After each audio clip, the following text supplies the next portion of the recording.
what has happened in the last few sessions. Is anybody feeling up to it? Well, if I Let's remember, see here. If I recall where we left off, we were up at the rune nexus because we found it and figured out how it works.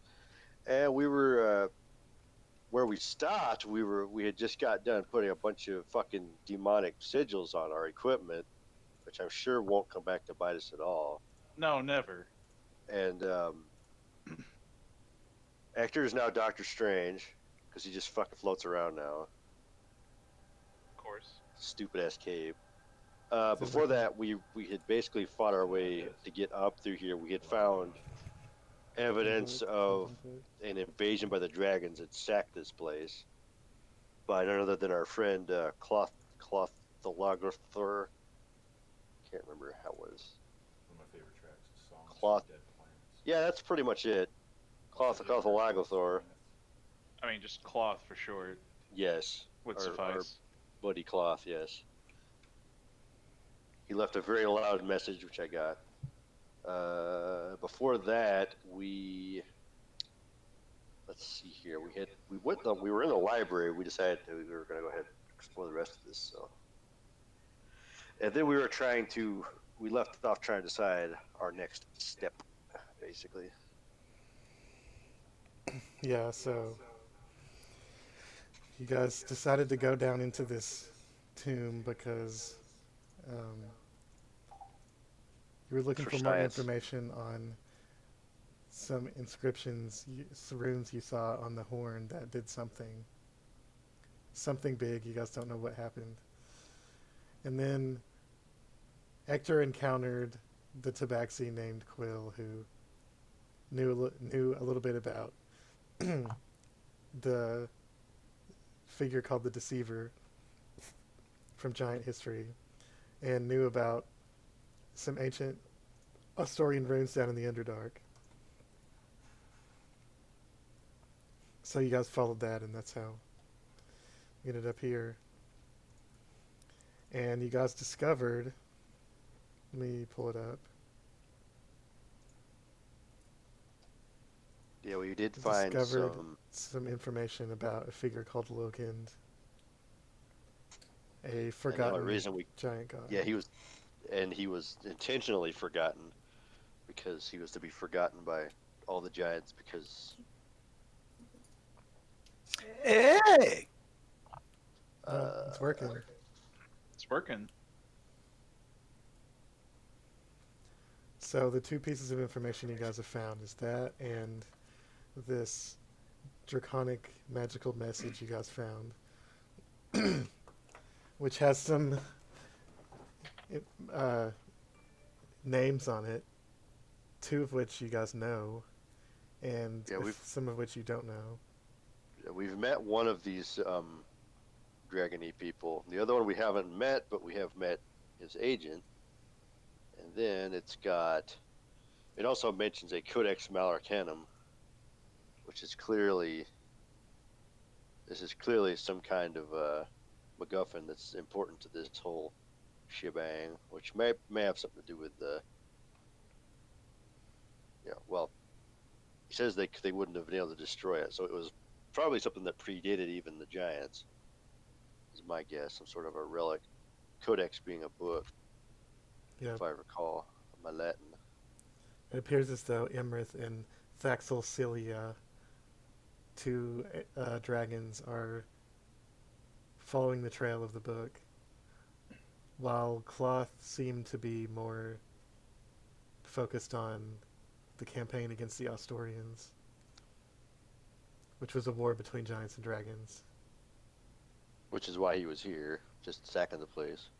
Yep, that lab you guys found was just completely incinerated, which is probably a good thing. I'm sure we could go back in the lab and find some really horrible stuff, but I don't want to. But we could if you guys really want to. I just kind of want to get out of this forgotten tomb. You guys have also found two important locations: the Rune Nexus and the Allforge, which some of you can use to create items that cannot be created anywhere else, including stacking multiple enchantments and runes on one item, or creating items in the forge that can be made with much less time and cost than you could otherwise. Do seem important. So you guys have completed imbuing a few of these demonic runes, and I think you guys created a cloak of many colors. I can't remember who had it though. That's Ector's Cloak of Runes. Yeah. I can link what it does if you want, but it's like the Cloak. whole. Gauntlet. Yep, the Cloak of Runes. So now, would you guys like to spend a Were we day? talking about going to the forge and like forging some armor or weapons or something? Yeah. Would you guys like to spend an extra day working down here? And what that would accomplish would allow Carverax to finish his armor project, and it would allow Ector to work on his device he's been working on. You wouldn't be able to finish it in a day, but you could get progress on it. But obviously the downside would be you guys would be losing a day and could potentially encounter more danger. Doesn't seem to be any more signs of danger, but It's like an ancient tomb. I mean, God knows what's down here. You know. How long have Exactly. we spent down here so far? just a few hours. Well, no, you guys took a Like, rest. just working on stuff. Yeah. You guys took at least one long rest down here, so it's been at least 24 hours probably. And of course Not to there was. mention we've been walking across the miles and miles of that open area. Right, well, I mean, like since we like made it to this rune forge and stuff, because it seemed like there were several hours that it was going to take to do some of the stuff that they were working on. Yep. There was also Yeah. this construct sent by the Drow to kill you guys. Yep. That you Kick guys our had to asses. destroy. I didn't know if we'd had a long rest since we've been here at this rune forge or not, or No, because we fought the spider thing, and then we kind of made our way over here, and then explored the lab. But then we went up a little more, and we found the rune nexus. Yeah. So we So- haven't rested since that fight, so basically. it might not be a terrible idea to rest here if nothing else. And if we want to go do any more, crafting project stuff, probably wouldn't be the worst idea. Yeah. A day is what it would take to finish Carverax's armor. And I'm sure Quill would want to spend a lot more time down here, but she could always come back. Well, I would make sure Quill understands that if she does want to return here, all she would have to do is find me, because I've got the sigils for the teleportation circle written down. Yep. It would take a long time to write it out because it's really big, but it would work.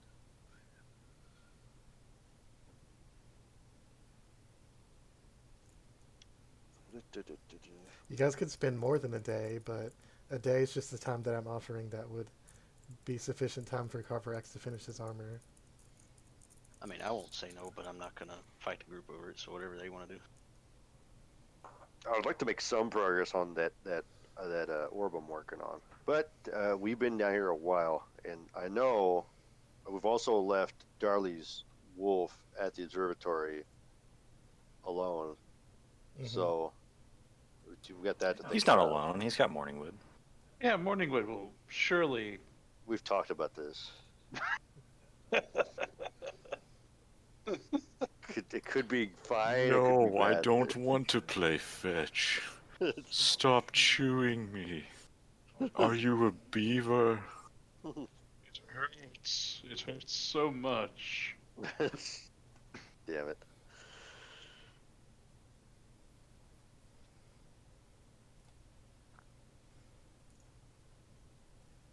So, what do you guys want to do? Up to you guys. Oh god. Let's- Is Darley okay with staying down here for another day in this spooky place? I mean, I feel like you would probably be. Well, we're kind of outdoors here, right? So like, if we took a long rest here, you'd have some time outside of the cave and maybe kind of recoup mentally. It is Yeah. outdoors, but it's also like -20. which that doesn't really bother Darley. It doesn't really bother Darley. I guess he'd be fine. Plus, Think he'd be fine. there's no wind here because you're down in the canyon. Right.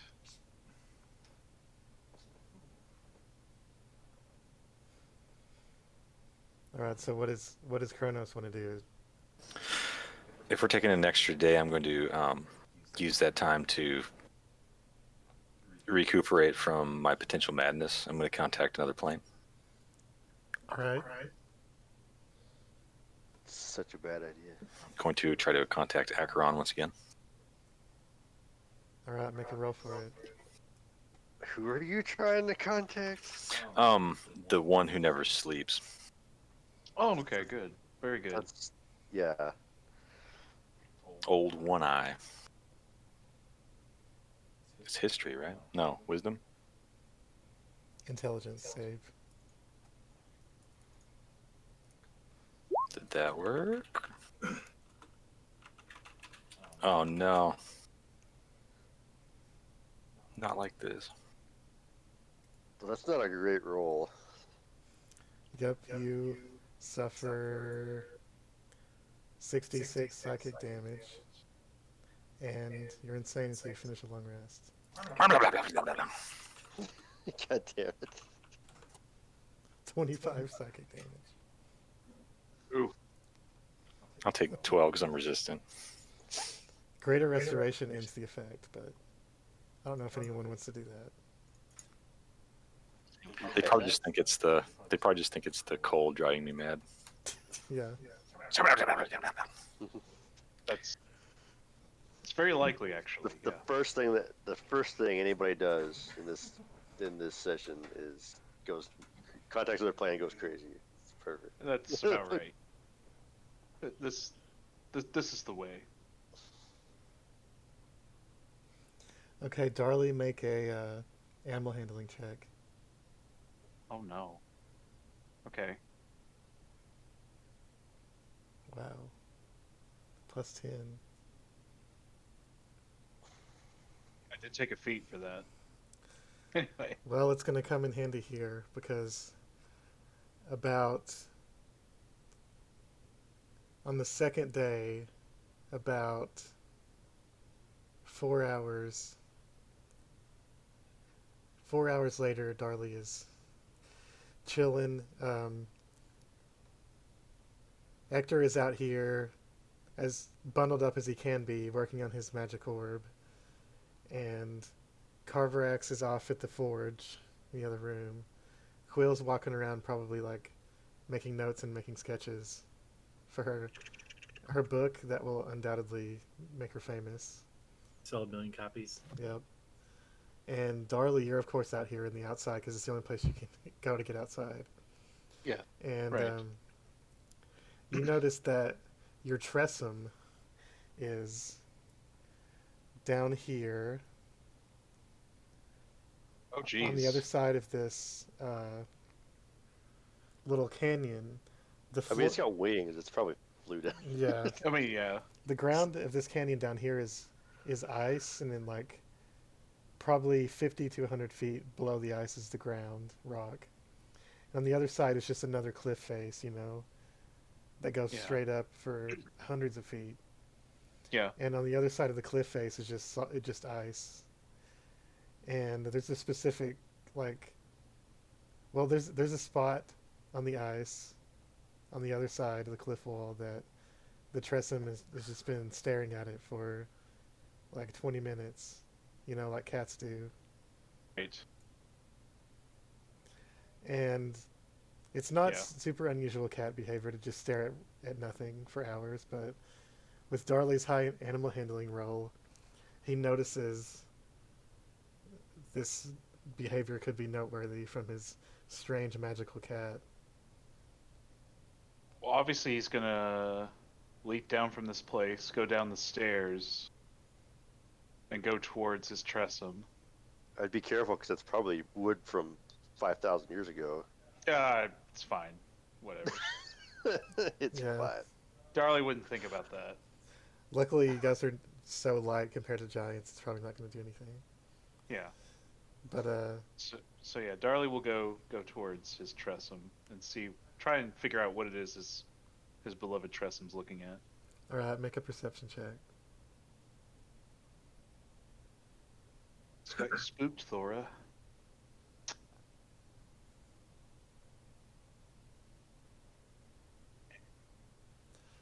You try your hardest to look through the ice, and the best you can tell underneath the ice is just a solid wall of rock. Wait.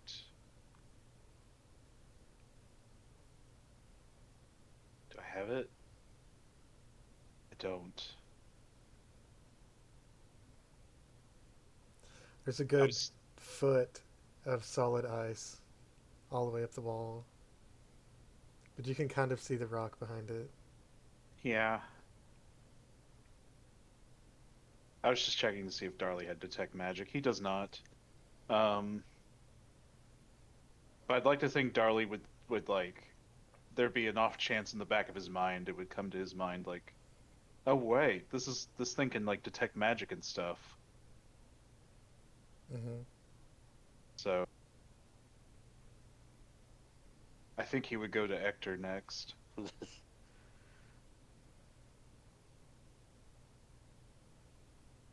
And Ector's busy, right? Yeah, working on his I orb. guess, let me think here. So He's probably got like 16 books laid out all around him, and he's shivering.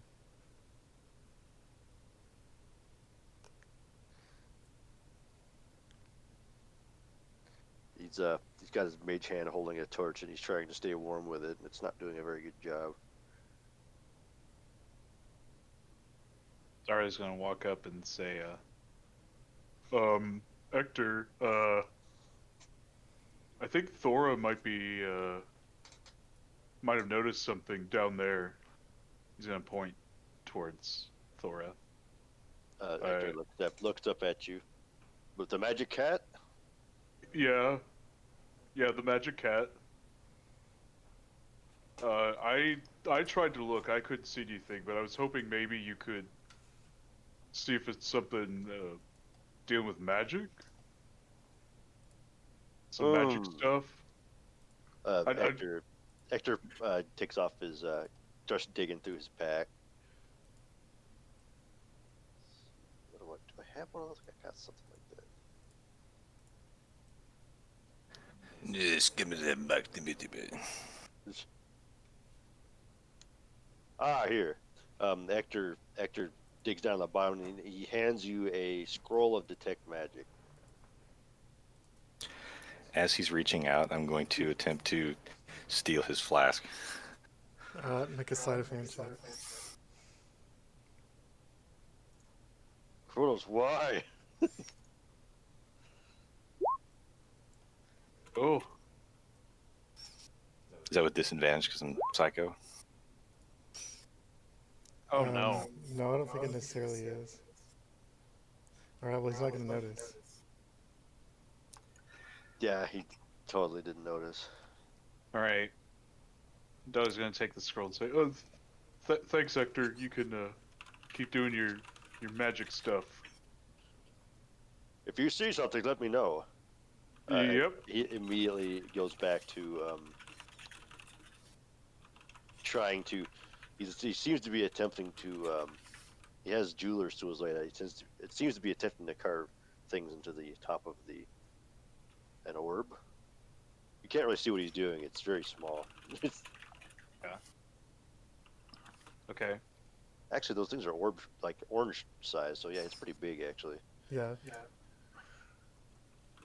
All right.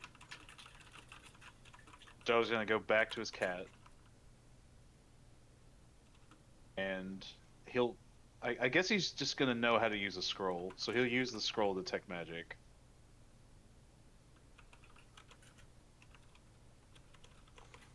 Oh.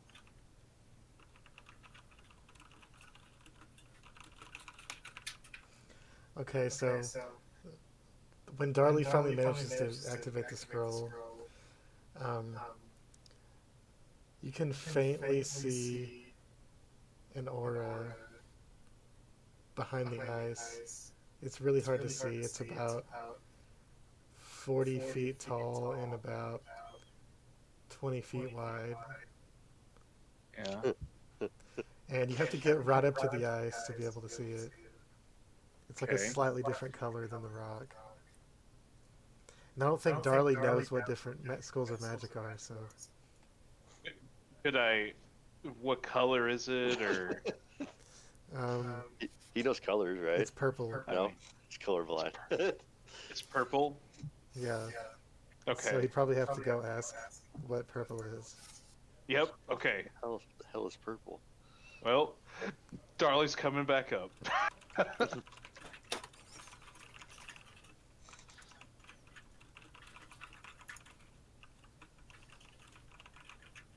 Very good. Very good.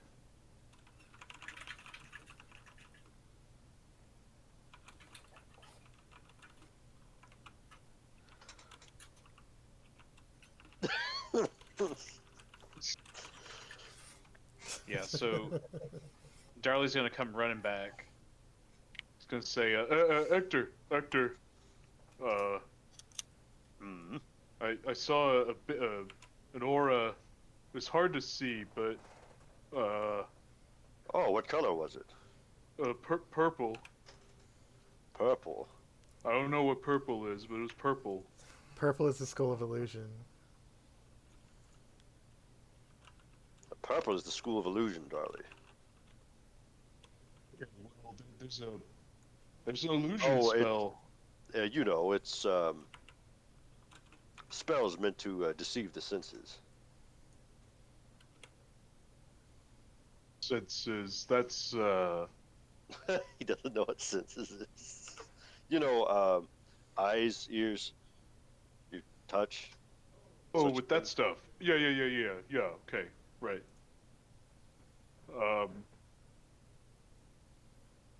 Anyway, Did you see what it was? what did it seem to form a shape, Brett?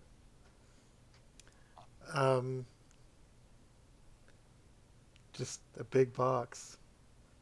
Just seemed like a big box, a square. A square. Then Hector scratches his beard for a minute. You think maybe it could possibly be a tablet or a door? You said it was like 40 feet tall, 20 The feet Hector wide. stands up. Could It was potentially pretty- have more. Could have more runes on it, perhaps hidden by a spell. Maybe. I don't know. But Consider At the my very least- curiosity piqued. Hector starts gathering up all of his shit, putting it back away. okay, let's Well, go lead back. on, darling. Let's go look at this illusion spell you found. Yeah, let's go to Or your Thora. cat found, I should say. Yeah, Thora's smart. Let's go. Do I notice Kronos having frozen his ass to the ice? Yes. Cauliflower menagerie. Quite. I don't know. I don't think that's. Well, I'll mess with him later. I want to follow Darley. He takes the lid off and pours it on his ass. Very good, very good. He knows he's uncomfortable and he doesn't know how to solve it, but he found out that there's a a lid on this flask, so he figures out how to open it and he just dumps it all over his ass and legs and stuff. It's gonna Very burn. It's probably gonna be really uncomfortable now. Yeah, but he'll Wouldn't free it- himself. Wouldn't it absorb into his skin, Possibly. being like a frog toad thing? Like, Just could just he get so you drunk from know, that on top of being a lunatic? Like, the flask he was carrying just has regular dwarven spirit. It's not that blacksmith stuff. He didn't put that in the flask because Hector was honestly a little bit afraid of it, so he hasn't been drinking it. I guess in that case, though, I would be intaking a lot of alcohol because I'm dumping on half of my body. So, I mean, if I need to roll based on the physiology of my body, Dude, what, you're drunk and crazy now? I don't know if Yeah. it'll make much difference, but you can make a Constitution save. we're just here to roll, right? Exactly. Where's Ollie? I haven't heard much from him today. How you doing, man? All right. Good. I'm Good just talk to you. listening. It's good to hear from you. Yeah, man. It's been like 2 weeks, you know. That work? We just did a game last Friday in place of We this don't one. talk about that. We don't talk about that. I don't remember that. That game's not over yet. Right. What are you we talking gotta- about? I don't know what you're talking about. We still got more to do. Yeah. I'm I want muting. to see what happens to Douchecanoe as he yells in Abyssal, trying to sing drunken food pun songs. I got invited to be a NPC on that, just so you know. Nice. That'll be interesting. I don't know what you're talking about. Anyway, Yeah. let's- Well, Kronos is intoxicated. Great. While this is happening, I will let Carver see his new armor, because he's off in a different room. I don't know whether there's much to roleplay on that, but just hammering away. And... Oh, you actually made something for it. That's cool. I try to do my best to create something off of what you were. I was Talking just about- doing it for like roleplay stuff. Like I didn't really expect a mechanical change in anything. Well, he spent a lot of Why time not? on it, so. in honor of the Electrum armor, I'm going to switch on some ambient music. This is a warning, though. You might want to turn your groovy down All right. a little bit. That's really- I like that.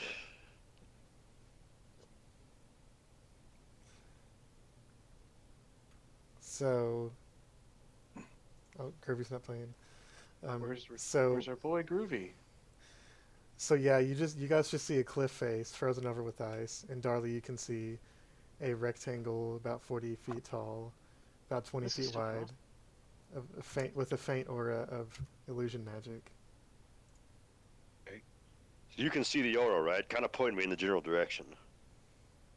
Yeah.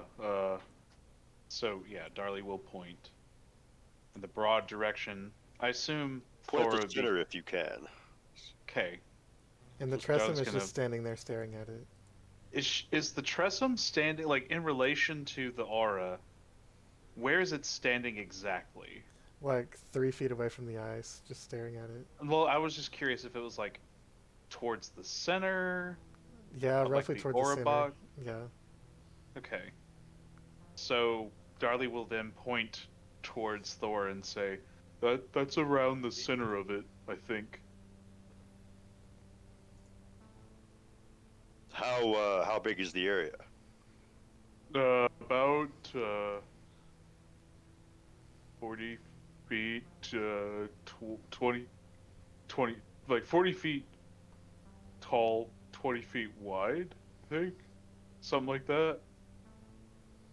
All right, I'm going off your numbers. Hector is going to aim Dispel Magic 10 feet up from the ground at the magic wall. All right, make a roll for, make a charisma saving throw is the easiest way to do it. All right, so you cast this Dispel Magic and nothing happens to the ice, but you can faintly see behind the ice the rock is a little darker. And Darley, you don't see any difference, except the aura disappears. Thor's gone. And actually, you can Whatever you- basically see a 40 by 20 section of the wall that looks slightly darker underneath the ice. Oh, so it was like camouflaged almost. Nothing happened to the ice, but something possibly happened to the rock underneath the ice. But you can see something behind the ice now. Yeah. That's very interesting. Hector's going to take out his torch and use control flames on it to turn it into a flamethrower and try to melt the ice. The Tressum moves away. Right? It's still transfixed on the wall. The highly flammable Tressum moves away. Yeah, Yes. Yes. exactly. Everyone knows Very Tressums explode when they're near fire. Hector doesn't know this. One of their many weird abilities. But so as this ice starts to melt, it just opens up, starts to to open up some of the rock behind it. And you can see, Darley, you can notice from the drift of the steam coming off the melting ice, some of the steam is going into the wall behind it, and it appears as though there's now a dark opening behind the ice. A giant-sized doorway. Yeah. Oh.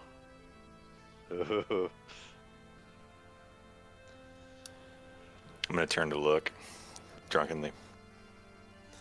It seems as though the doorway was hidden with illusion, but the ice was real. And this has probably been frozen over for a long time. I'm just gonna melt enough of the ice to make a Darley-sized hole in it. Alright. Big enough. That's big enough for sure. So is there a door in here, or is it just an opening? Just an opening. And it's completely dark except for the huge amount of fire that you're blasting into the ice. And I think Darley, that's you can about see a giant-sized hallway leading into the mountainside. All right, I'm gonna stop with the flames. Guess we found the door. Well, look at that. You're a regular archaeologist, Darley. What? Don't worry about it. Okay. Hector doesn't know if he can adequately explain that term to Darley. Fair enough. People who dig up old stuff. Where's Quill at? Is she up on the side of the hill here? Where is Quill at? Can you hear me? Yeah. Yes. Yeah, I'm just chilling right up here. Looking Chilling around, in- writing, Chilling in the Doing- -20 with the crazy frogman. Yep. just writing stuff in my book while you guys work on armor and what have you. Did you notice that Darley and Hector had gone down and Hector was literally blasting fire at the side of the cliff over here? Yeah, but I was just like, well, it's just them being them. Yeah. That's actually fair, because we just do random shit. Yeah, we do. We do. It's like that time they were just eating mushrooms for some reason. Like, okay. For some reason. I'm just like, my character's super excited about this place. So, So are you gonna go up there and get Quill? But yeah, I'm gonna at least let her know what we found. Well, Quill, we found another passage further into the mountain. It was hidden under an illusion spell that Darley's cat found. ooh, excellent. More for my research. While he's explaining, I'm wandering in. What did you I go? will follow then. You can see a giant-sized hallway that is not long for a giant anyway, and a room at the end, square cube room, and you can see a giant-sized like workbench, and directly in front of you, and then on the left and right are two on the left and two on the right are giant-sized wooden chests with no lock on them that are covered in frost. I thought you said we're gonna say frogs. Am I sober enough to perceive these are chests? Maybe. You're also crazy. I'll make a perception check, I guess. Disadvantage. I'm gonna follow Kronos. You didn't see me. I'm so inconspicuous. You were stumbling around drunk. I have your flask too. Yeah. It's empty now. Okay. Well, I guess I'm just going to approach, like, just keep waddling at a speed of 15. All right. I'll walk towards one of the chests. All right then. It doesn't seem to have any lock on it, but it's probably too big for you to open. Yeah, I'll just attempt to climb it, I guess. Well, you can do that. If I slap Kronos hard enough and enough times, will he snap out of it? No, you might knock him unconscious, but that's about it. Yeah, I don't Well, want to do that. I mean, dude, Like, that I'm not could be a good doctor, thing, but so- anyway. He's not gonna get you in trouble. What are you talking about? What if I cast mending on him if it would do anything? Probably not. Well, I he's think now it's- climbed up on one of the frost-covered chests. So, Kronos, what are you doing? So Quill, Hector, and Darley can now see this room with the giant-sized workbench and the 4 chests.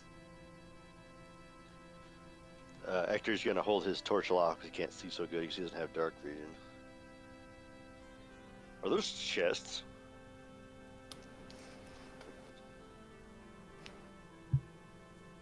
And Kronos is standing on top of one of them, just babbling.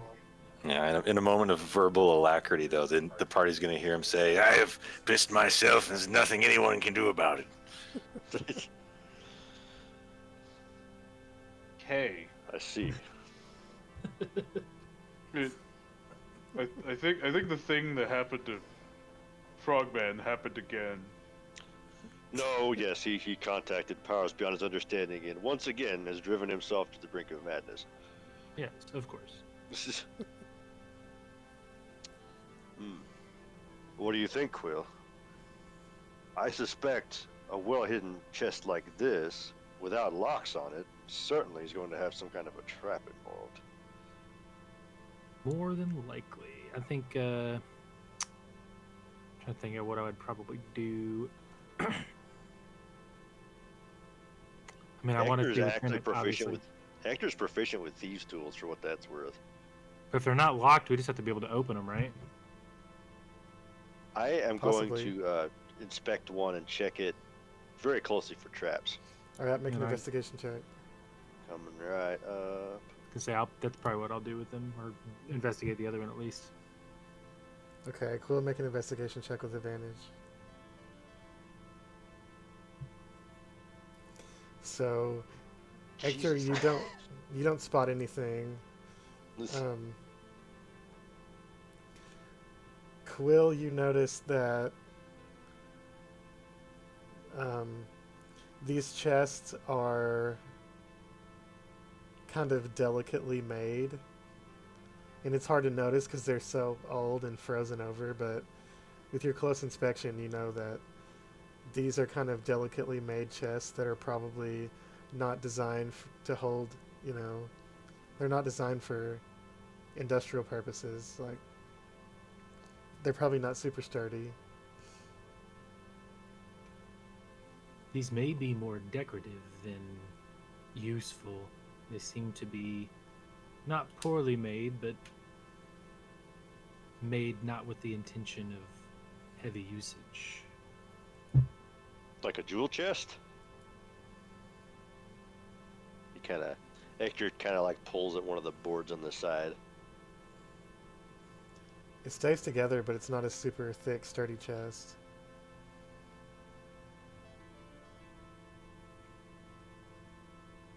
Alright. Well, I didn't find any traps. How big are these chests? Giant-sized chests. So they're like 15 feet tall, probably. Like 30 feet wide. Really big. Okay. I was gonna try to use my mage hand to open it, but I don't think it's got enough power. No, you'd probably need Darley to open one. Hey, Darla, do you want to try to open one of these chests? Yeah, sure. I didn't find any traps, but just keep in mind that doesn't mean there isn't one. You guys have some kind of crowbar or something? Hector's got a Oh, crowbar. I was gonna say, I'm sure I have all kinds of tools like that. Yeah. So you guys get a couple of tools in there and pop it open. The ice kind of snaps. Wait, which one are they opening? The one with you on it, obviously. Darley, as you approach, he's gonna look at you. Occupy Bitcoin.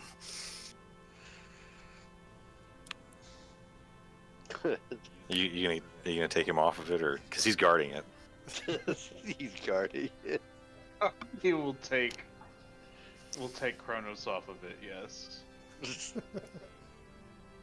Okay, he kind of like goes like in like fetal position in your arms for a second because like he knows that like like you could just crush him and kill him, but after a while he realizes it's you, and then like you know kind of just like nestles back on the ground and starts freezing to it again. Well, there you go. Perfect. After you pull him off, you start to crack the ice, and the hinges squeak and nearly break as you open the lid. And with the light from Hector's torch, you peer over, and then, Darley, you're the first to see it. You kind of flinch for a second when you look inside, Oh, because you see about 200 skulls piled in the chest. Small skulls. no. Oh, like people skulls. Yep. That's not good. If you take a closer Sure look, they is. look like they're probably elven skulls.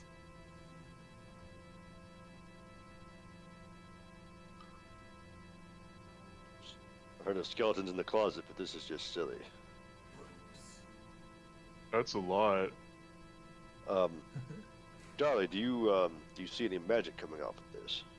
I still have detect magic, right? Yep. Okay, what do I see in terms of magic stuff? No magic.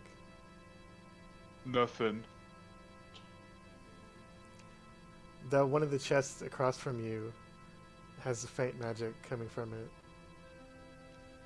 So the There's other magic one. over there. I'm gonna point at that chest. Do I what color? Do I see a color attached to that, or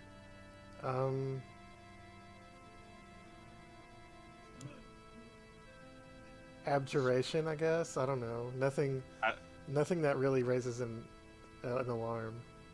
okay?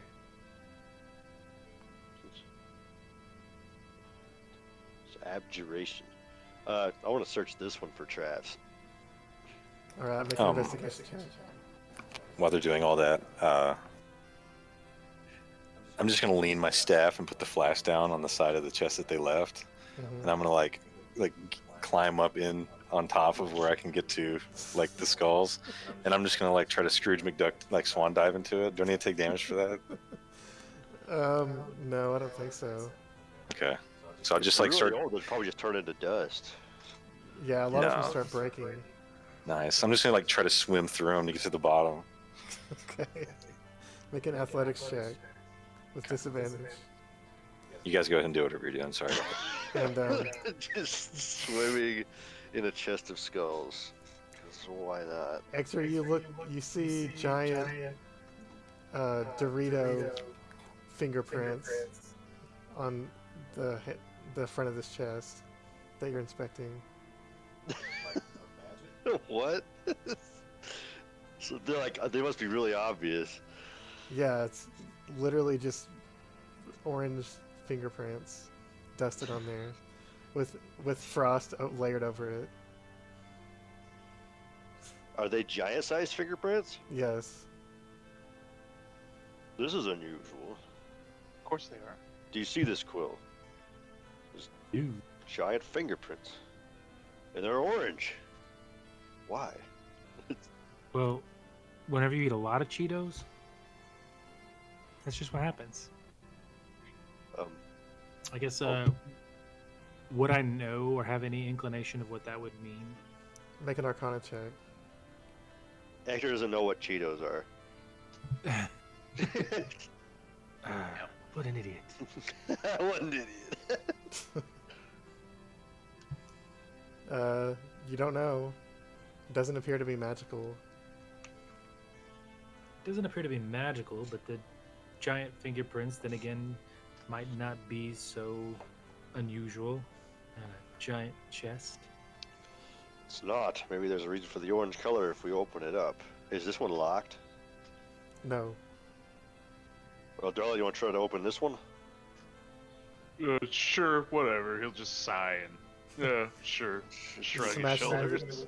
You smash the frost off, and then the hinges barely hold the lid on as you open this one up. And this one is not full of skulls. It is full of Cheetos. what appears to be orange dust. Orange dust. Darley has detect Anyway. magic going, so he detects faint and a faint aura of magic from the dust. Some magic to the orange dust stuff. And it's kind of thick dust. It's kind of the consistency of sand, I was like, thick with two C's, or maybe. Does it smell like cheese? that does. No. Thick boy. No, okay. I was gonna. It's just a pile of Cheeto dust. We've stumbled upon a Cheeto factory. Hector and Quill, you can make a Arcana check. All right.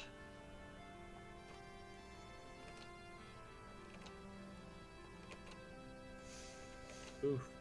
Okay, Hector, you're not familiar with exactly what this is, but you're fairly convinced that this is some kind of raw material for the creation of magic items.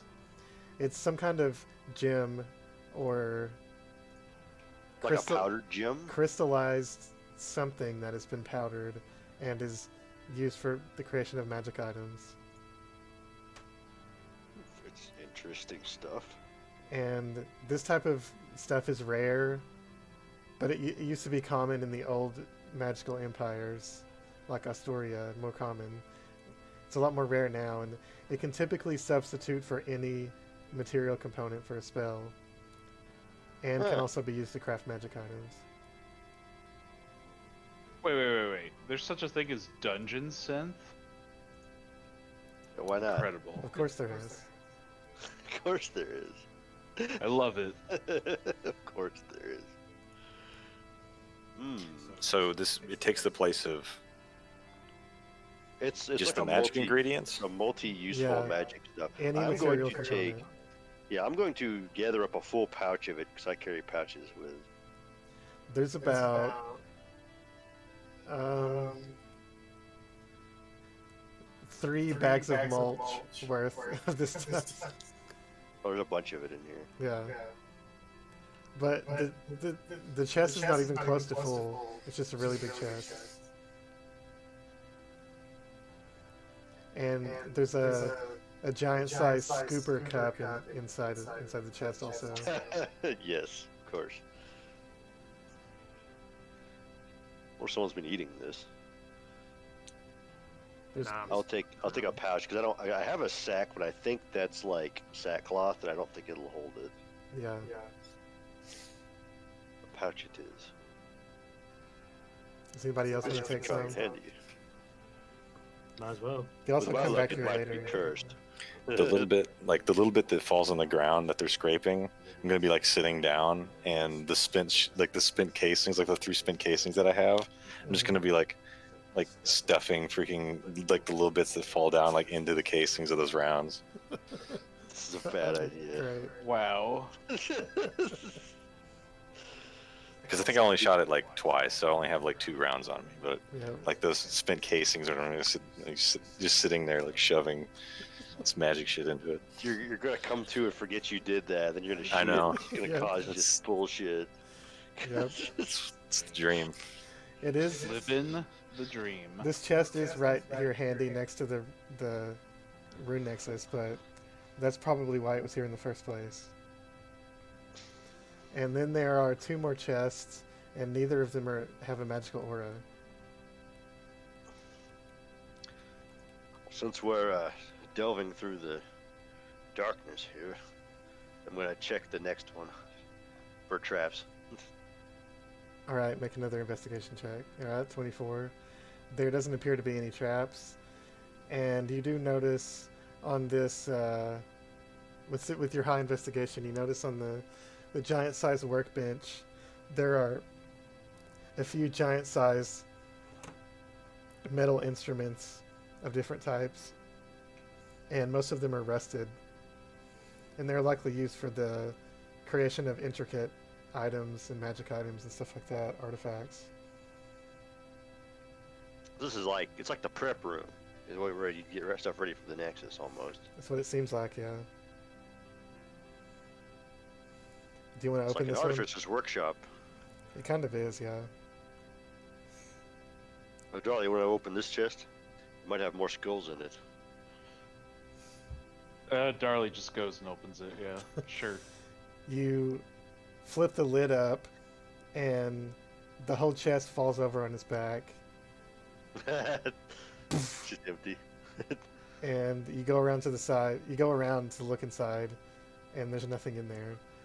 You can see faint traces of some kind of silvery powder on the bottom of the chest, and that's all that's in there. I'm gonna immediately jump on it and snort it. Make a Does anyone want to try to stop me? Hold on. Yeah, I'll try to stop. I'm just it. gonna like nosedive into it, so someone wants to try to catch me or something. Got a fucking rock over here. You can make a dexterity save to try to catch him, And then I make what? Just an athletics? or acrobatics. Oh yeah, I'm gonna make it hard on you guys. 16. Oh, you miss him, even with his disadvantage. He slips past you and starts snorting this powder. So God damn it. make a Let's try arsenic. Constitution saving throw. –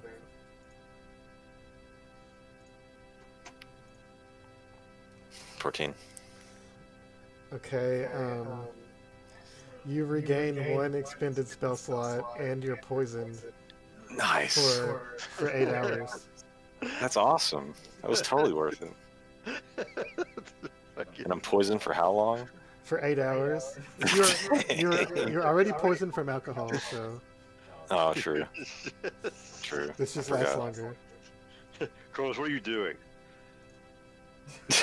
Hey, actually, got to push the box back upright with Kronos in it.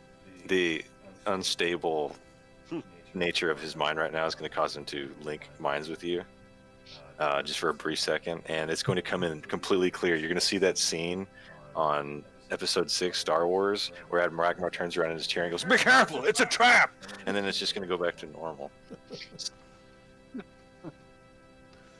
Actually, just shakes his head. And there's one more chest in this room. All right, I'm gonna investigate this one. You Or don't see traps. you don't see any signs of traps.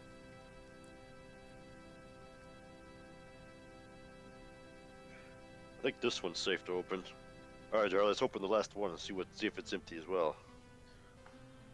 Sure, whatever. You the frost off of it and tilt up the lid. It opens, and in this one, you just see a bunch of gray dust, more than the other chest. This one's almost full of gray dust, and this dust kind of smells bad. Not like super bad, but enough to where Darley is just like, backsmashing Right. it. Ugh. Like, it smells bad even to Darley. Yeah. Can I investigate what it is, or try to see if I can discern what it is? Make a medicine check. That's my good skill. Is it now? You have no idea. You're pretty sure this is. I have no idea. You think it's Dorito dust? I think this is Dorito dust. Definitely cheese. It's cheese for sure.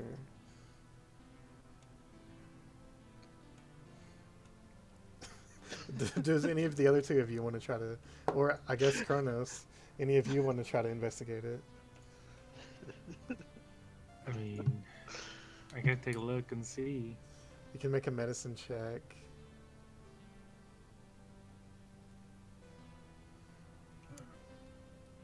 Actually, scratch that. I'm just going to try to make an animal handling check and coax one of Darley's squirrels so I can keep my hands cold or warm. Yeah, easily. Nice.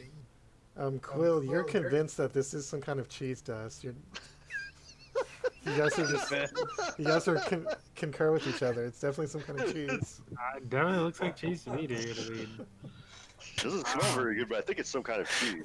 There's just like a 10-minute exposition over that one's all day. Darley, please make a medicine check. Question is it all? He's like, wait. Darley's gonna professional on this. I'm Oh, pretty sure it's shit. not cheese, guys. I mean, I don't even really know what cheese is, but that doesn't look like. Oh my god! Darley, you have no idea what they're talking about, but you're pretty sure you know what it is. It looks like it's bone dust. It's powdered bones. And you I have don't no know what idea you why they're guys are- talking about cheese. It sounds disgusting. I don't know what you're talking about, but I'm pretty sure this is bone dust. Like, you know, I the mean, Darley bone- makes potions and stuff, so yeah, fits the character. It's weird that there's actually something that's Darley's level of expertise besides bashing heads It's in. definitely Yep. cheese. Right. You're like, why is That's there great. cheese in here? It's a mystery. Quill's already writing about the giant box of cheese she found. Yep. Darley's just like, wow, you guys are idiots. This night is already starting out great. Yep. Oh yeah, definitely. The bone Darley dust does the not appear to be intellectual. magical. And there is nothing else of note in this room. Well, I'm not hungry. I think I'll skip the cheese dust for now. It's not that. Whatever you're talking about, it's not that. Make a persuasion check. Yep. Gotta convince him it's not cheese. God. It's just a DC 10 because it's pretty obviously not cheese, but he's. Well, he can't convince you, so. I So don't know, Darley. I'm pretty sure it's cheese. is the bone dust is what I snorted, right? No, you snorted the empty magic box that has stuff. silvery stuff, yeah. Oh, great. Good, very good. So we don't even know what that is. Okay. Very good, yes. So you have a box of skulls, a box of bone dust. Oh yeah, did I find anything at the bottom of the skulls? I did I? It's just all Probably, skulls. probably more skulls. You did find an orc skull, Nice. but that's the only thing noteworthy. I'm gonna pull it out because it's different. It's bigger and has tusks.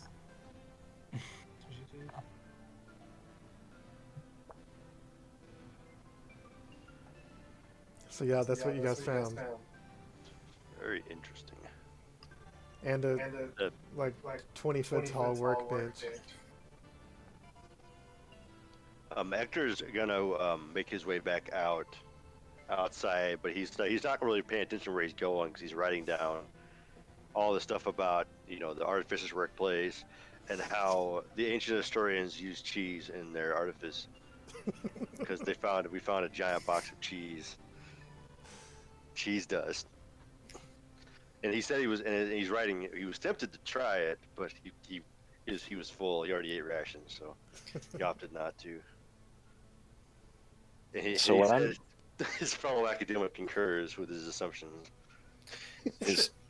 So let me get this.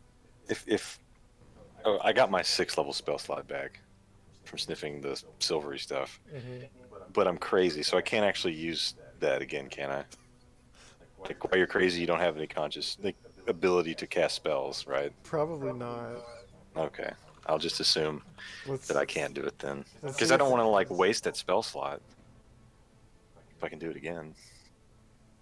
You can't take actions, can't understand what other creatures say, Gotcha. can't read. Yeah, so I don't think you can cast spells. I can't. Yeah. Okay. Alright, so while you guys are Got doing the that, madness. Carverax finished his armor. And that is The Yeah, only the worthy madness. thing that any of us have done down here. pretty much. I'm gonna attempt to hand Carverax a squirrel so he can put off his. Do what? Cut out. I'm gonna attempt to hand you my squirrel, like one of Darley's squirrels, so that you can wipe the sweat off your brow. Squirrel might object. Take the squirrel and set it on the ground and like use a sleeve to. He's got way too much respect for Darley squirrels. I like to picture Carver having like one of those like white bandana things, whatever, wrapped around his head while he's working on armor. Even though he's got no hair to cover. Can we call it what it is? It's a do-rag. Yeah, that's what the word I was looking for. Just to keep the sweat off his brow. Trying to figure out some way to. Does he listen to like Ice Cube and stuff while he's working? Vanilla Ice. Never mind. He's got like one song on repeat for 8 hours. It's just the one like line. Stop, collaborate and listen. Stop, collaborate and listen. And it keeps it motivated. Yeah, and the rune nexus is like -20, and the forge is like 120 or more. It's Yeah, 'cause hot. it's literally lava. Yep.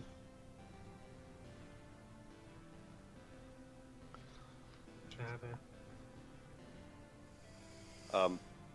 Hector's gonna go find a spot, and he's going to try to use a bit of the magic dust he got for the core of his orb, because that's what he's been working on. He's trying to figure out what the heck he's gonna use for the core, but this helps him a little bit because he doesn't really have a lot of like magic stuff. He has like, pythons and shit like that, but you can't just like stick a bunch of shit together and expect it to do something. Alright, make an arcana check. Dope. Okay.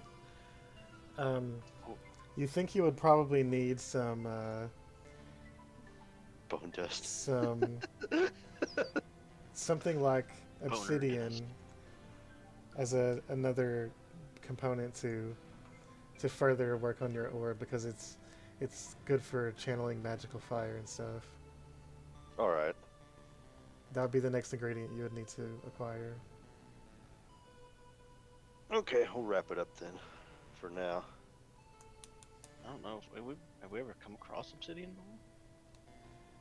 I don't think so. Well, we haven't been looking for it, and there's some people I know I would ask. If we're going to Citadel Felbar, the dwarves know all about rocks. Yeah, they This do. is true. Their racial abilities literally get advantage on rocks.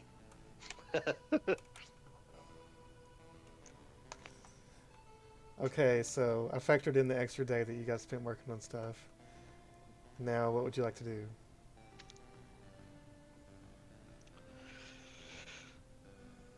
Okay, Darley. So, Yeah. when we return, are you still interested in awakening Fenrir, the wolf? Yes. Okay. I want you to give it careful thought, because you're giving sentience to a non-sentient being, and it's a grave weight we all must carry. Hector stares in the distance as he has slight PTSD from when we summoned up Morningwood. Yep.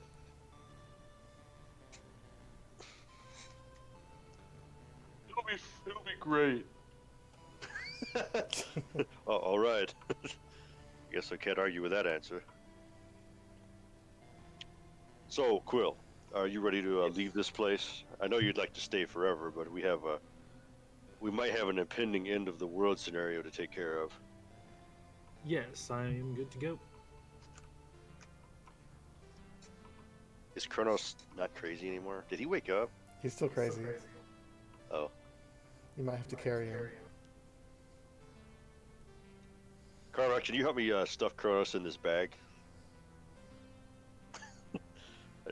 Is Kronos' pot still around somewhere? Probably, yeah. Grab that pot, stuff Kronos in it, and stuff that inside the bag. Yeah.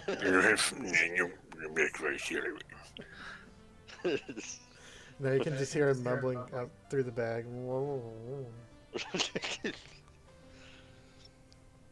Hopefully he'll come too soon. So are you guys going to go back to the Underdark, or are you going to teleport? I think if we're gonna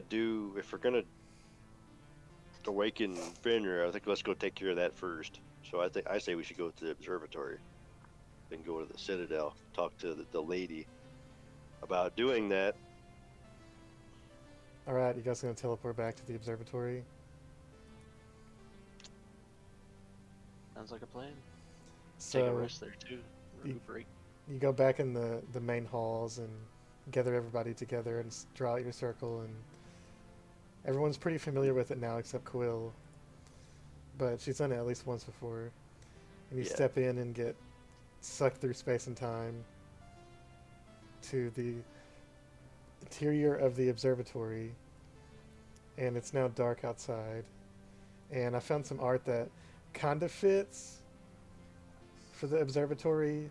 It just doesn't have tons of books and unicorn art, but it's close. It's close enough. Yeah.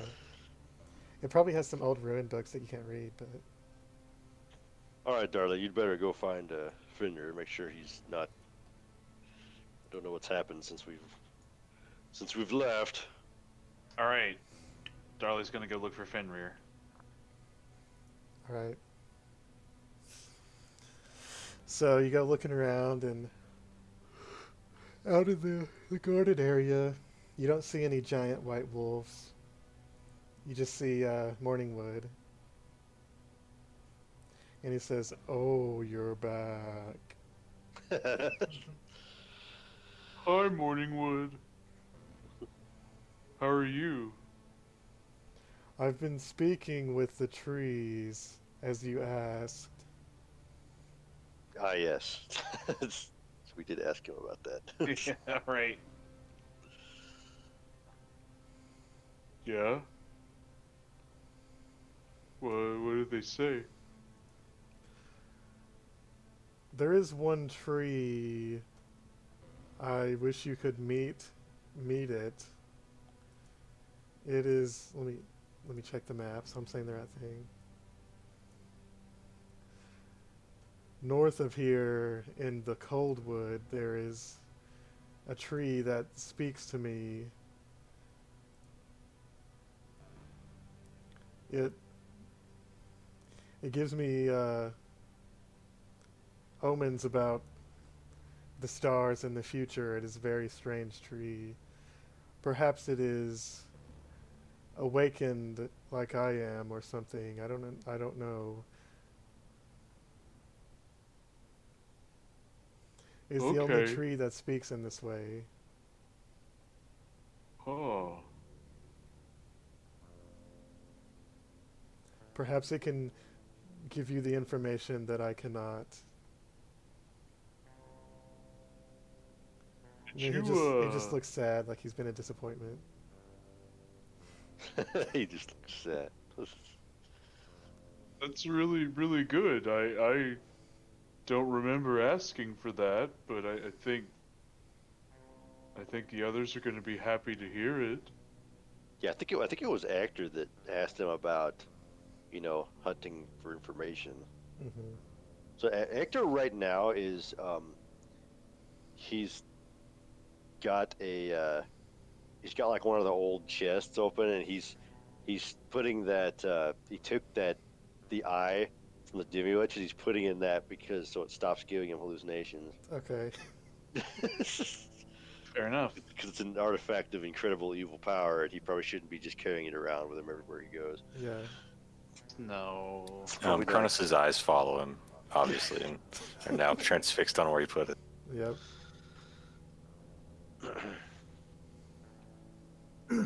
Hey, Morningwood, did you see the big white wolf we left here? By any chance? I told it about the tree that I spoke to. I think it might have went there. Oh god. Damn it. Frickin' Fenrir's out here doing side quests.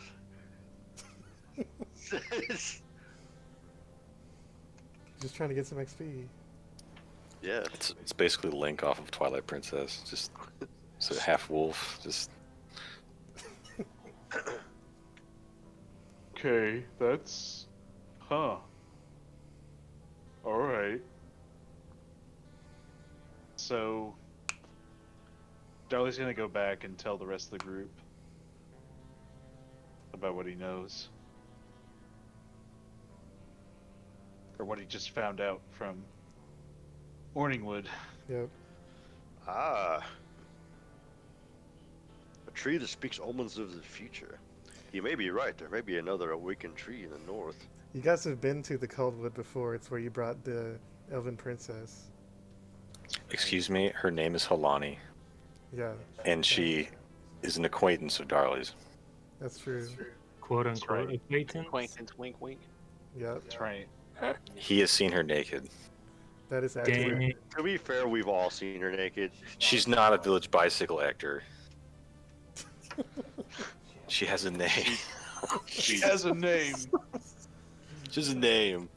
She was enslaved by Yeah, Skinwalker enslaved Yak by- people. And Darley negotiated for her life, like Willem Dafoe. What by killing them all? And We he's can basically all like, see you, Kronos. Dang, that's the worst role ever. Wow. Yeah, I'm gonna take the thing out of the box. That's all I'm doing. You can all see him in plain sight as he just drops it on the floor. It's like the box is and he just picks it up. Actor stops you, puts it back in, and casts arcane lock on it.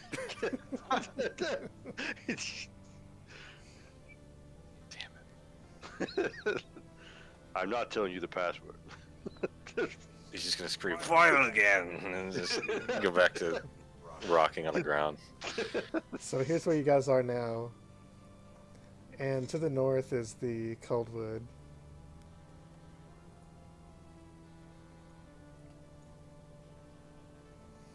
And then Citadel Felbar, of course, is down the staircase. That's wild. So, okay. So Fenrir has gone off on a journey to the Coldwood. Yeah. Sounds like it. Darley's visibly sad. Well, it sounds to me like if he spoke to Morningwood about it, he's probably on a mission of his own then. Because I imagine he's got as many questions as we do. Maybe not the same questions, being as he's a giant wolf, but... Yeah. I gotta say, Carver, that armor's quite impressive. Of course, I made it.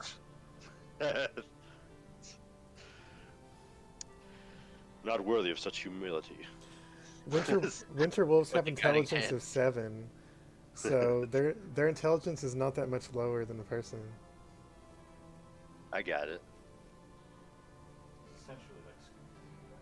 It's basically Scooby Doo, yeah. Better be Scooby. He will be Scooby Doo soon enough. Yeah.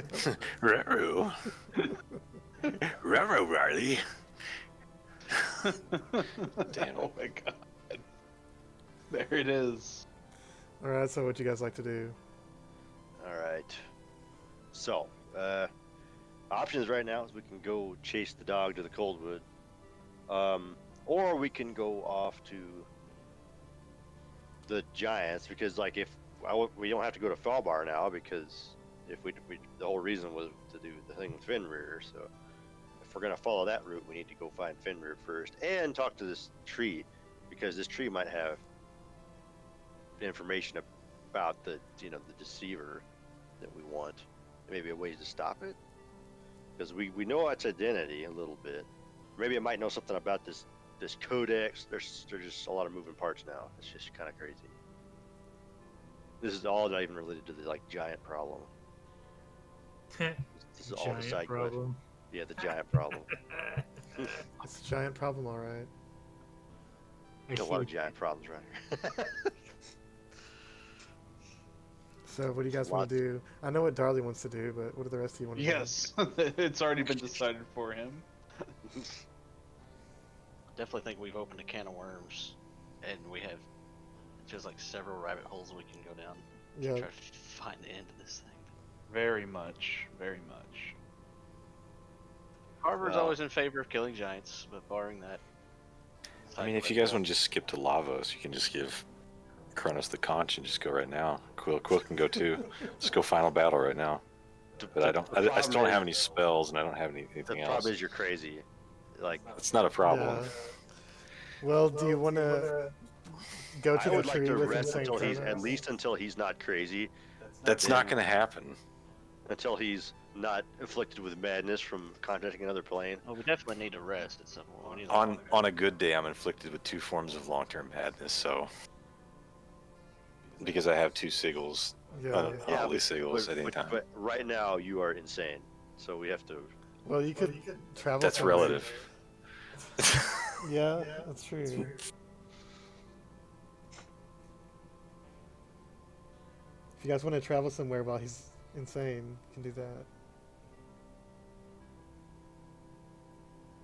Well, Citadel Felbar is like a day walk, pretty much. Yeah, like half a day probably. Getting to the Coldwood would be more like a day or two to get to the edge of it. Yeah, because there's not really roads that way, is there? It's all just No. the forest, and there's a river. Luckily, Darley's favorite terrain is mountains and forests, so No problems. I mean, I think following I'm- that river is like 100 miles. I'm thinking we rest first, start fresh, and then we go off to whatever we're gonna do.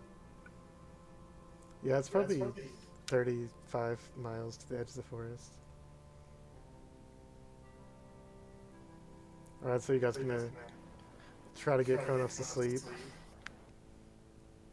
We Yeah. strap him down to the bed like a insane asylum or something. Well, while you're doing it, he's gonna be like, "I'm not into this." Trying to kick. Straight Hey- jacket. That's what I was looking Hey, Darley. Oh, Why don't that's you? completely different. I got a question. Do you think Darley could make a check to see if he could find any weeds or herbs that we could use to induce him to sleep? He might know enough about. Make a survival check. Yeah. Okay, survival it is. 24 hours ago, I wanna be sedated. Oof. But we're going insane. Darley probably knows of a tea that helps you fall asleep, but it might not be strong enough. Well, if you just want to knock him out, then here, just hit him over the head, kind of gently, but kind of forcefully. Bonk. Gently. Like enough to try to knock him unconscious, but not give him permanent brain damage. He gave himself permanent brain damage. Yeah. Doesn't mean I want to contribute. Roll an attack roll. Just to see. Okay, Kronos, make a constitution save.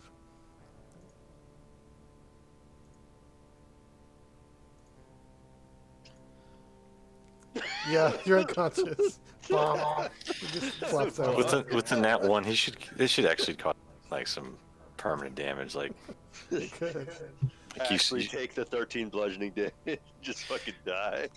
You just bonk him on the head, and little butterflies fly around in a circle, and he just falls down on his back. And you know, like how frogs instead of ears have like those membranophone spots. Yeah. Like you visibly dented one permanently now.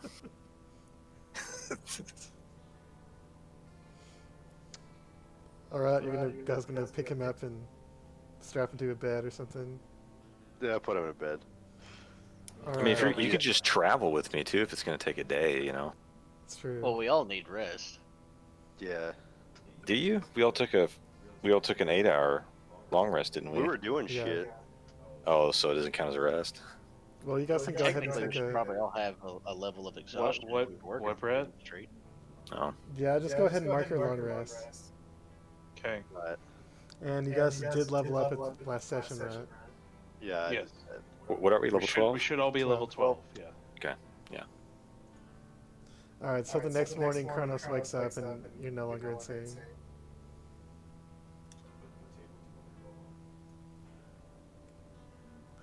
So roll for Just your the new same party one. favors for the day.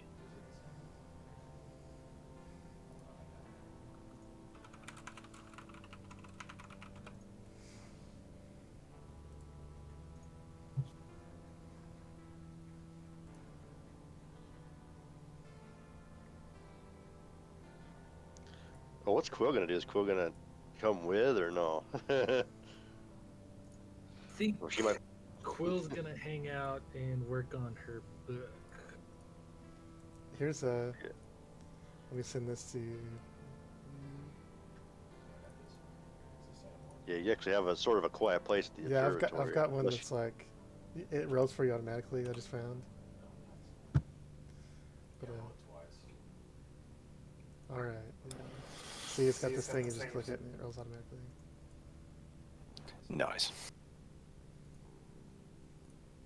But you should only get one because only one of your items has that.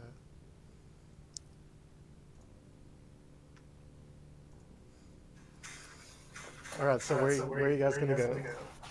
Whoa. Did everybody else just hear like him talk 6 times? Oh, sorry, I left it on.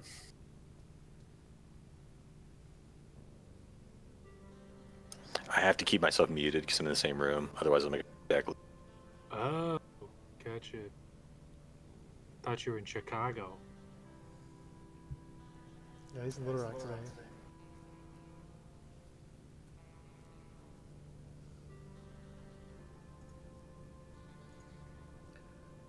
All right. So are you guys gonna go to Citadel Felbar? Are you gonna go into the forest? Or are you gonna teleport somewhere? I mean, I'm sure Darley wants to go after the wolf, but I don't know what the rest of you guys want to do. Hector comes down, he's looking for Kronos. Good, you're finally awake.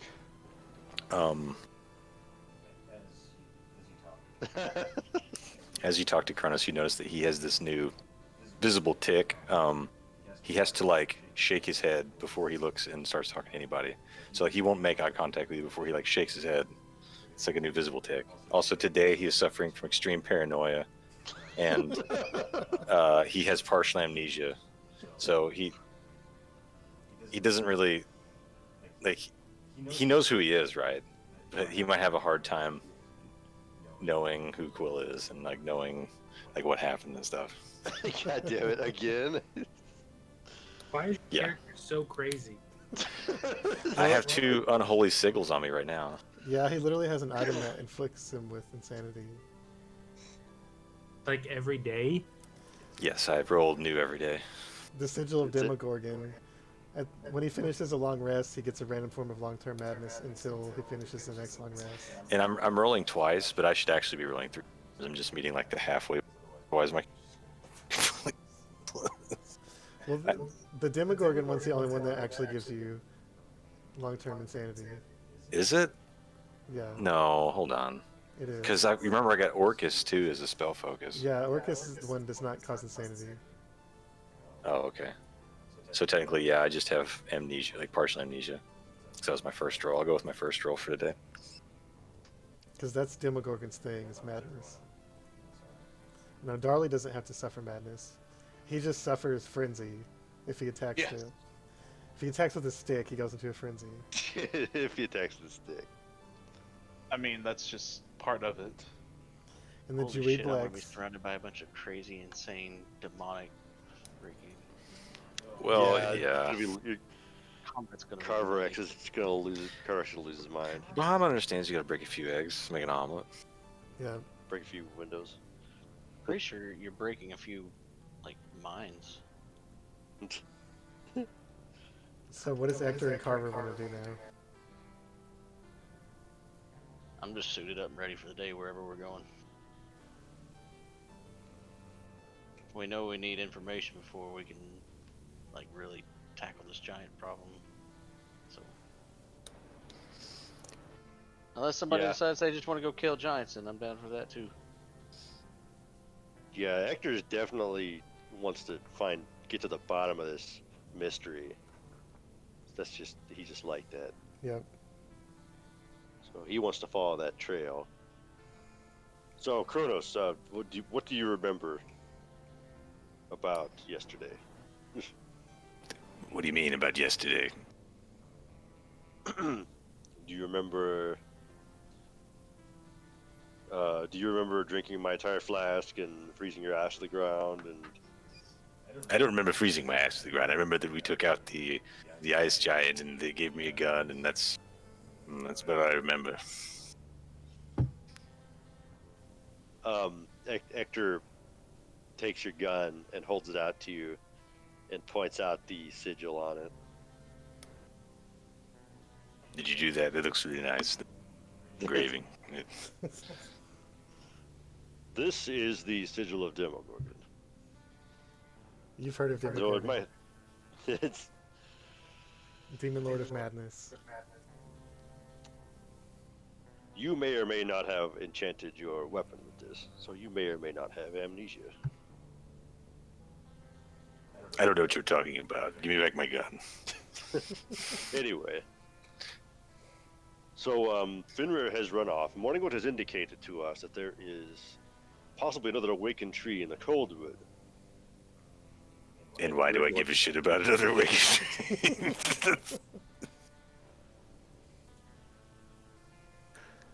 He said it was Well, we're telling going him to- omens. The Morningwood told us that he was this tree was speaking in omens of the future and such things, and he seemed to think this would be a good lead. Find the information we were looking for. You do realize that I created that tree specifically as a mockery of sentience. You do know that, right? There's literally no reason that I created that. Why are you taking advice from a tree named after a dick joke? This was makes your no idea. sense to me. I'm the crazy one. You're gonna pull that shit again. It was your idea. You realize that this isn't going anywhere, Hector. He's deflecting. Deflecting. I feel like Darley might have already walked off by this point. He's already started walking. Yeah, yeah, definitely. Where's Darley? Oh shit, he's walking. He's like halfway down the mountain by now. Yep, just Yeah. climbing down the mountain.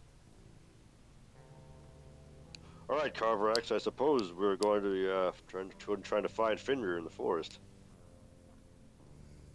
Works Just for gonna me. talk- This other awakened tree might have the information we need. So sorry if we don't get into any fights. I mean, it could still happen though. We do have a bounty on our heads. All right, Darley, make a survival check with advantage, because it's your favorite terrain. Survival? Yep. Okay. Wow. You easily find the tracks of Fenrir, giant wolf tracks. And you follow them all the way to the river, across the river. They are giant wolf tracks, to be fair, but yeah, Yep. right.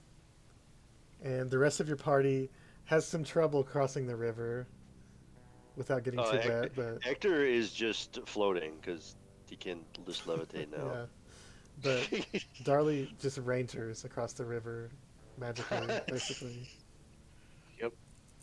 And he follows the tracks all the way to the edge of the forest. So Darley, make another survival check with advantage because the forest is also your favorite terrain.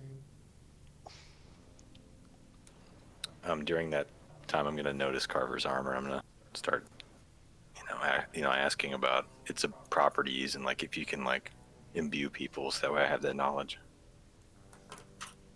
Are you gonna tell him? So I'm not really clear on whether or not I know the properties that it now has. Did I Oh. do this intentionally, or is this something I'm going to Um, find out as I go? You kind of have the general idea because you made it, but you'd probably need an identify spell for like specifics. Basically, I'm trying to focus on it because I'm socially awkward because no one is elected to,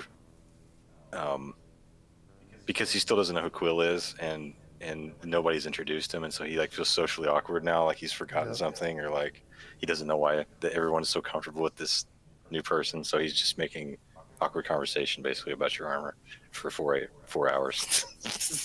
For 4 hours. I'll Well, happily discuss what I know is- about it, because I'm proud of it. It's one of my areas of interest, so I could carry on conversation about that. I thought Quill decided to. Yeah, Stick Quill around stayed the back at inter- the observatory, so she's not there now. Oh, okay. Well, I'll just make that the reason I started talking about it then. Okay. So Darley rolled almost another crit. He rolled a Yep. 25. So he easily follows, never loses the tracks of Fenrir, easily follows it. Off to the west, across the river again, the same river. And again, get far ahead of his group because they take so long to get across the river without getting soaked. Listen, Darley is on a fucking mission, okay? And then he never loses the trail at all when he gets all the way to you see a large ash tree, dark bark, and this tree appears to have weird grayish script carved into it all the way up the tree. And you don't see any sign of a face on it like Morning would, at least from here. And you see a giant white wolf digging at the roots of the tree.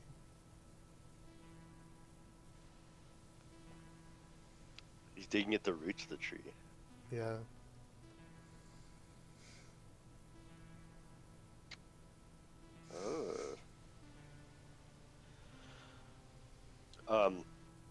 Can I make a roll to see if I can see anybody else around here?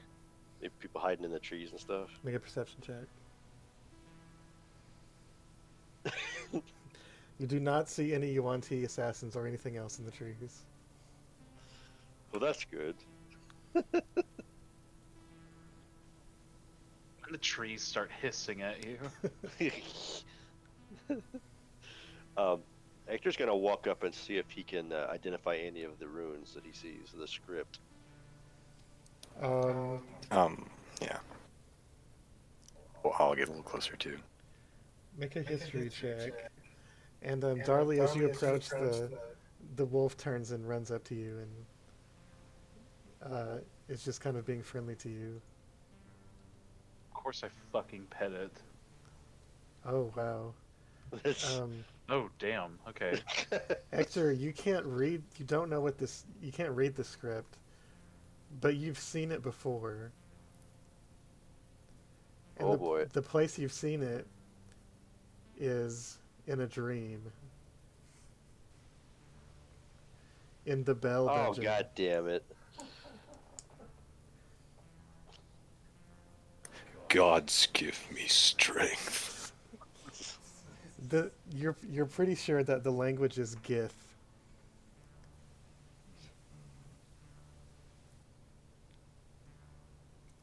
Why? With the Helm of why would Comprehend we- Languages, would I be able to read? Yeah? Now, why would there be a tree inscribed with Gith writing in the middle of a forest in the Coldwood? Kronos can read the script. It has jumbled messages, all different directions, all mixed together. But most of them can't even be read, but the ones you can read are talking about stars aligning and the coming of the Dark Star and constellations and omens. I'm going to create item monocle, and I'm going to continue to try to investigate if I can glean what any more about this Dark Star. Just investigate the term Dark Star and see if I see that rune any more in a pattern, or if it's like the main part, or if it's just like, you know, something used as like a literary mechanic, you know. Okay, make a investigation check with advantage. Okay, 11. You don't really come up with too much about it, other than the fact that these inscriptions, once you get closer, you realize they were not etched in. They've been put there magically. It's like the color of the tree is warped to create this. This is some sort of magic illumination from a group called the Gith in the plane of pandemonium. Well, I recognize Gith writing. I can't read it. It speaks about something sinister in the skies, a dark star, and a It's very vague and obviously meant as a foreboding warning to those reading it. You also notice the phrase green sky, which catches your attention. I'm gonna get closer, like, comically close with, like, zooming out the eye with green sky. Well, we suddenly got a green sky now. Does it elaborate? Nope, most of it you can't read because it's like sentences overlapped on top of each other. It is unintelligible, I'm afraid. The actor is going to walk up to the tree and knock on it. Hello? It sounds hollow, though the tree looks alive.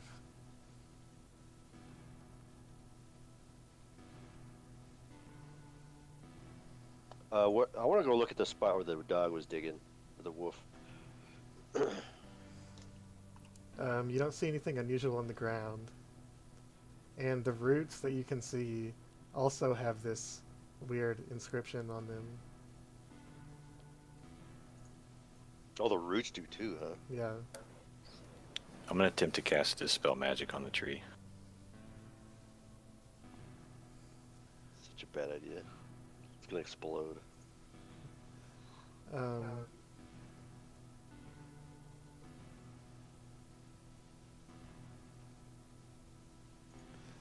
When you do that, it seems like nothing happens until a few seconds later, you can hear a voice coming from inside the tree. And it's so muffled that you can't hear it, you can't understand it.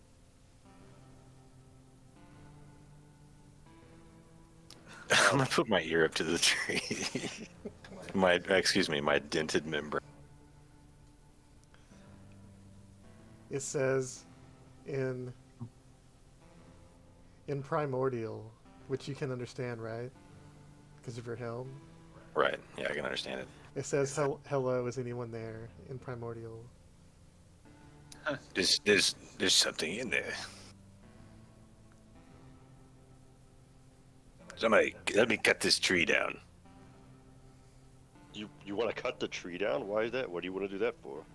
It's a prison. There's something in there crying for help. I don't know why I want to help it, but let's just get it out of there. All right. Well, before we do that, give me 10 minutes. Hector's gonna go over to the edge of the clearing. I'm just gonna throw my hands down and like just throw the monocle on the ground, just like incredulously, like this.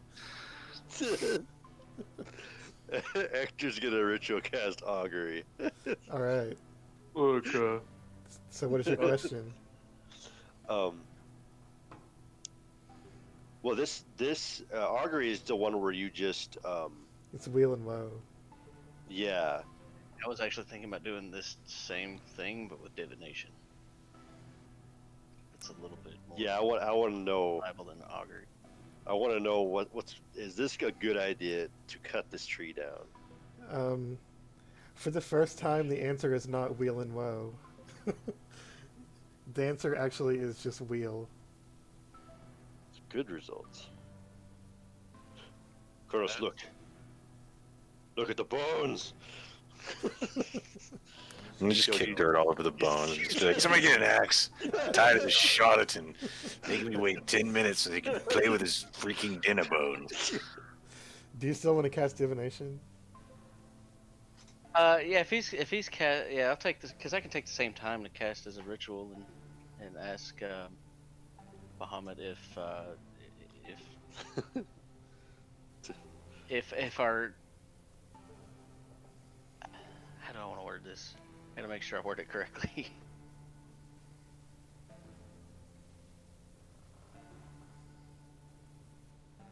If whatever we find here will help us in solving this mystery of Ragnarok, or whatever the end of the world was called. It's basically the mystery of like the deceiver Um, is the central figure. you hear the voice of Bahamut in your head, this booming voice that's very, Well, hold on. He didn't finish the statement because he said if, right? if. Is it a yes or no? It is a yes or no or a vague statement. Okay, I was just wondering because he said if, and I was wondering if he had like something to add to that or. It says, yeah, the GM offers a truthful reply. It may be a short phrase, cryptic rhyme, or even an omen. But it's a little bit more detailed than just wheel or woe or wheel woe or whatever. Right. Right. It's more than the Magic 8 Ball. So as you, What I'm trying to gather is like if our current like trajectory is still on the right path to finding out that answer.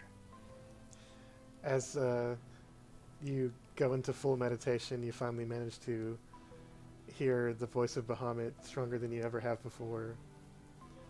And the voice is very like comforting and like paternal, as if you're being hugged by a giant dragon. Yay! It's very growly but protective. It's totally different than what Hector experiences when he casts divination. Yeah. God. And the voice says to you, the visitor does not have all the answers, but they sought the same mystery as you.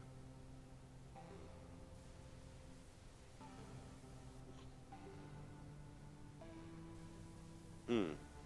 I want to make sure I didn't miss something somewhere. Do I know who the visitor is? Is that a name or a title that I've come across? No. I would assume, since I was asking about this specific actions that we're facing right now, that the visitor might have something to do with that. So. It sounds like we might gain some insight here. So yeah, I would back up Kronos on that. I guess if he says to cut down the tree, let's cut down the tree. I concur. Do you guys have an axe? We don't have. Darley has a club that when he hits stuff, he goes into a frenzy. Right. Yeah. Is he gonna go crazy on the tree with a quarterstaff?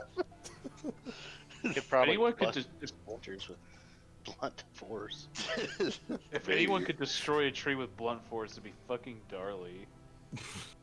So, Alright, Darley, are you gonna start smashing the tree? Just try to kick the tree down, Darley. Just big boot to the tree. How big is this tree? Like, is it a big round tree? Fairly large, yeah. Okay. I think Darley's gonna take his hammer. Okay, at least the hammer has Smash it. spikes on it, so Well, it's a little better.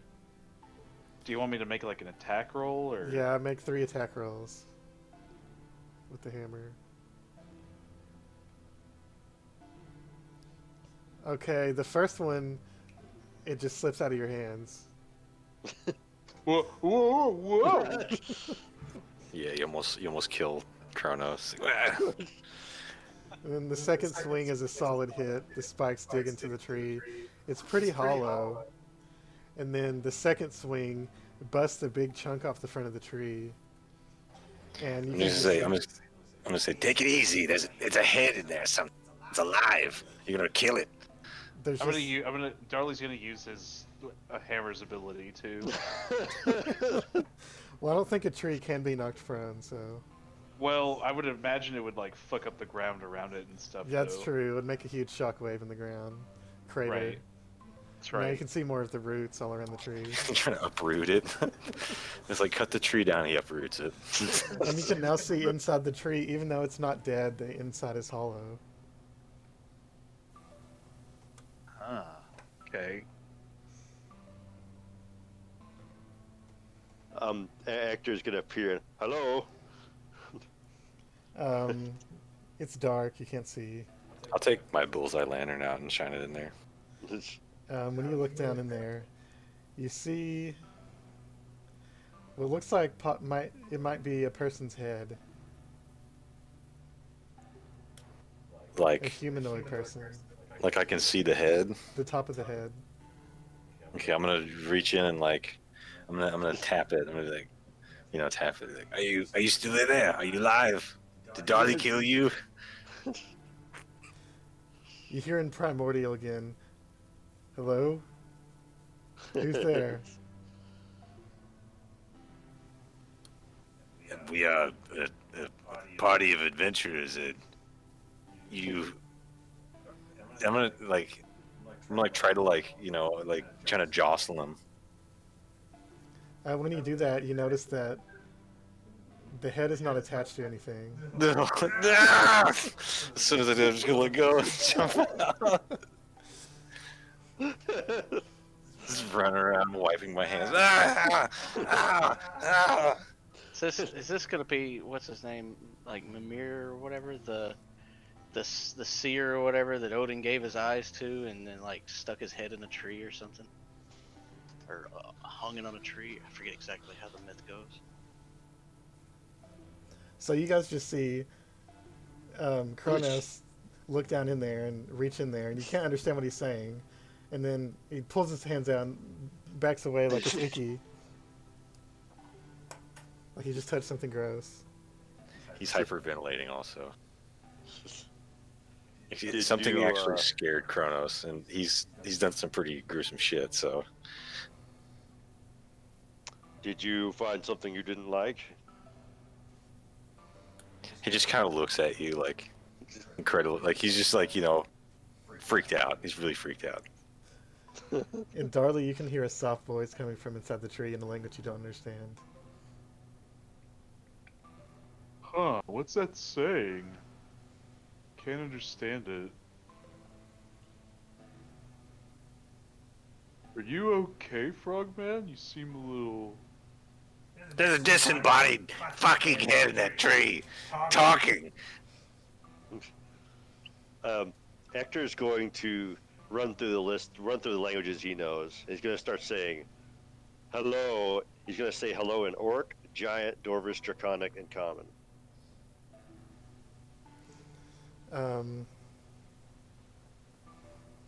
You just hear it responding in languages that you don't understand. Ugh. It tries multiple languages, but you can't understand any of them. Cast calm emotions on Kronos. See if I can get him to calm his tits. It suppresses his paranoia temporarily. I'm sure the paranoia wasn't helping with the disembodied head. Yeah.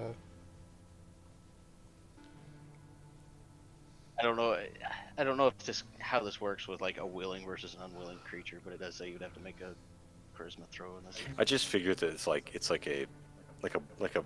how like bros will pat each other on the back. It's probably just like a bro pat. Yeah. He's just like just calming you down. It's like, it's all right, man. It's all right. It's kind of like what Bahamut just did to you. Came up Yeah. behind you and patted you on the back and gave you a bro moment. Yeah. Probably just a little more aggressive. Maybe not aggressive, but maybe a little bit more force than probably either. Right, 'cause- realize Right. you're small. Yeah, because last time you did my ear in. Yeah, I'm just gonna. Yeah, I'll just like compose myself and just like, I don't even know what it's speaking, but it's very old. But it's a head, and I'm not touching it. And Fenrir has climbed up onto the tree and is trying to stick his head in the hole that you made. How big of a hole is it?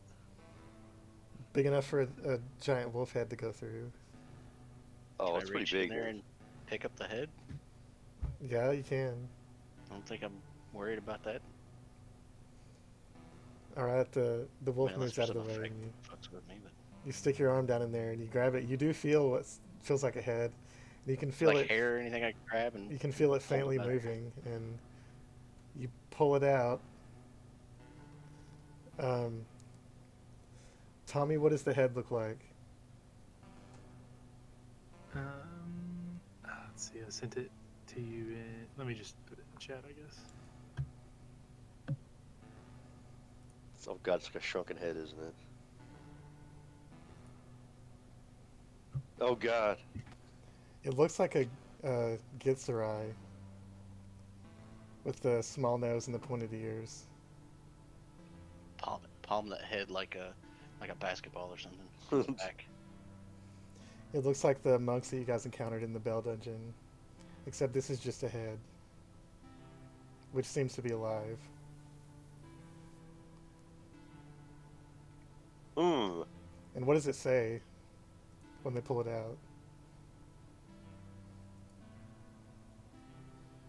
I guess it speaks. It's still speaking in primordial, but it will. If anybody can understand it, it will say, "Hello, who are you?" Yeah, only Kronos can understand him. Does anybody else have primordial? I doubt they do. No. Alright, No, but I do have spirit guardians. I guess Kronos is the only one that can understand it. Not spirit guardians. I'm sorry, I'm looking at the wrong fucking spell. Tongues. I do have tongues. I could cast something like that if that might.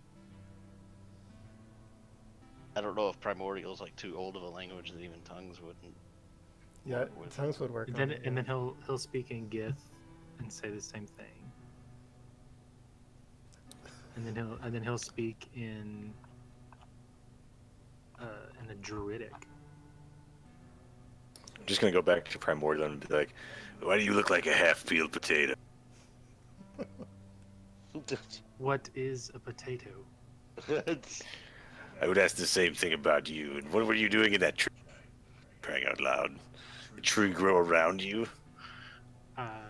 Yes. I was Yes. watching. Did you, is this like an extension of? Where's your body? I'm not a tree.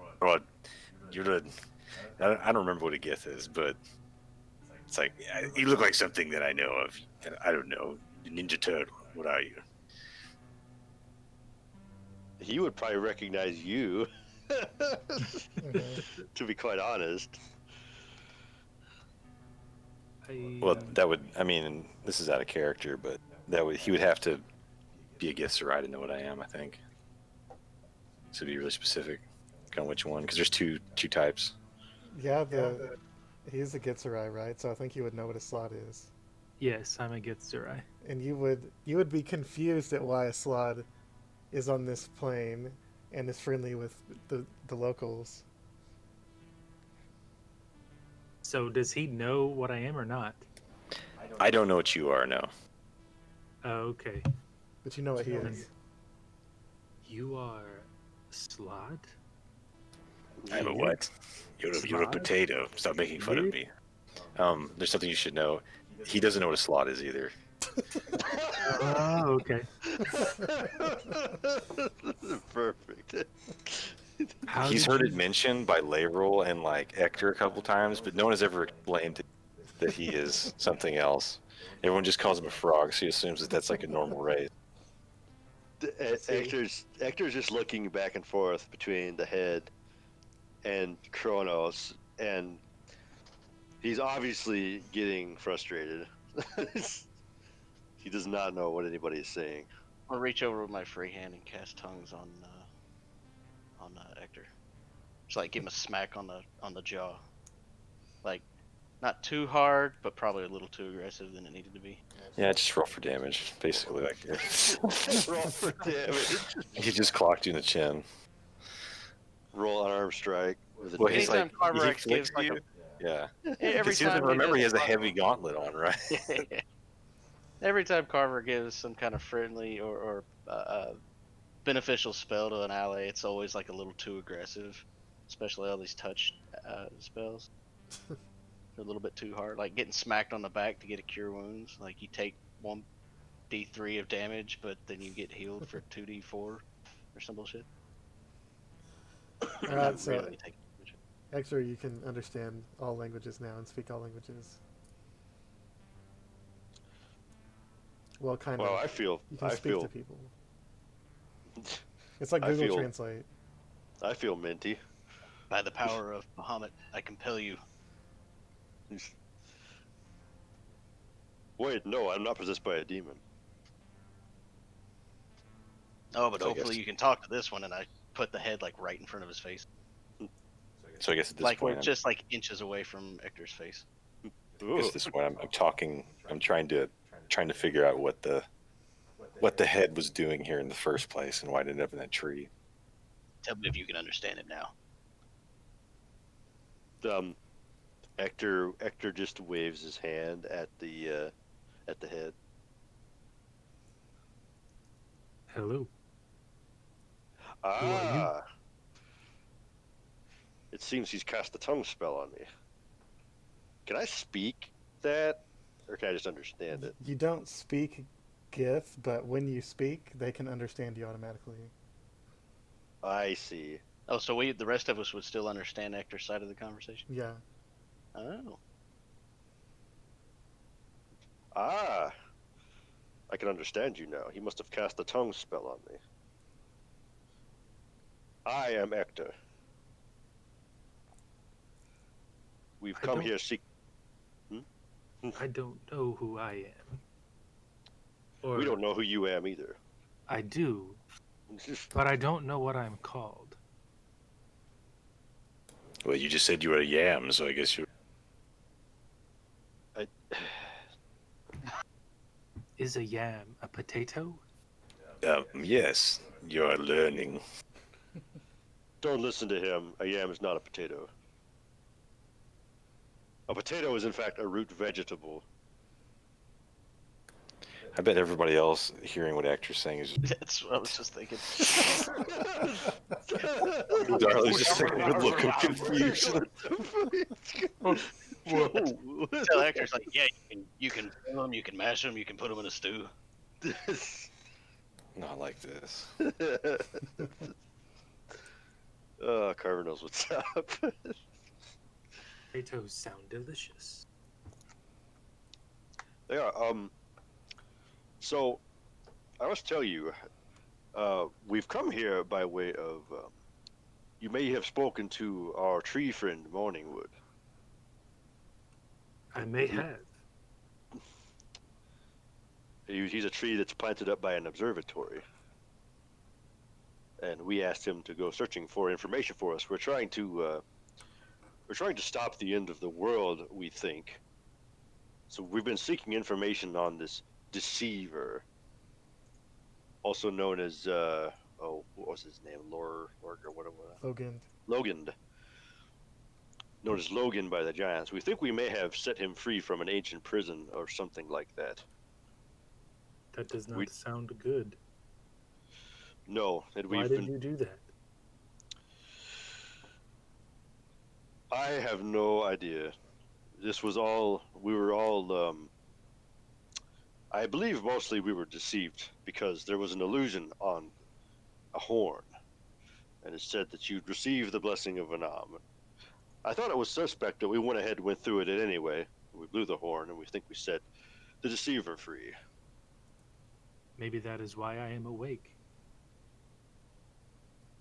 And you notice now that across the sky above the trees is a green aurora.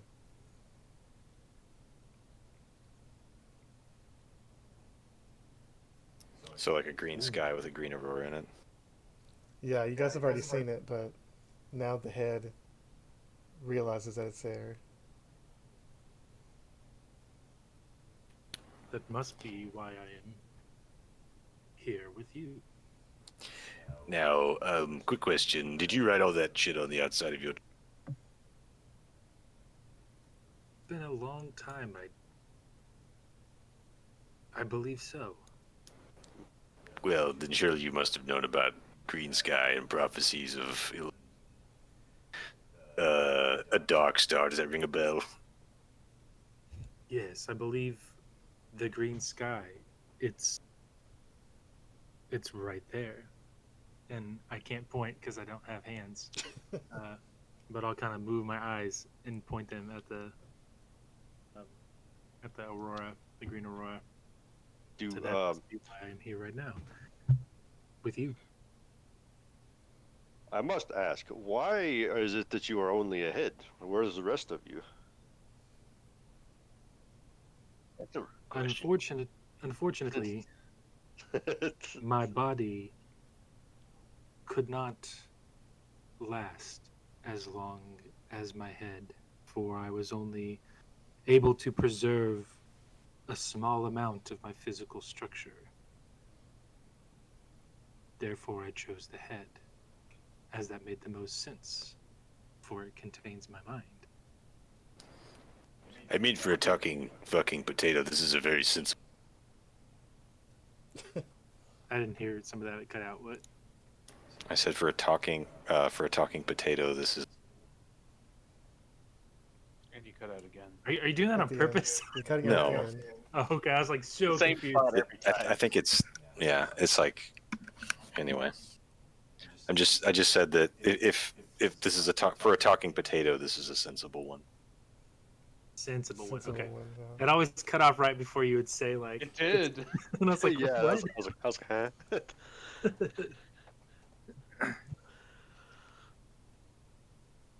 So you have awakened not only me, but some bringer of the apocalypse. Oh, we don't specifically know that. We know he is named as a deceiver by the Giants, or Logan. Hmm. I cannot know how many cycles I have been here. Long enough for this seedling to grow up big and strong, nodding to whatever degree I can at the tree from which they pulled me. Hey, Darley. Yeah. I think Can Darlie you- would be kind of hesitant after you talking. Oh, I'm sorry. Shit, he I can't don't want to leave understand. you out. An actor, you just can't understand it. It's like, do you think you could tell me how old this tree is from the rings? How could he? I guess he probably could. It's Would he hollow, need to make it- so there's not really any rings to see. Oh, I don't. There's no rings. there's no rings.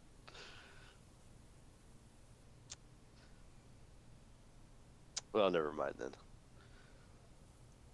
That's a wash.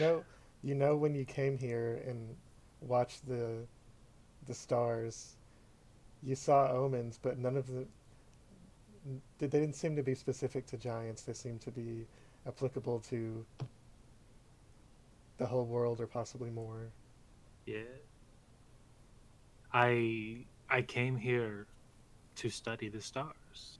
I witnessed a great phenomenon, a breakdown of the equilibrium of a stellar medium and the accretion. It was most perplexing as it altered the constellations and granted me visions. And so I came here to understand this omen.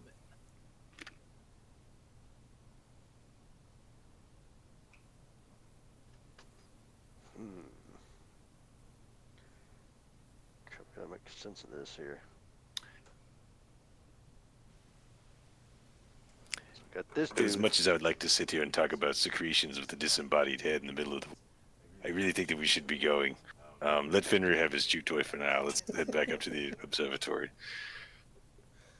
If you are attempting to prevent this, what did you call it? Apocalypse? We suspect it's the apocalypse. We're not really sure what's going to happen.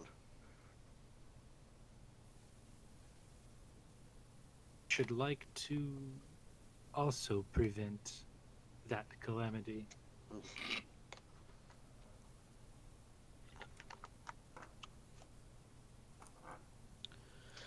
Alright, well, I don't know where we go from here.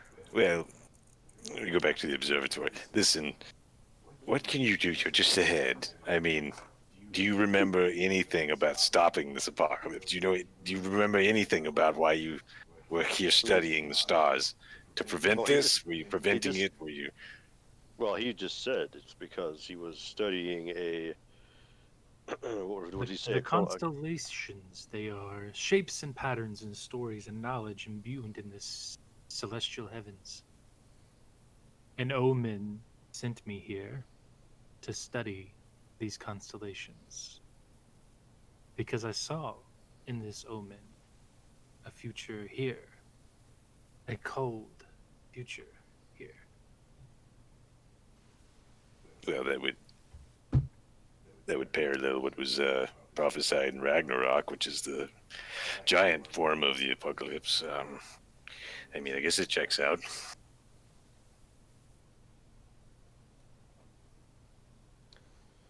The giant term for it is Fimbulwinter.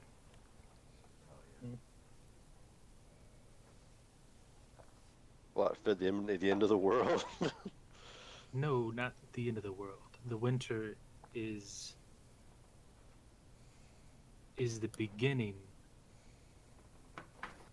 Right, it's the beginning of the end. It's the sign of the end. The cold before the death, essentially. When we honk the horn, I'm pretty sure the horn said something about Ragnarok, but Fimbulwinter is the giant form of that. It's the Yes. beginning before Ragnarok, right? A winter with no end. And Ector and Carver both a while back had a dream where half of the world was a frozen wasteland and the other half was a scorched inferno with a pit in the middle of it.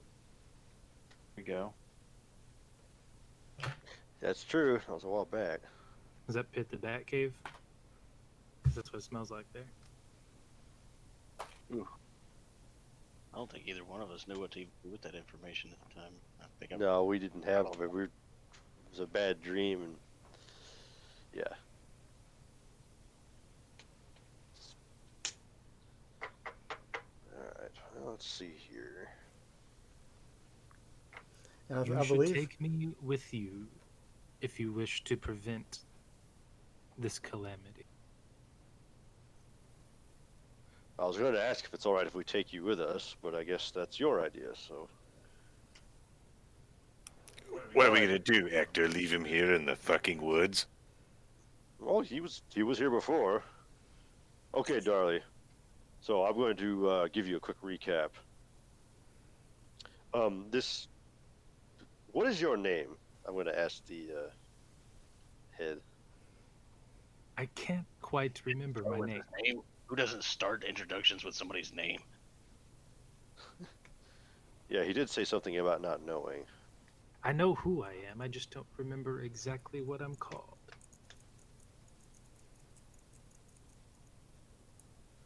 All right. As long as Do you want me to name it after a dick joke? What is Okay. a dick joke? I began explaining while Hector's talking to everyone else in Primordial about a dick joke, and then I explain why Morningwood is a funny name. God damn it. I do find that quite humorous.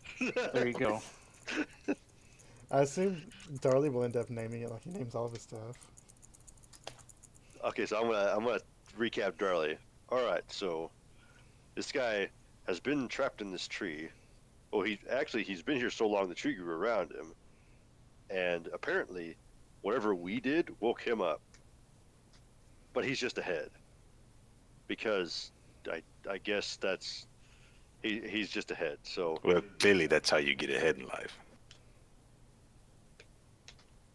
Carver grown. Oh. And then I nod because that makes sense to me because when he was explaining the whole like sexual joke, he mentioned head being part and like so Yeah. I'm nodding. God, Thinking that he's meaning something sexual when I can he's just imagine be like, "Ah, you are referencing the glands." Ah, I understand that. I got that reference. I understand. So this head that doesn't understand his name can understand sexual innuendo. Yeah, once you so explain that way them. he's getting just the tip in life.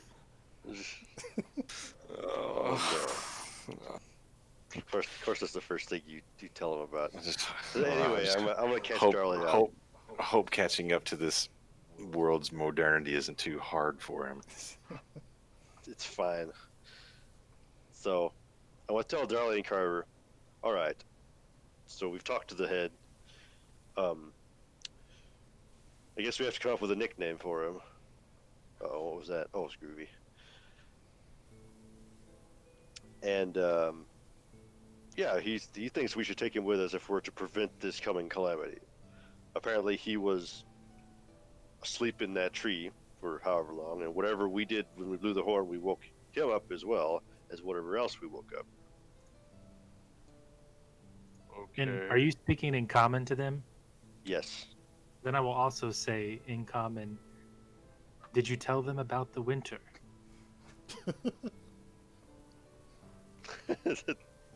Tried every language except the one that's literally called common, as it is the most common language in existence. Well, human is what it would be to him. So we can speak our language. Oh. Neat. Oh, I guess he can. Of course he can. He's a learned yam, can't you tell? He can manage to make his body preserve itself for thousands of years. He's obviously a learned yam. It's a Yams? yam then, okay. And yams are potatoes, but they're not potatoes. They're like potatoes, but they're not. They are not potatoes. Root vegetables. I know what those are.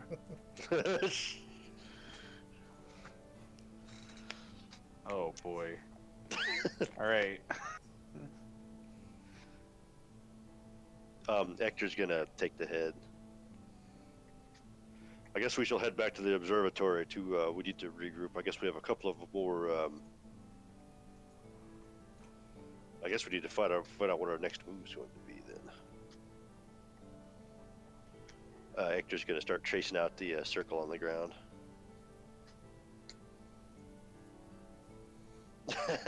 All right. So is anybody going to name the head? I feel like Mimir is like applicable because it so resembles that mythos of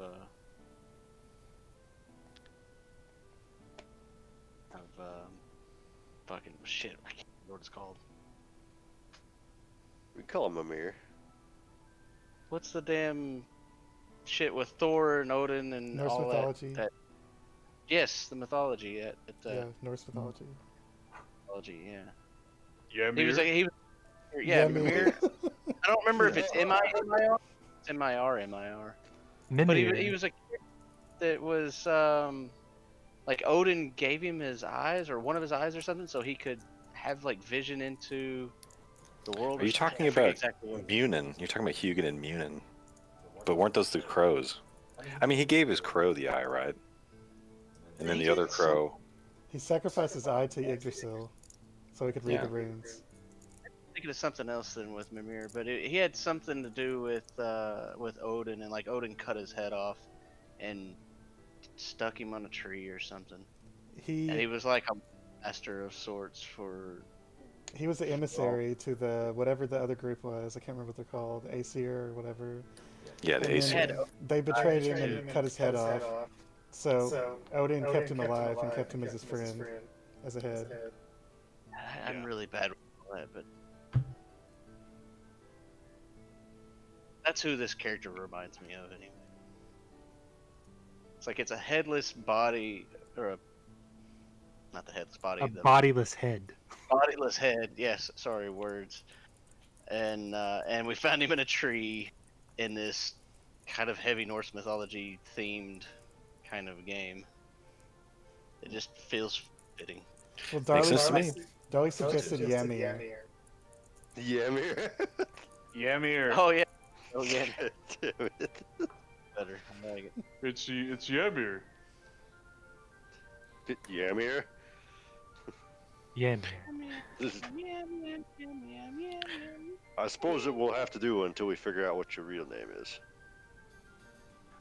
Okay, so we calling him Ymir or Ymir? Ymir. It has to be Ymir. Yeah.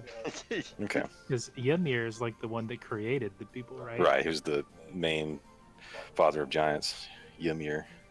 Well, if you pronounce it like they would pronounce it, Ymir, because it's a long U. Mhm. He's Ymir. He was the one that they cut their bodies. He cut his body up, and his blood became the sea, and his body became the mountains. Yeah. Ymir. You guys are way more versed in this fucking shit. I imagine Darley. I mean, you knew something that I did. I imagine Darley walking through the woods, holding up a head, just saying Ymir, Ymir. Ymir. Ymir. Ymir. Just mumbling behind him like, you could have named him Bob Dylan. And the wolf Fenrir just keeps sniffing the head and is fixated on it. But that would make sense because if he speaks Druidic, that's like the language of like the forest and the animals and the trees, and that would also be why he could talk with Morningwood. Mm-hmm. Morningwood can talk to Fenrir too. Right. I'm gonna ask Ymir, if he's good at druid magic. I'm gonna be like, are you proficient in the art of the elves, the magic of the fucking trees? I am proficient in magic. Magic with trees, yes. Well, you see, this animal is one of Darley's favorites. He really wants to awaken it. You wouldn't, by chance, know how to do that, would you? I might. I might. Do I know how to do that? It is a druid spell you can pick. I don't know if you have it prepared. If you would be so inclined to help us back It at the also has observatory. material components. Is it You'd called like- Awaken? Yeah. If you'd like to help us, I'll gladly comb your hair for you. He doesn't. Wait, I don't think it has hair. He doesn't have any hair. Yep. Yeah, but he doesn't know That's the that. joke. Yeah, he doesn't Oh. know that. He probably knows that. I have grown hair.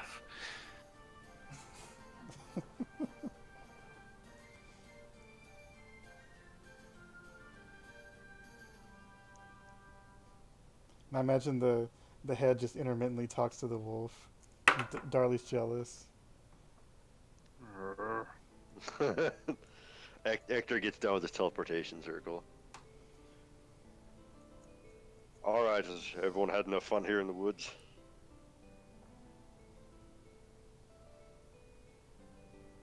Yes, Just no? in case it's relevant, I don't really know how long this lasts, but I think tongues counts as a beneficial spell on an ally. Yeah, it does. So you've been charged with a little bit of an electrical surge. You may feel a little electrical tingle, and the next time you make an attack with a weapon or a spell attack that deals damage, it deals an additional 2d6 lightning damage. Instead, he's just gonna like static discharge on me, and in like in a eureka moment, I'm like, ow! And I'm like, I knew it. All right, Darley, you'll have Shocking. to make a animal handling check to get the wolf to go into the teleportation circle All right. to coax it in there. Yeah, Go. easily. Easily convince it Yeah. to walk into the glowing circle of magic emanating heat and power. Just walks into Look. it and sucked into a Yep. different place. And I assume someone's carrying the head, right? Is it Darley? I think Yeah. Hector has the head. Hector, okay. You're gonna step I through have the you, Mir. teleportation circle. Ymir. Kronos refuses to touch him, so You step through and come back out in the middle of the observatory. all emotions is only good for a minute, so that's probably worn off by now. So you can go back to being crazy. And it's now about, I don't know, how far is that? Most of a day? Probably nighttime. So it's probably afternoon now, yeah. You guys are probably Yeah. hungry. All right. Hungry. Are you hungry? Ymir? Mm-hmm. For a head without a stomach, where's he gonna put it? Good I'm just gonna like dunk him like halfway, just like chin level into like some egg. Hector just holds up his hand as you say that. He's like, it's like he's a living head without a body. I'm not going to, I don't know how this works, so I'm not going to make a Please indulge it.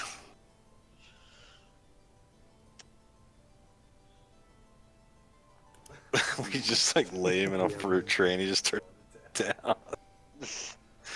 Delicious. So while you guys are having your dinner, do you want to discuss what your next move is? I'm just being grossed out because Yaman is like chewing food and it's just like coming down a little bit and then going right out his esophagus hole, which is just like 10 centimeters down. Yeah. Just chewed food just coming out of the bottom of the head. I think I'm gonna roll Really? Constitution for that. Yeah. I don't know if does it come out of the bottom of the head or does it disappear somewhere? It probably just disappears. So it's just like magically eats it. Yeah, he's a magic head. Oh, so- I just thought he was just eating it and it like just for the No. I mean, physical he is a stimulus. disembodied head, but it's You magic. can magically digest it. I guess so. Whatever you I want think it to we be, need- it even matter.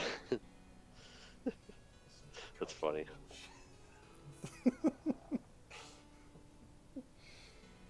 So, what do you guys want to do, and do you want to keep the head? I assume everyone's okay with the head. We gotta keep the head because it might be helpful. The head thinks he's gonna be helpful for solving this crisis. Well, Fenrir and Morningwood both like the head, so I feel like Darley's okay with the head. Most likely. Yeah. Right. I'm going to start discussing engineering once again with attach the head to the mechanical mule that we had. See if we could make like a centaur type of beast. Oh no. And he's gonna just I'm sure Carver's gonna be like, that's a terrible idea. I can just hear it right now. Literally think right now, like, where the fuck do you come up with these ideas? Christ. We're not going to put him on the mechanical mule. That's just a bad idea all around. We can't just fucking carry it. We need our arms for the you're gonna wear them around your sorcerer. You already look like a shaman. Change your Just- class. Stupid outfit. Well, no, we could come up with a harness or something like that to carry him around. Maybe he's got some ideas. So he's just used. Being a horse, pretty cool. Just like a mage mecha centaur. That would just be so sweet. Now no one can stop me. It's just a mage that can run at like 45 because he's got a horse body. And he has an insane encumbrance because he's a beast of burden as well as a mage. Oh lordy! The weight of this knowledge Well, overburdens me. Finally coming to fruition. this is the plan all along. Well, we do need to stop by Felbar to pick up the other leg for the mechanical mule. So I mean, that's. No, I was Try kidding. that. I was kidding. But I I mean, if don't think it'll Carver work like you think wants it to will. do it, yeah, probably not. It'd probably just be like, we. If I did it, I would probably just strap it to the front of it. And it would just be a mechanical mule with a head strapped to it, and the head doesn't have any control over it. So that wouldn't work. If we were gonna try to get Carver to do that, I would probably definitely have to sit down and meet with Bahamut and see, like, can like, I do what this? This feels wrong. Please give me some guidance. It's like this is just. there's no Is this way. an abomination on creation? Like, this is definitely an abomination. Another detail is the head has a thin silver headband that has intricate arcane engravings on it. That seemed very out of place for the middle of a tree in the middle of a forest. So is that headband? Is that the key to what's keeping you around? No. That's just the shape of his head. I think it's rather stylish. No. We're gonna Can have to we? come This is Go just ahead. out of character, but can we take 10 minutes? We made it like now. I'm kind of thirsty and Yeah, I'm nicking out. Okay. yeah, that's a good time. Let's take a 10-minute break. Yeah, just meet back at 9:30. Is that we're good all for we're everybody? eating dinner anyway. So. 9:30, yeah. All right. Okay. Sorry about that, guys. No, you're good. All right, cool. If somehow anyone is watching the stream or this video, you can skip ahead 10 minutes. And while you're at it, be sure to check out Finders Keep. YouTube. Badlands is one of our campaigns, as well as the Gatewatch. So be sure and stay tuned. Yeah. But we're not going to roll an ad. We're just going to keep it on the blank screen. I'm not gonna roll an ad. I'm just gonna fucking say it. You only have ads to roll, or are you sponsored? We are the sponsor. Half mechanical, half Gith. That's it. Ish. Fucking. I'm just basically picturing a mechanical horse with like a human-esque head. Yes, that's what it would be. It's not really a centaur because it's not like got a half-human No, body. no. It's just a head. But it Instead could of be a the long head of a centaur.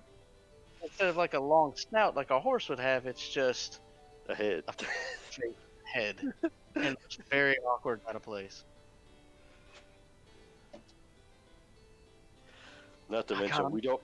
The only thing is we also don't know the control mechanisms for this mechanical mule either. So there's God knows how that's gonna work. Because we still got to pick up the leg for it because they're making one for us, right? A little Right. wiring and pulley system stuff all like attaches to the nervous system at the base of the skull. Well, given It's the like- nature of the head and the mechanical mule, I think it's very likely the controls are magical in nature. I had this funny idea that like when the head just like moves or something, it causes the mechanical parts to move. So like it rolls Mhm. in one direction, it starts galloping forward, and rolls in the other direction, it jumps, and just random shit like that. Wiggles its ears and it steps to the side. But Raises it's like, eyebrow. it's like hooked up all wrong, so like it tries to turn its head and it just like falls over. It's like, damn it. Random shit happens. Some random facial movement. Especially with the crew we got, like we wouldn't know how to do that. I mean, we could. Rears up do on something. two legs. He frowns and falls first in the ground. Every time he tries to talk, something happens. Fucking starts taking off running. It's like, damn it. I was thinking more along the lines we just go find a. I thought of another problem too because the dwarves might not be too keen on us carrying around just a talking severed head through the city. So we could just make the horse and then create or just get like a straw dummy or something and put the head on top of that and put the dummy on top of the horse so it just looks like a guy riding a horse that we have to control somehow. That's Unless a it- good idea. Telepathically or something. Gith are like telepathic creatures if I recall. Yep. They have psionic abilities.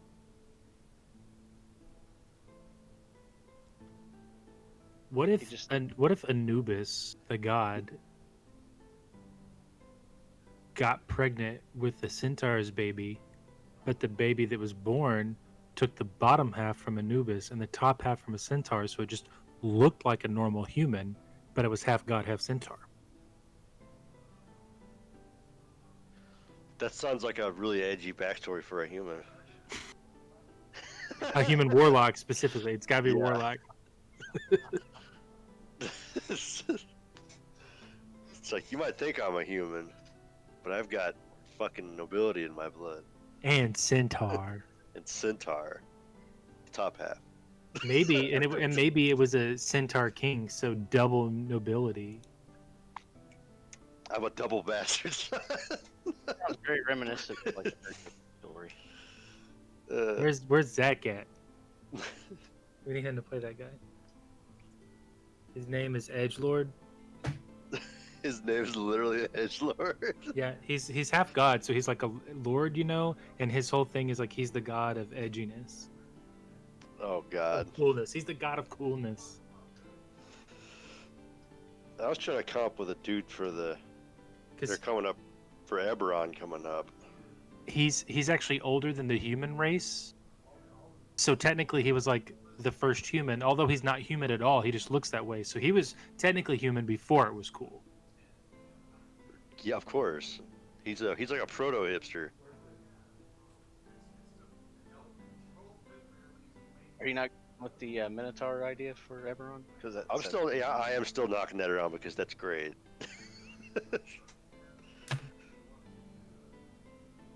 If I do the Minotaur, it's definitely gonna have the problem where if there's anything red, it's just gonna get fucking pissed.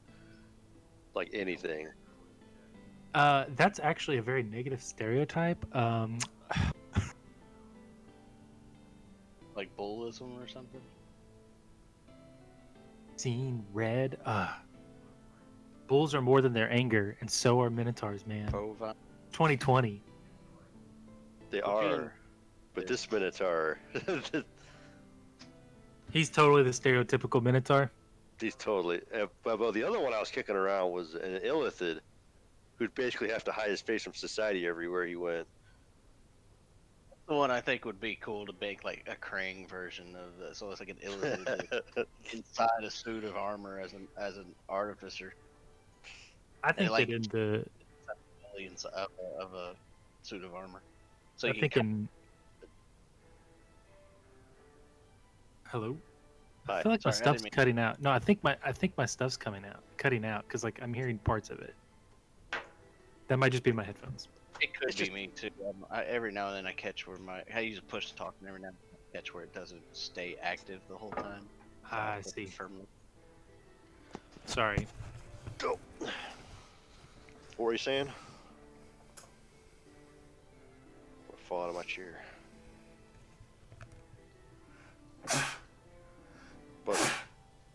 Bless you twice.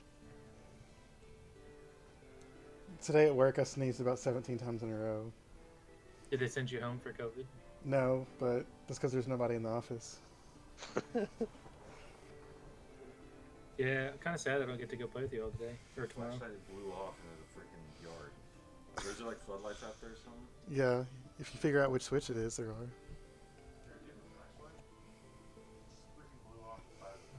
Jared's trying to smoke a cheap cigar, and he said it blew off in the yard, and he has to go find it. What?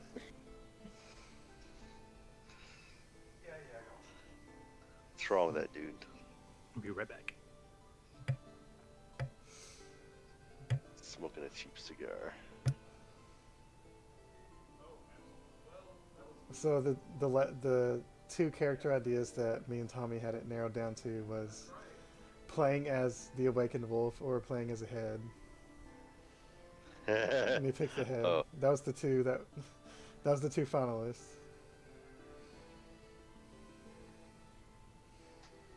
Ah, crap. Well, then we can't awaken the wolf because we don't have enough people.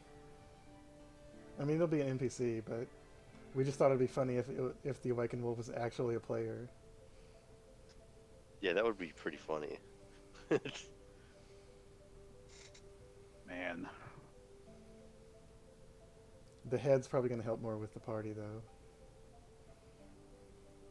Yeah, we're trying to come Maybe. up with ways to give the head some kind of mobility. I think he Try to already has disguise some. it. The other thing is, we're trying to figure out because I think carrying around a talking severed head through the Dwarven Citadel might not go over so well. Or it might. That was just my thought. So we might have to like try to disguise him as pull a Bernie, just have him like hanging out. Yeah. he just doesn't talk. That's all there is to it. In Just a leave him bag in your or something. Yeah. Occasionally, somebody hears somebody talk, and like everybody's looking behind themselves. Like, who said that?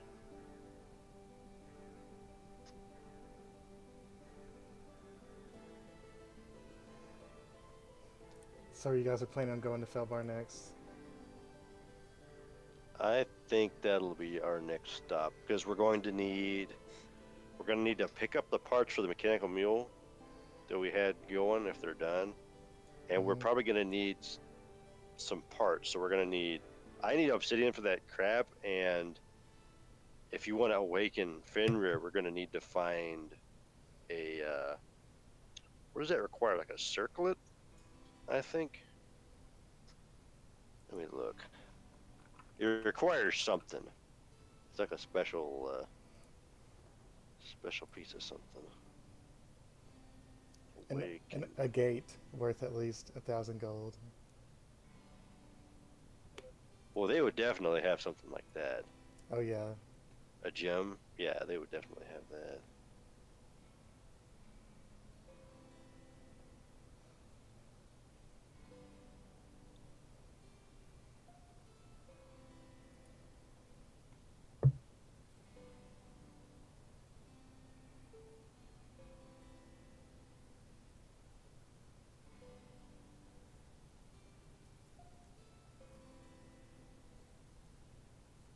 I'll make sure to let them know that that I feel like I can awaken that wolf that they want. I'll just need a little bit of time to rest. And That's fair. Valid point. And they'll have to get you 1,000 gold piece gemstone from the dwarves. Yeah. I'll need a special gem and, or I'll need a special gem and a little time to rest. I could probably do it tomorrow. That's perfectly fine. Dahlia might not be okay with it, but that's just yeah, he can wait. It's fine. He'll pout, but he'll be fine. Sure. Actually, depending on how long you guys are traveling and what you're doing, since I don't have to walk or do anything, I might be able to just rest while you guys are walking around. That's true. Well, you want to ride around in a stack? Because I've got, Hector carries like cloth sacks with him, so you can hang off of one of those. I won't put you in the, because he's got a haver sack, so I don't want to stuff you in that because you'll suffocate. That's not good. It says right on it, it's like you put a living creature in here, it'll suffocate. It's like, okay. After 1D whatever minutes of however much stuff. Plus, it's full of like there's all kinds of shit in there. You don't want to be bouncing around in a backpack.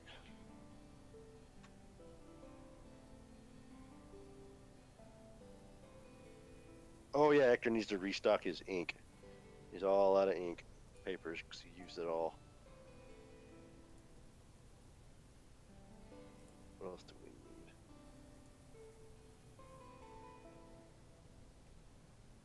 Get some files and shit, just general shit.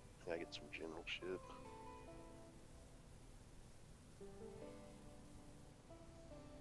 Oh, there he is. That's actual size. I don't know if Jared wants to draw a little sprite like the others, but for now, we'll use that.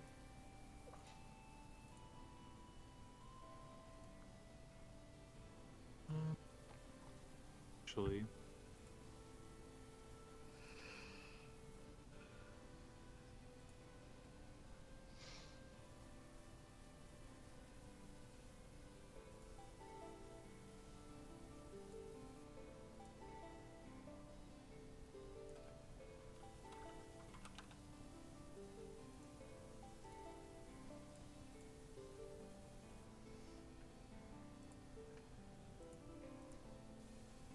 Put it back together.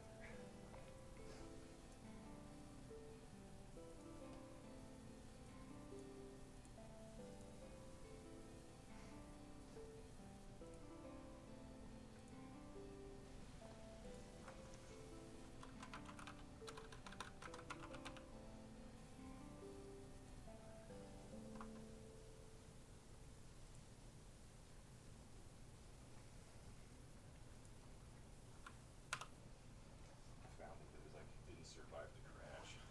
It was like in 3 pieces, so I tried to put it back together. I finally got the deer heads and then put it back out. Do Gitz or I have dark vision?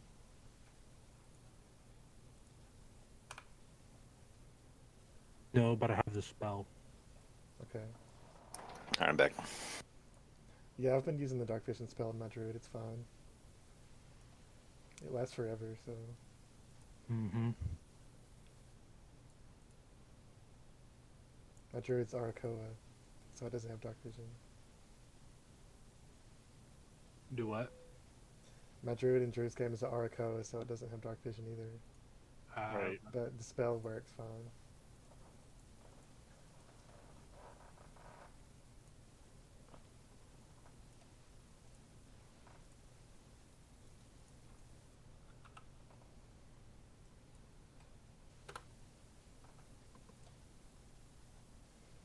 trying to fix the token. All right, so are you guys gonna go to the Citadel Felbar? Is everybody good with that? Yeah, that was the plan. I think got a couple things to do here, and then from there we can set out to restock shit here, and then we can set out. I guess if you guys want to do the head out to either do the last, because the thing is I don't have any other leads on what we do with there's Ymir. What we do with the deceiver situation. I don't have any more leads on that. Well, you have you know that the Storm Giants, the Storm Giant King. Oh yeah, we do know the storm. That'll be the next stop. That makes sense. That makes sense. So yeah, that'll have to be where we go next. We'll blow the horn or conch. It's a conch. Yep. The conch. Does that work on everybody if we blow that? Yeah, All right. it's the teleport spell, which is like up to 10 people or something. Oh, we're covered then. All right, so you guys walk down the stairs with the head in a bag, down to Citadel Felbar. Oh, this is a new day, right? Yeah, you guys probably would rest before the next day. Okay. Yes. I have extreme paranoia and disadvantage on wisdom and charisma checks. All right. Very good. Could be That's right. actually a bad thing, yeah. I think Quill probably would return to Candlekeep to write her book, and then probably come back to give you a copy of the book when it's done, and might ask you to bring her back there eventually. But Right. Well, I did let her know, like, if she wants to go back, I know we have the sigil, and plus, if she's got any mage friends that would do cast it for. Of course, the thing is like they would have to know you'd have to draw it way huge, mhm. But besides that little detail,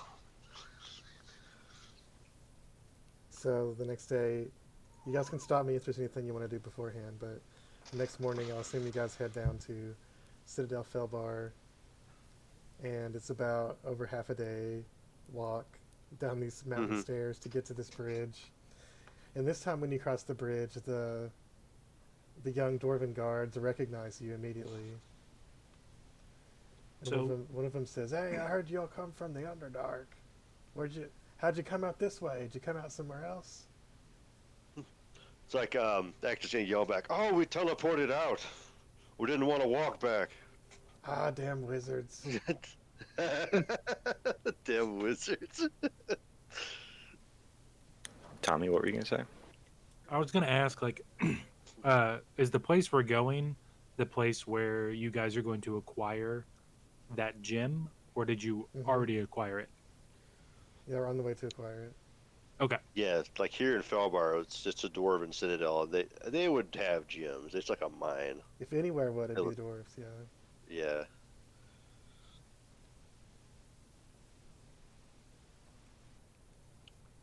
So, Uh, are you going to cut eye holes in the back for you to see everything? Yeah, well, he is alive, so yeah, I guess we'd cut eye holes in it. Is there no way you could pick up like a small, or like a net, and make a sack out of a net?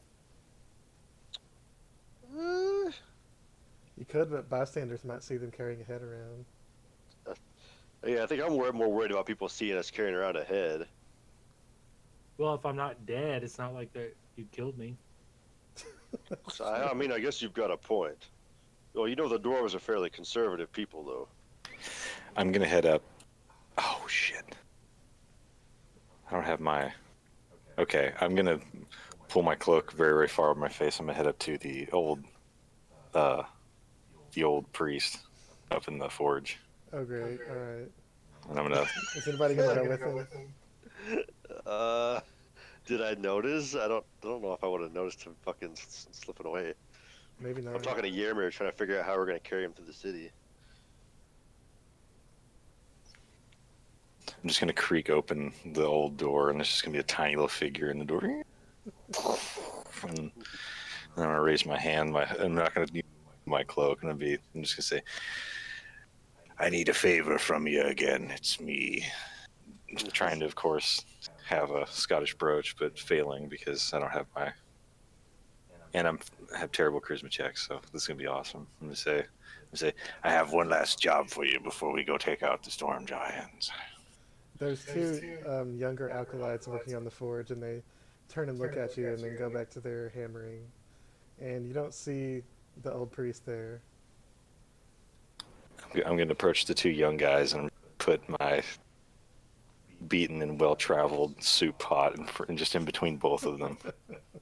Like, can we help you? I have a commission of a hero's. Uh-oh. We are the ones who originally created the vessel of moonbeams that the old archpreacher had helped us make. And one of them says, "Oh yeah, I remember. I heard about that." You see, I have this old pot here, and it's not good for perforating the kind of with some filigree and hopefully just enough for like air holes, because I would like to use it as a bassinet, just for a face armor, if that'd be okay with you. It's pretty big for a hat, isn't it? Yeah, but that's not what he's doing it for, so I'm trying to deceive them. Would you like me to roll for that? Yeah, roll a deception check with disadvantage. A disadvantage. What? He says, "Well, all right, we'll need a donation to the temple for that." Oh, I'll give you anything. I just need a little, but I'm in a hurry if that's okay. We usually take gold. How much can you offer? I'll give them both. I'll put a platinum on both sides of their anvil, right in front of them, and then I'll throw one in the coffer box in front. Okay. One of them says, "I'll try. This. I don't promise it'll look great. This is a pretty strange request." I'm gonna say, up north they say the skies turn green. So strange times call for strange requests, young man. Jared, try increasing your sensitivity on your mic. On where is it? Somewhere. There's an option somewhere. Yeah, increase input sensitivity. That probably will help. But anyway, so they start working on it. One of them does. So are the rest of you going to the? Where are you going first? So, Hector's gonna first. He's gonna head over to. Where did we ask? Who did we ask to make a copy of that mechanical leg for that mechanical mule? I can't remember who we asked for that. Did we ask the temple for that? Like the old smith? No, maybe it was somebody else. Goodness me. We asked somebody about that. It's not picking you up. Huh. Anyway, so I'd like to do that, but I also would like to go, go to the jewelers to buy. Oop. Hi, He's trying to fix his mic. I got you. Nope, can't hear you. That don't work. Well, while he's doing that, there's a blacksmith working on it, but you guys you went through the king. He's the one you asked about. I see. Okay. Okay, so he's still working on that. Yeah, the king's got a blacksmith who might be All done right. with it. Don't know. Oh, we'd have to ask the king. All right, so the first stop will be the go over to find a jeweler's, because I'm going to try to find a valuable agate. 1,000 gold agate. And I'm also looking for some obsidian. So I'm looking for some nice solid piece of it.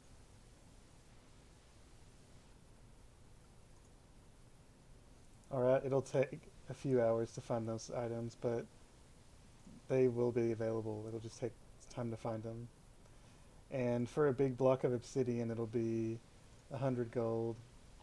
And of course, Okay. 1,000 gold for the gym. Yes.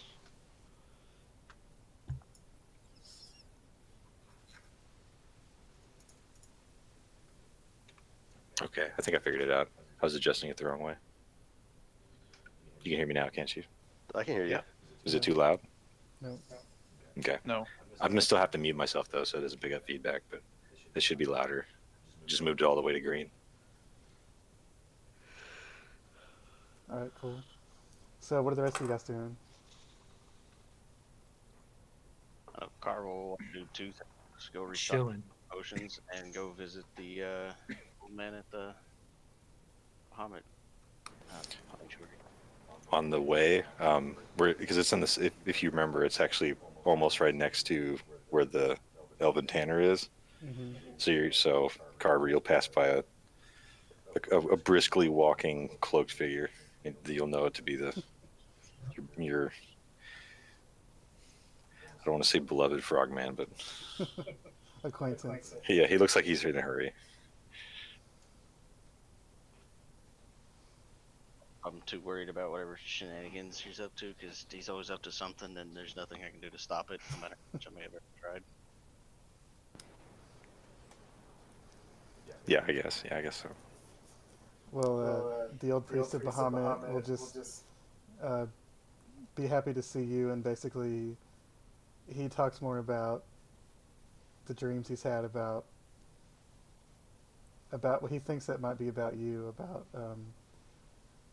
reforging either literally or metaphorically something that has been corrupted by the Scaled Tyrant.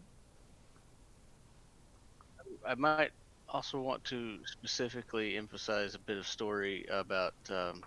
You reminded me earlier because I forgot all about it from a long time ago. The dream that I had about the frozen and scorched landscapes and our current predicament with this whole end of the world scenario, and see if he might have any insight on any of that kind of stuff. He would say, many times in history, the followers of the Scaled Tyrant have tried to summon her onto this world. She's trapped in Avernus, but with the right kind of powerful ritual, they could bring her here. And I don't think there's any force now that the gods are all gone. I don't think there's any force here that could stop her. That's always the apocalypse that we worry about. If you foresaw a world that was burning, that could have been because of her. But the ice, I don't know anything about that. Gears are turning in Carver's head. And I'll leave some platinum in the donation tray before I leave too. Alright. Meanwhile, just next door, I'm gonna, go to the Elven Leathersmith's place, and I'm gonna open the door and keep my hood down and say, "I have returned for another strange request." God damn And I'm going. I don't know if I need to roll something, but I'm trying to rig up like a leather strap system that like can suspend a head shape inside of a circular like frame, basically, like not like a dream catcher, but something like that where it can be stabilized so it doesn't hit the sides. Okay, so the elf says, "I'm not gonna lie, you look kind of suspicious." I will say, I will stop him before he finishes, and I will say, the assault on my life has left me scarred, but my resolve has never been stronger, and I will attempt to persuade him. Alright, persuasion with disadvantage. Okay. He says, I'm gonna need some more specifics. I can try to do my best. I'm just gonna throw a platinum at him and just be like, "I'm in a hurry, so do what you can in about an hour, and I'll be right back." An hour? Okay, for an hour and a half, I'll be right back. It's a platinum, okay? And I'm gonna walk away. He just goes. He just sighs, and he starts cutting pieces of leather. I'll have a like charcoal scribbled napkin that I did on the way while I was walking, and I'll give it to you so that way you can decide whether or not that wasn't enough money. Well, a platinum is probably going to pay for anything, so at least as far as leather goes. In that amount of time, he's probably gonna have time to like cut the strips, like cut the amount of strips to make it, and then I'll just show up, just like, yeah, whatever. And just take. That's all I can do. I'm not a superhuman. You make me sick. Just being a dick to everybody. I'm gonna go to the gnome's place next time. I heard he's fast. He's got death fingers. And he's like, "Geez, these random outsider races are more racist than the dwarfs are."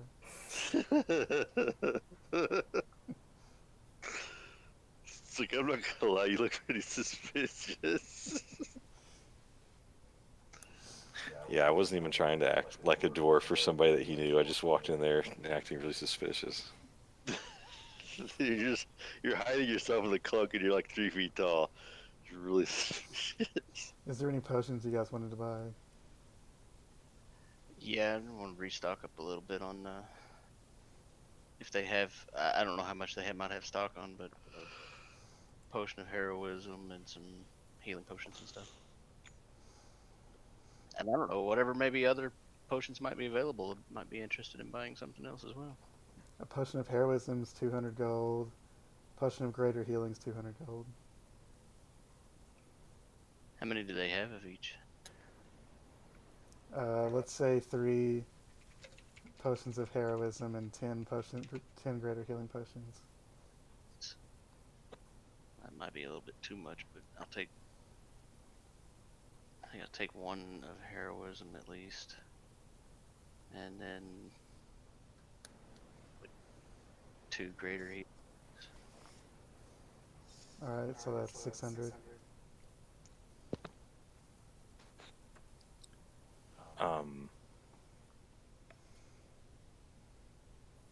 Meanwhile, A couple more regular healing if they have that too.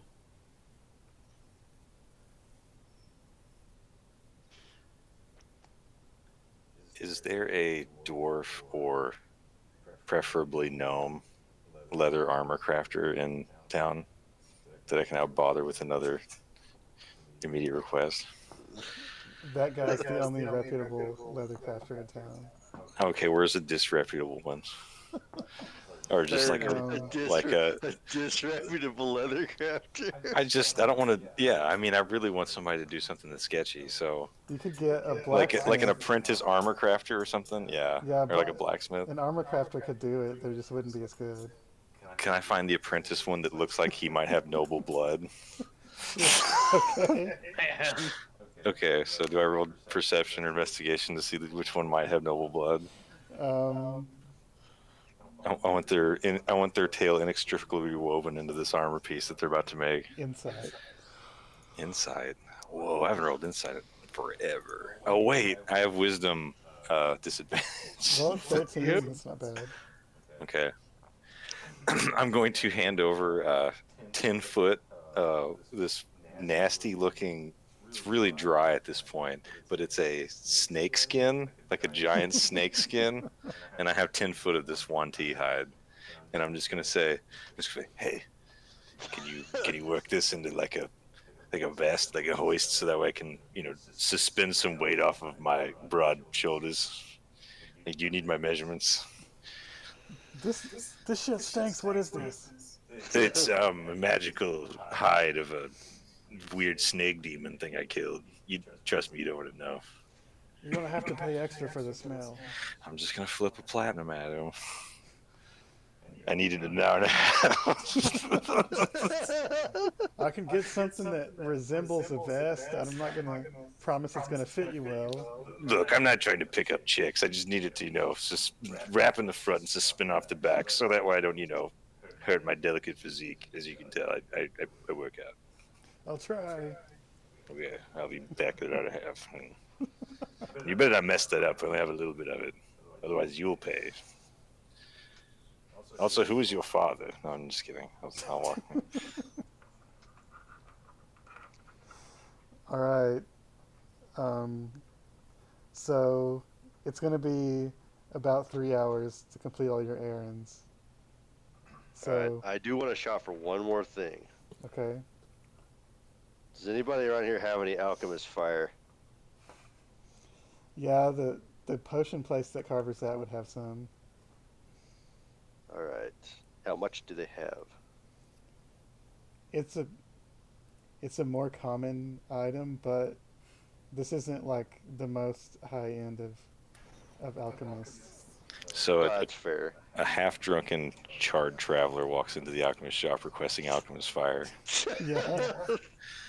Sounds about right. This is normal. This is fine. No, he's had time to clean up. And I don't have a problem. Oh, okay. Alchemist fire is not considered a magic item. Okay. Really? Um, Okay.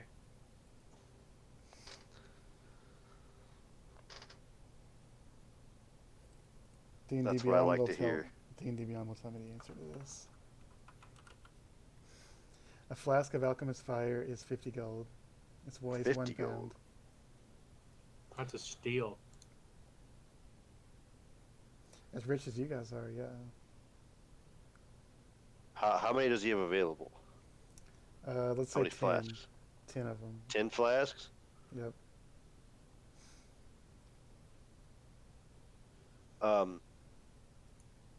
Can I get a discount if I buy all of the alchemist fire you have? He'll give you a 20 gold discount. He'll give them to you for 480 if you buy all of them. Can I try to get it for 450? Make a persuasion check. Eggle. Yeah, you managed to wear him down and get him eventually down to 450. All right, 450 is cool. All right. Alright, you take a box with 10 vials of alchemist fire. I carefully wrap them with some cloth and put them into my bag. So, are you guys gonna check in with the king? It'd be really rude not to. We did just show up. I won't be there. Okay.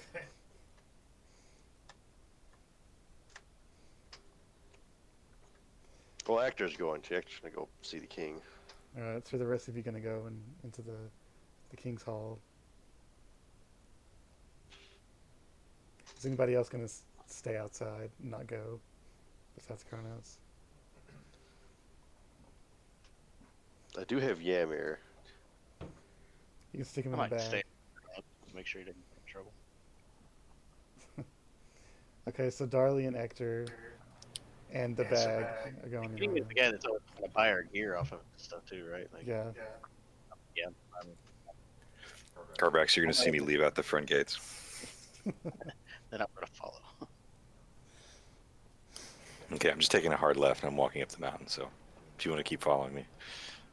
Yeah, just out of curiosity, I'll just keep following. Okay, you're just shadowing me. Pretty That's much. fine. As much as I can. If you're climbing up the mountain, I don't know if I can follow that too easily. Crunch, I don't know, I crunch, might- crunch. I got a pretty high athletic score, but I'm also wearing a lot of gear. So, when you walk into the throne room top area, the meeting room, the Queen Tith, the Hobbit halfling, is in there talking to some dwarven women, and when she sees you, she sends them off and goes and tells the people that you're there. And eventually, let me see if I can find their art. So I have to actually look up art for these characters, because you guys turn these random NPCs into important characters. Of course. This is how it goes. Yeah, this citadel somehow became our base of operations. It's an actual event called the Bon Mod Paradox. On Odd Paradox. Okay, there's Nice. King Morin. There's queen, and if you meet him, there's the old high priest,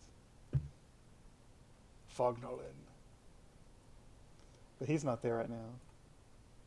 Yeah, we Kinda don't know where cute. he's at. So when the king walks in, he goes, "Oh, there's my big guy, Darley.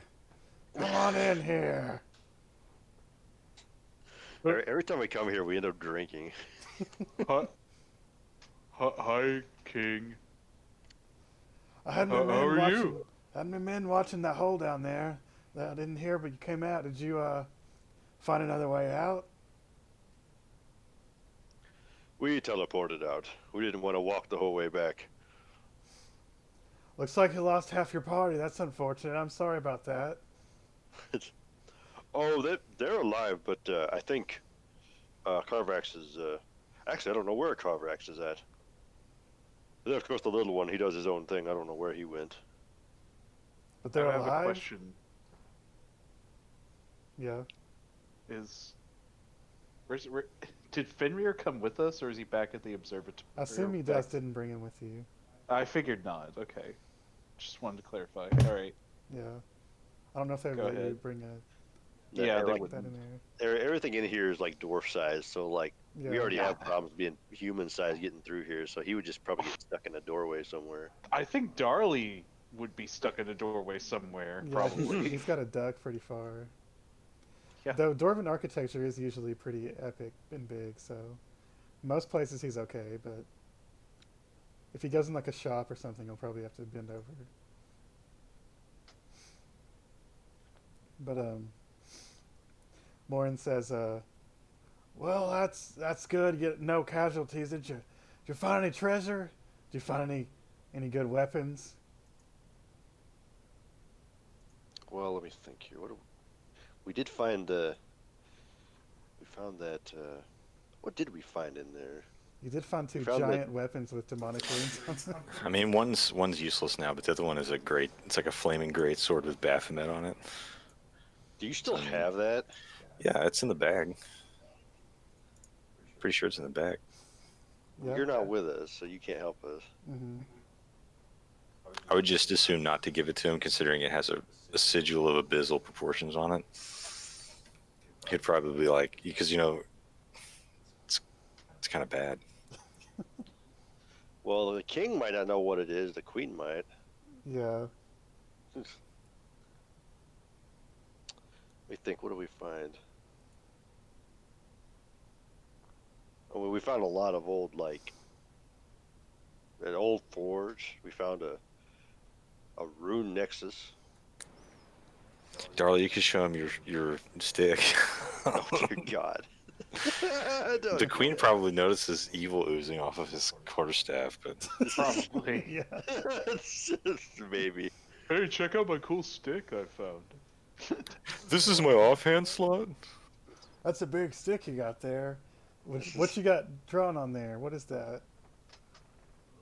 Some kind of enchantments. We put them on in a big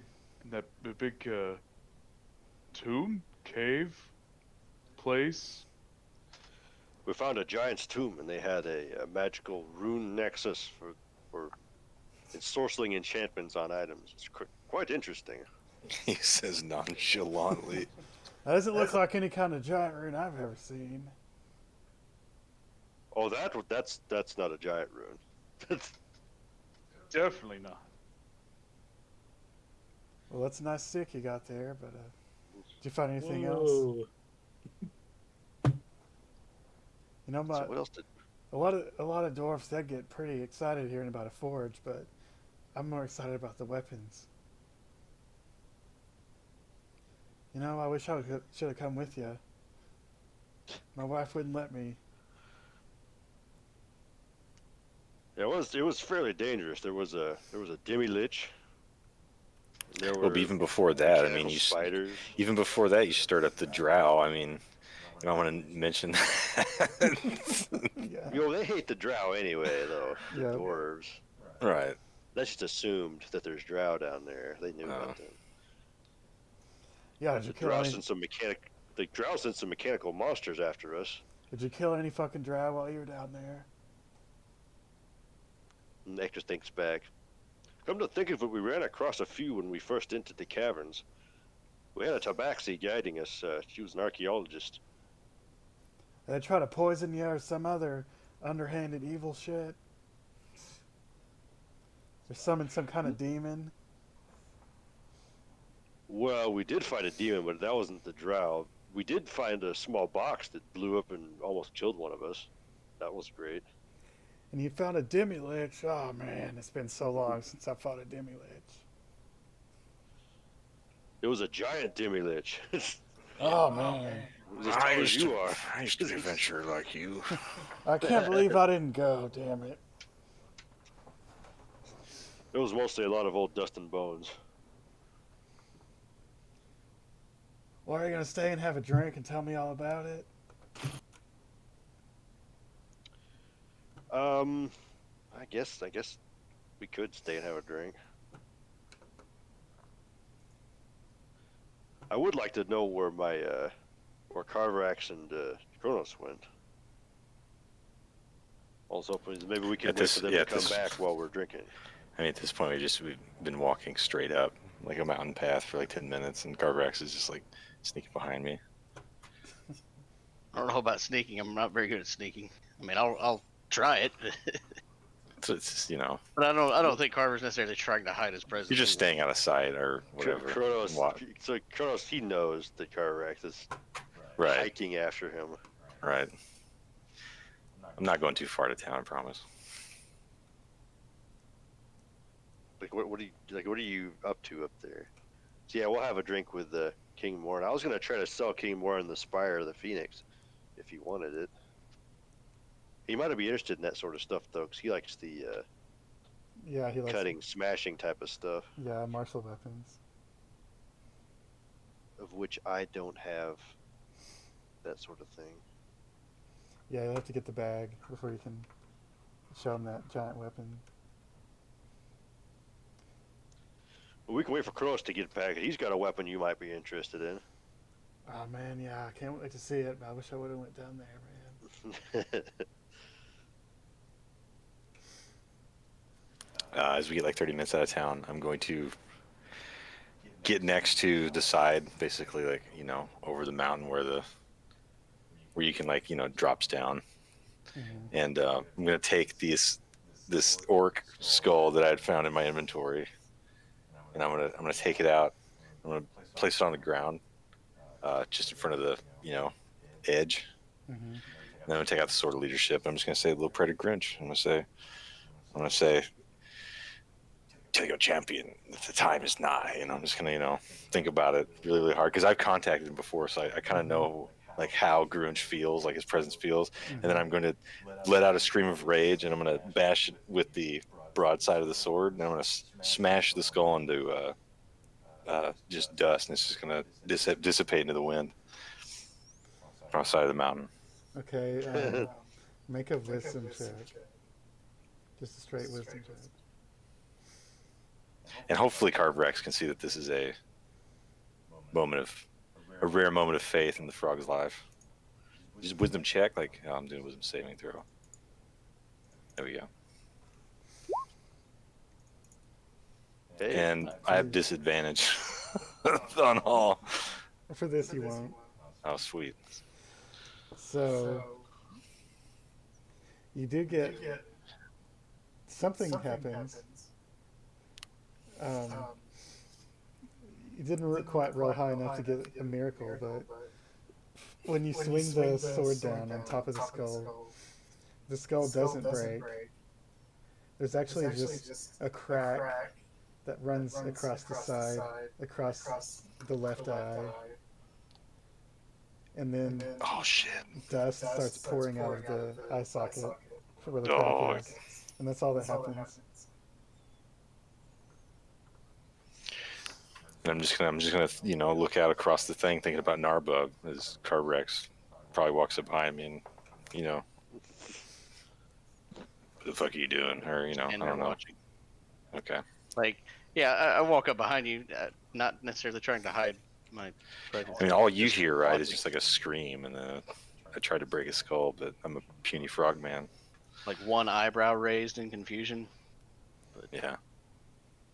Okay. And then like after a brief moment, I'll stand up and I'll just like look at him. Of course, I'll do my weird nervous tick where I like shake my head and then look at him and I'll say, "We're gonna need all the help we can get."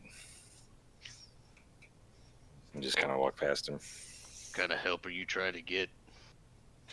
And I'm just gonna stop briefly and then just turn around slowly and say, "Nah, bub."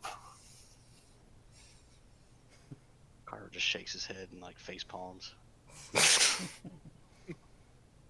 All right, let's start walking back to town. Some All right, so while you guys are back in the royal feast hall, Queen Tith is asking Hector all about this Demi-Lich, King Eric Shadowspeaker, and Yeah. asking all about the magic he was trying to do and if there's still threats down there and stuff. And King Morin is asking Darley every blow by blow of every fight that happened. Darley might know this. Darley might know that shit. Now, does Darley embellish anything, or does he just tell it straight as it was?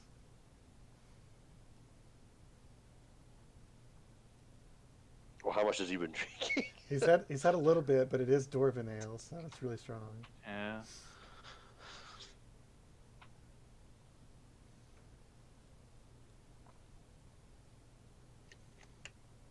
Well, for Hector's part, he's gonna tell her, yeah, that he's gonna bring out his like journals and shit and show her like the runes they found because he's been kind of chronicling this whole shit. Mm-hmm. And like he's got like two journals and they have like lines that go between them, so you put them on top of each other and it's like a fucking conspiracy thing where there's like little notes stuck everywhere. Yeah.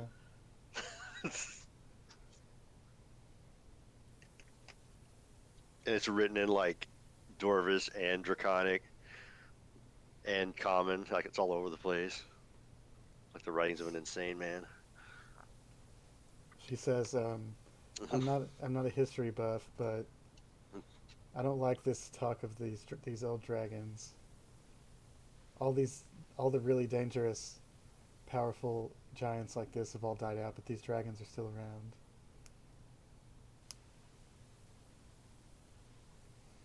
Yes, we've had an encounter with Imrith. We've had an encounter with an agent of Cloth. I think they're trying to pull the strings in this whole affair as well, although I don't know much about their involvement. I'm especially worried about this spider thing that you said was sent by the Drow. They could send one of those things into our city. That's why I didn't want to stick around. I wanted to continue our journey off to the storm giants, so as not to attract attention to where there's. Yeah, it's because there's a bounty on our heads. We didn't know that until recently. Well, anytime you go underground, you're going to be vulnerable. If you're on the surface, there'll be at least some deterrence for them to try to attack you. If Drow go out in the sun, they're basically blinded. It's almost impossible for them to function in the sun.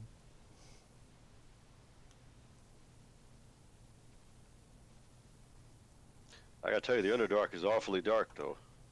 I couldn't see a thing. So is Darley going to embellish any of the stories? No. Just tells it straight. Yeah. Well, he's still super excited because, I mean, there's a Baylor that exploded on a bridge, and Demi-Lich that was turned into a balloon, and It did. Yeah, I held it with a rope and beat it with my hammer and stuff. oh, that's a good Hated strategy. that thing. Yeah, I love killing undead almost as much as I love killing drow. I think drow are worse than undead if you ask me.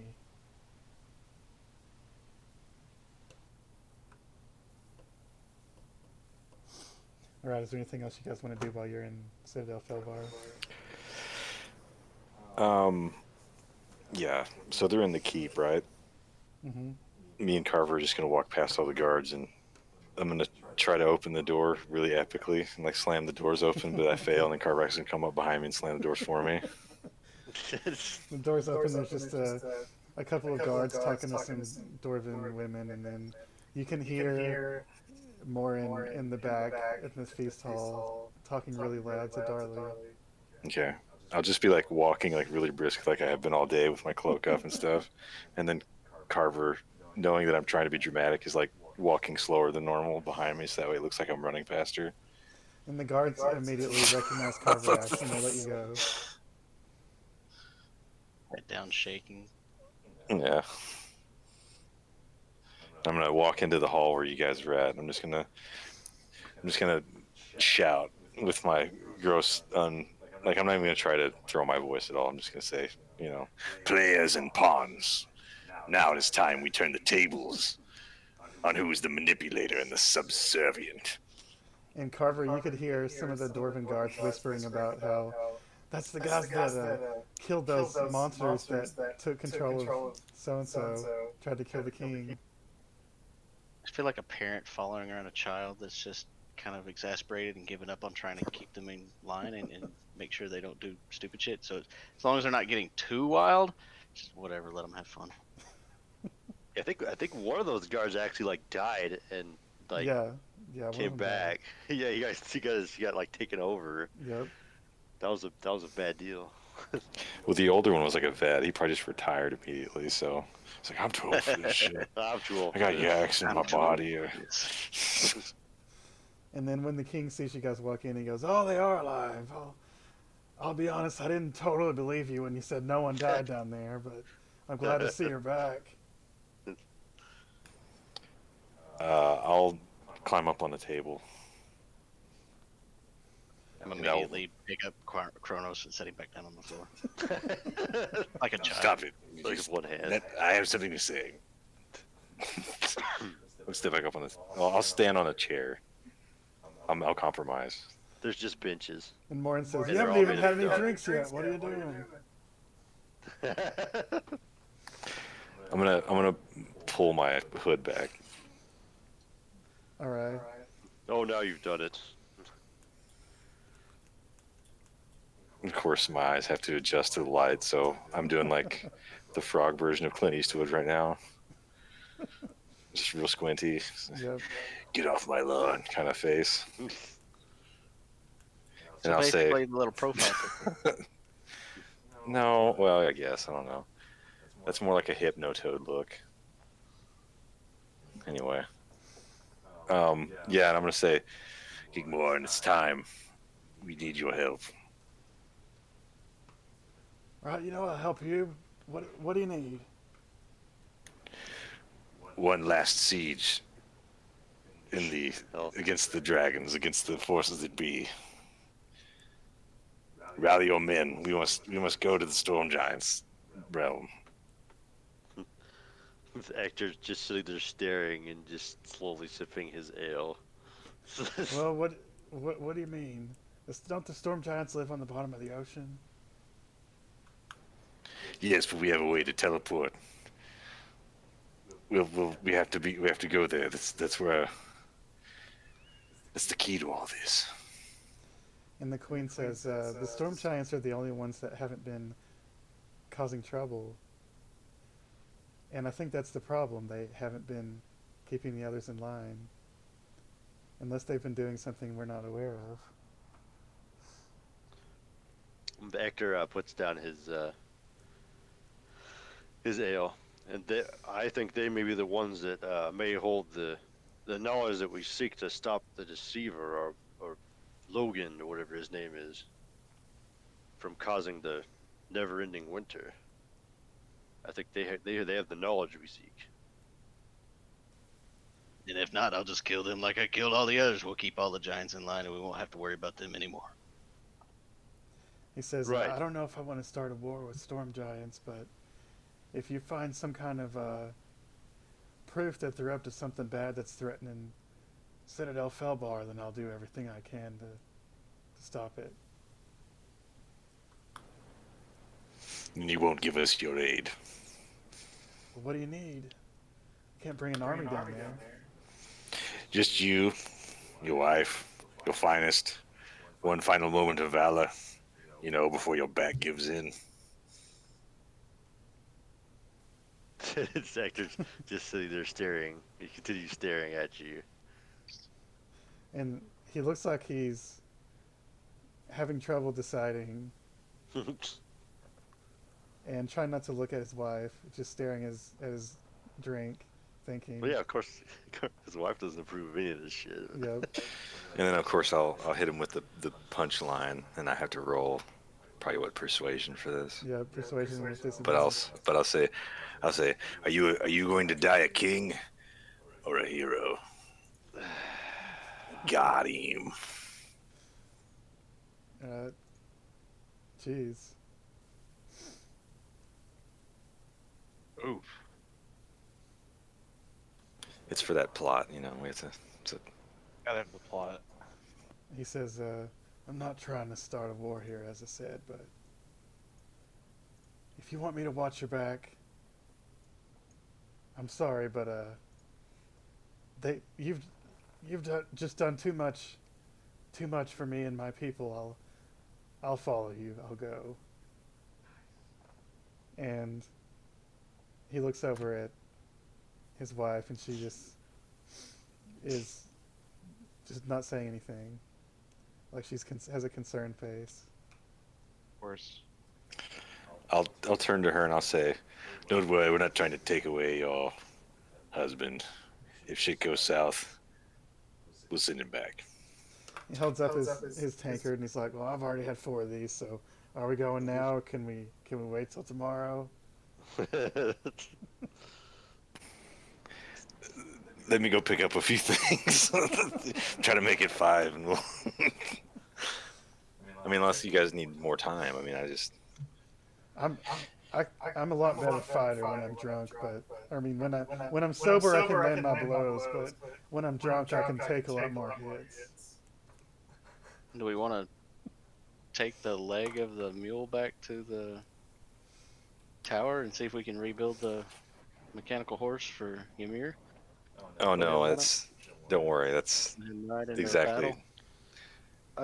I ain't worried about that too Yeah. much right now, but now we get I didn't think we were going on like a mission to go fight the storm giants. It would fight if we had to, but they were a little bit like the storm giants. They weren't causing, killing people, as far as we know.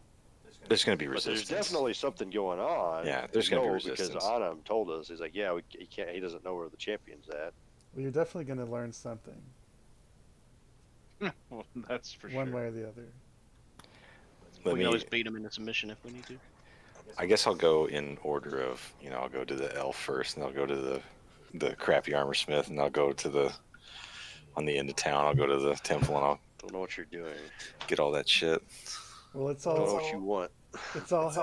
sloppily done, Right. and the metal part is the most sloppily done. Excellent. Probably the vest is actually the best done of all of it, Nice. because it's so simple. And because it was Gendry, and you know it. Basically, yeah. Dwarf Gendry. All right, and then as I'm running back to the hall or whatever, I'm gonna attempt to strap this mechanism into the pot or whatever, and I'm gonna, briskly keep running in there, and I'm gonna walk up to Hector and say, "Give me that head real quick." What? Oh, Ymir? I'm gonna take Ymir and I'm gonna attach him to the apparatus on the inside of it, so that way he's looking into the perforated pot on on the other side. And I'm gonna strap the whole thing to my back. Nice. No. So he's basically got like a, plate helm in front of him, and he's got 180-degree vision. And I have him on a magic resistant backpack. So I'll have to make an item, I guess, out of all this. I don't know. Something. Perfect. It won't be magic. He'll just be some apparatus to hold Ymir. And Now it's Ymir's cauldron. Yep. Morin says, send a message to my nephew in Waterdeep, just in case. And Tith says, I'm going with you. Tell someone else. He's like, really? Ooh. She just looks a little unhappy and nods. So he goes off to one of his guards and tells him to get a message to his nephew in Waterdeep,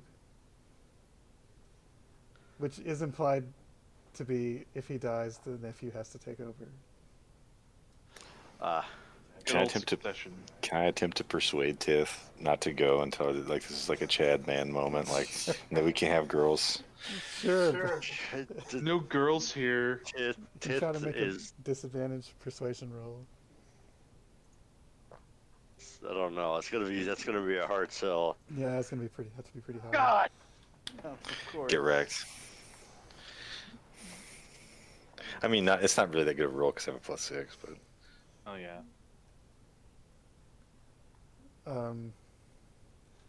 She pauses for a few seconds and then she just says, "I can't let my husband go alone." I'll attempt one more time by putting my hand on her belly and say, "But your child." She looks confused for a second. It was worth a try. And I'm gonna walk away, and Yammer's gonna be looking at her. And she's like, "Oh no, I don't. No, Okay." Just as you walk away. Oh, all right.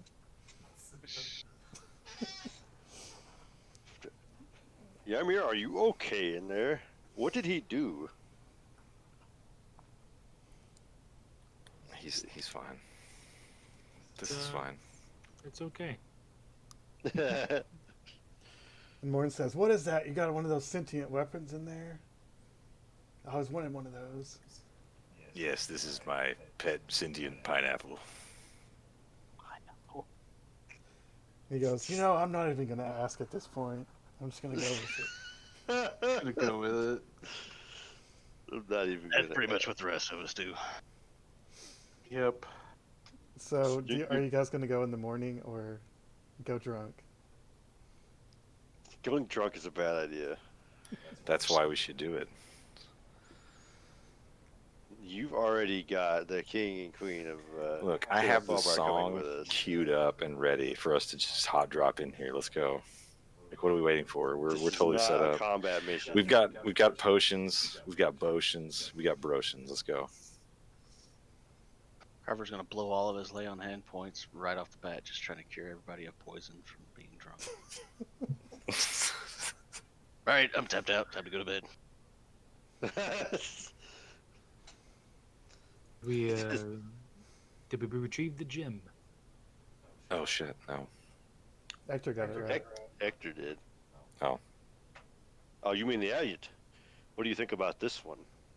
And he holds out this. It's big and it's been really masterfully cut like a big cabochon.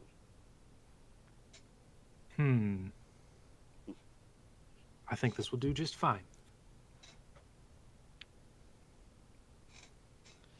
He told me it was worthy of a king. I guess I believe him. Is it worthy of a king? I don't I know. mean, it's a pretty big gym, but dwarves have a lot of gyms, so. They do. Plus, he was trying to sell him a gem, so. And in fact, when you see King Morin come out in his armor, he has a huge plated helmet that is scratched and dented, but has had big gems and gold attached to it. Like it was obviously his old helmet and has now been pimped out. Nice. That's how dwarves do. And he has, on his back, he has 3 battle axes, a warhammer, and he has 2 hand axes on his sides, and and a bunch of javelins. And each of his legs has like 4 daggers on it. It's like It's like a man. 22 weapons. He's only got 2 hands. Yeah. It's like Man of War. It's like He must be a druid. And It would his, make He must. sense. He could become an octopus and wield all of them at once. and his wife just has a tiny shield. That's all she needs, boy.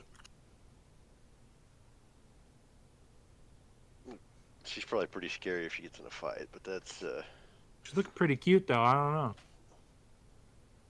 you gotta watch out for the cute ones. Yep. Okay, so are you guys gonna do it? What do you mean by do it? Blow the conch. What, right here? Fucking go. We've got all that liquid courage in us. We got to do it. The only one that doesn't agree is Carver, but he'll be fine. So wait, we're gonna blow a conch and fight, summon something, and we're gonna fight it?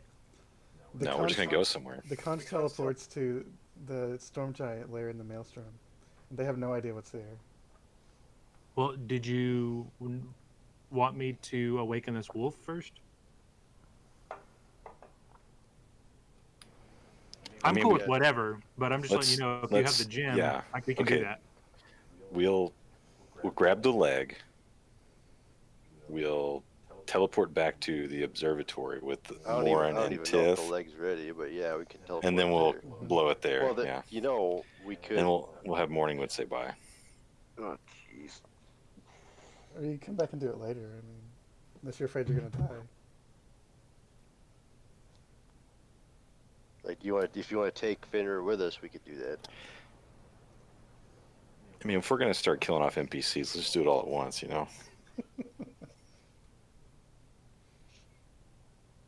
Now, if we're gonna spend spell slots to teleport back to the tower, awaken Fenrir, we might as well do a long rest and get those high level spell slots back in case. Yeah, that makes sense. Since we'd have to teleport back, but I mean that's the only way Whatever I you could do. think.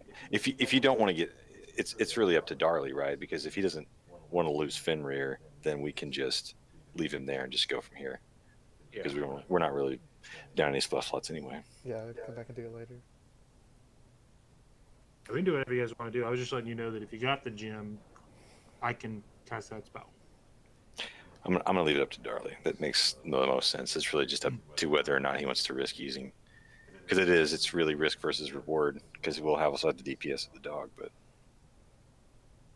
But it's also that's efficient. metagaming. That's metagaming.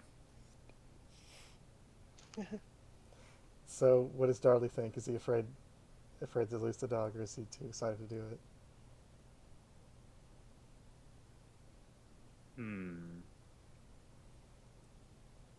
Oof. I don't know if it's of any consequence, but the spell itself to cast takes about 8 hours. Oh, okay. Yeah, that's well, the thing. That's the thing. That is a thing.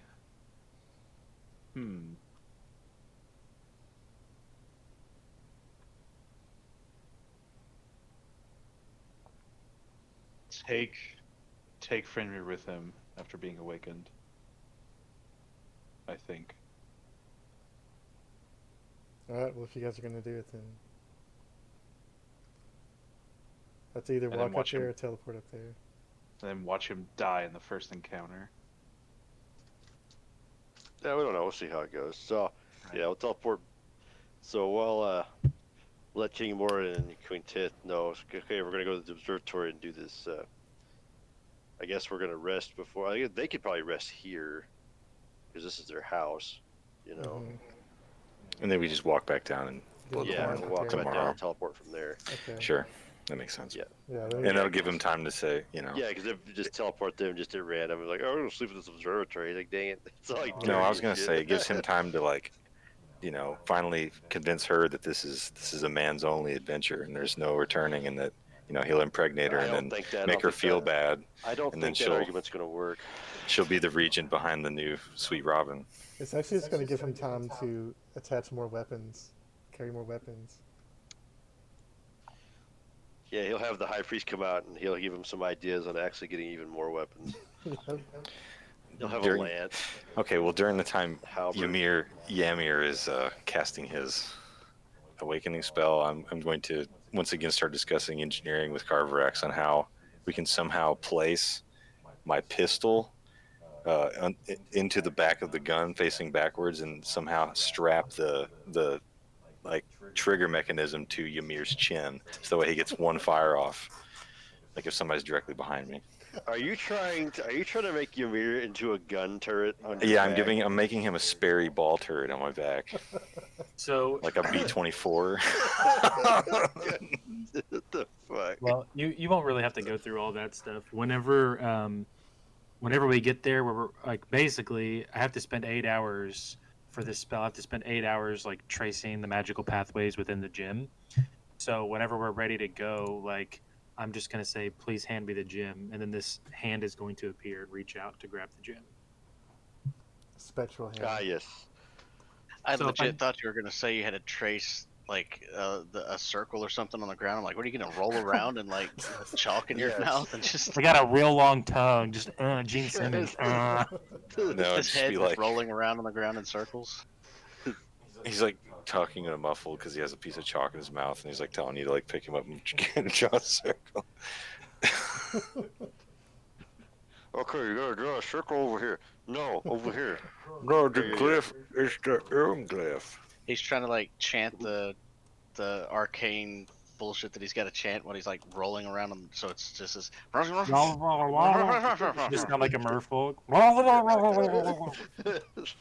Basically. It sounds like it comes in waves as his mouth like rolls across the ground and it's muffled, and then when he rolls back over and he's facing upwards, and you can hear it That clearly. if that doesn't give you nightmares, I don't know what does. Just that for 8 hours. Good. It's good stuff. Oh damn! I took a long time to take a drink.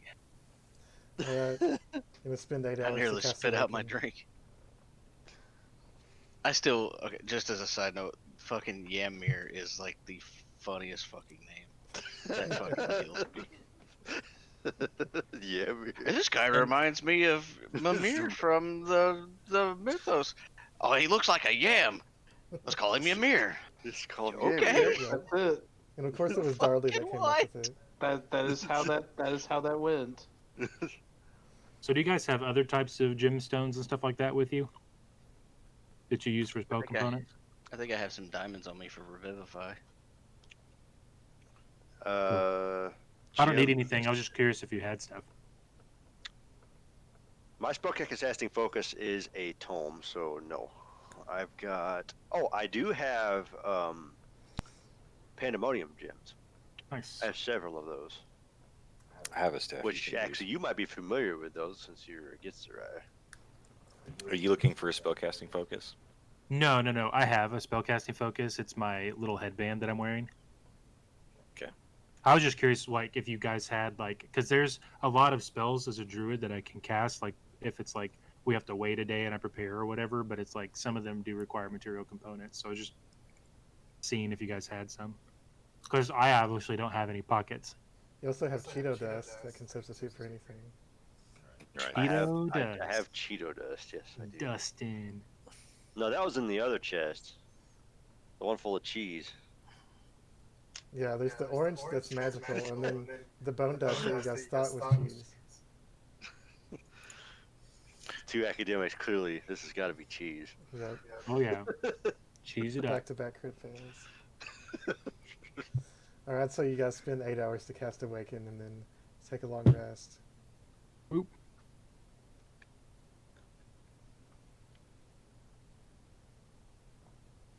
Now I have to dig through the monsters.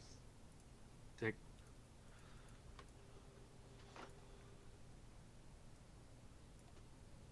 It's under miscellaneous creatures, I guess. Yep.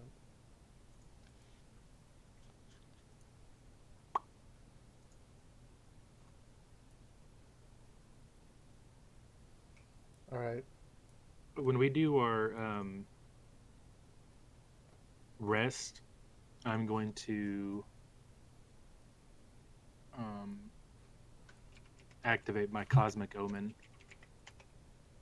Okay. Cosmic Omen.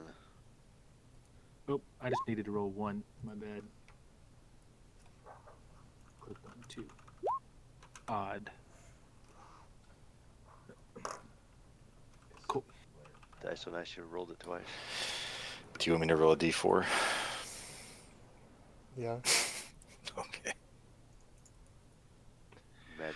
I gotta roll for madness for today. Oh, nice.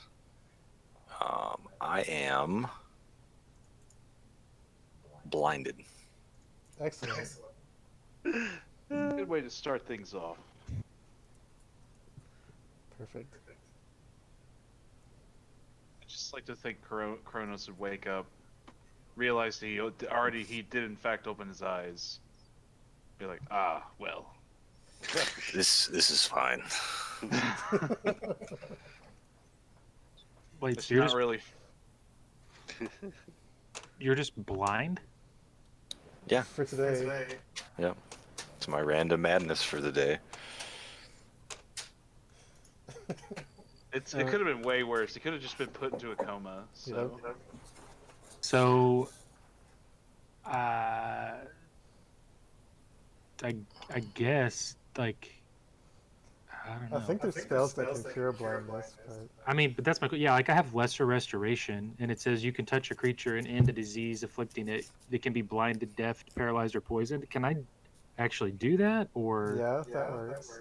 It says Okay, I blind. wasn't sure if like the nature of what is granting blindness on him is a circumstance that I can't actually cure it because it's like a I didn't know if it was like a continual thing where yeah I can cure it but it's right back on him because he has the thing still or whatever. I would say it doesn't technically cure the madness, but it cures that manifestation of the madness. I see. Okay, so you'll see me run into a wall. Just wake up and immediately run into a wall. Now I'm like attached to you, right? No, I guess whenever I'm resting, you would just be suspended inside of a pot sitting up next to a wall or something. But I mean, like when you wake up, like you have a special thing on your person that I. If I could find it, yeah. I don't obviously Okay, sleep with it so- on. Okay, so this is like you wake up and you're all. Yeah, just run right into a wall. Just immediately walk into a wall. I see. Hey, I can't. Get it? Yeah. You can see his eyes are pointing different directions. Just going all over the place. I would take some time out of this somewhere to ritual cast divination and ask Bahamut if we're actually gonna run into any storm giants whenever we teleport, taking this conch. Okay. Are you casting divination? Yeah, no ritual cast divination and throw down some platinum to use as my offering. I The figure for answer- the platinum dragon, using platinum dragons might suffice for an Yeah. offering. Yeah, that's a good offering. The answer is yes. You will encounter storm giants. I should have worded that differently. Fuck. Aggressive Well- storm giants. Too late Okay. now. Yep. Yeah, too late now. I'm not going to take it back. Now, if only you had that spell that would let you go back in time 8 seconds and change the words you say. Right? Yep. Yeah, a gift of cab. You can cast it again, but there's a 25% chance. it'll be the Right, wrong yeah, answer. I was thinking about that, casting again, but yeah, I wouldn't be able to trust whatever came across necessarily. Can you ask a different question and it not have a 25% chance? Nope. Oof, rough. It's like a cumulative. If you keep Yeah. asking, it's like 20 to 50 to 75. The Then more times after you that- cast it between long rests, like after a long rest, then it would reset. But if I cast it again, it's a 25% chance to get a false answer or something random. Then like another 25, like so then and a third cast would be a 50% chance. A fourth cast would be a 75% chance of getting something fake. Fifth cast would be a 100% chance. But it's a ritual spell, so it's free. All right. That's why it has that drawback. Alright, so you guys have your Yeah, it's free wolf. if you have the time to cast it as a ritual. If not, you can cast it as an action for a spell slot. You guys have your giant elemental wolf and your royal king and queen that you somehow convinced to go with you. Can we retcon the mechanical mule leg thing, or is it not done? It's probably not done. Yeah, I was gonna say it's probably not done. That's gonna take a lot longer, yeah. Because you guys were only gone for like what, a few days? Yeah, basically. I mean, we did walk like a long way underground. We only yeah. took one. Well, we took 2 rests, so probably like 2 days. Yeah. Plus the travel time, so Yeah, exactly. it was under a week. Well, when I I see think you we were running, traveling for 2 days before we ran across anything, Hmm. if memory serves. Yep. when I see you running into walls, I will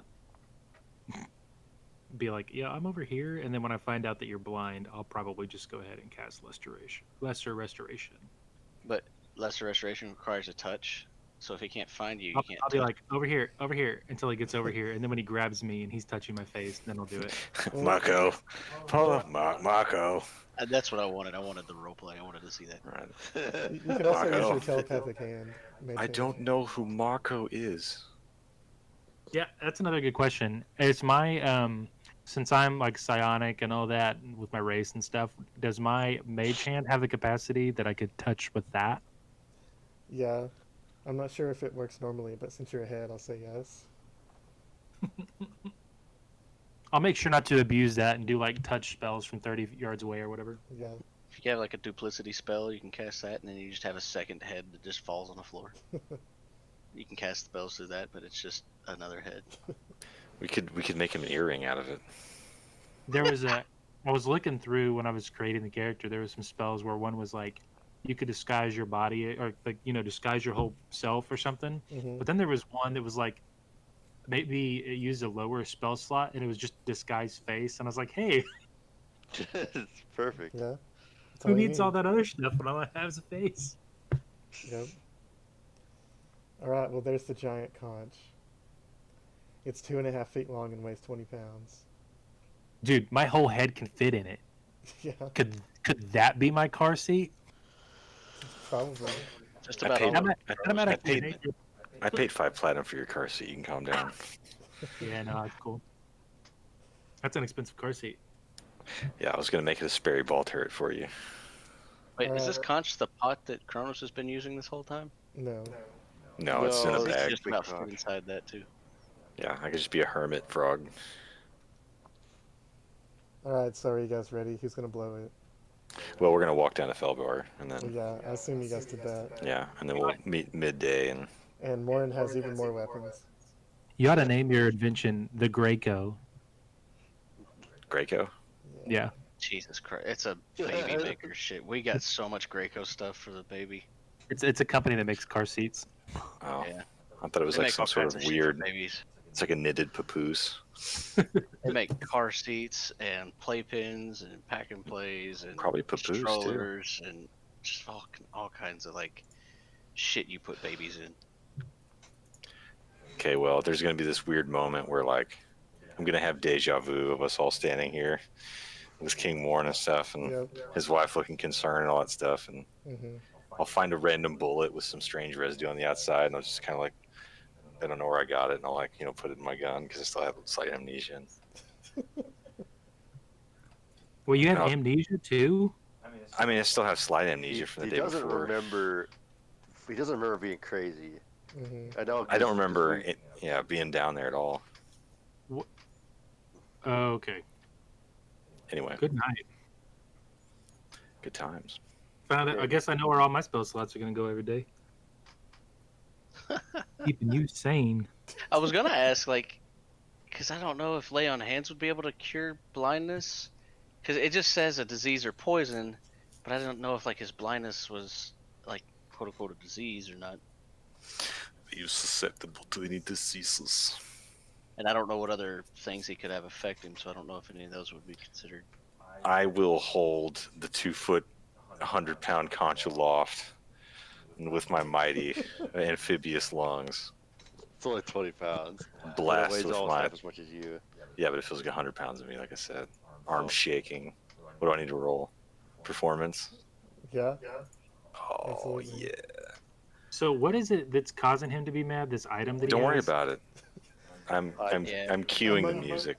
Among other things, he has an item that gives him a random madness every day. That's awesome. Yeah. But it can So- also cause madness things he hits with it. Yes. Hopefully, I got. The imps. It's a it's a gun. Oh yeah, amps. Oh no. The imps are coming. Oh, No imps. It's been a while since we've had imps. Yeah. very long while. Yeah. About that. He's got a curse that every time he does a performance or any charisma roll, there's a chance for imps to come out and just play bad music really loudly and just ruin everything. A friendly wizard was hazing him and gave him a cursed item. Dang. All right, Yeah, I've used it many times as a key item though. So It's true. It's very important. All right, so you're gonna blow the conch. yep. When you blow it, you can all feel the glowing effect all over your body that is very similar to when you step into the teleportation circle, but instead of stepping into it, it's like emanating from the conch and going all around you. And your whole body starts to glow, then you can feel yourself being sucked through like a wormhole. And then suddenly, you're all kind of dizzy. You see directly in front of you the ocean. An opening into the ocean. There's light coming from behind you, but ahead of you is the ocean. And it's behind glass.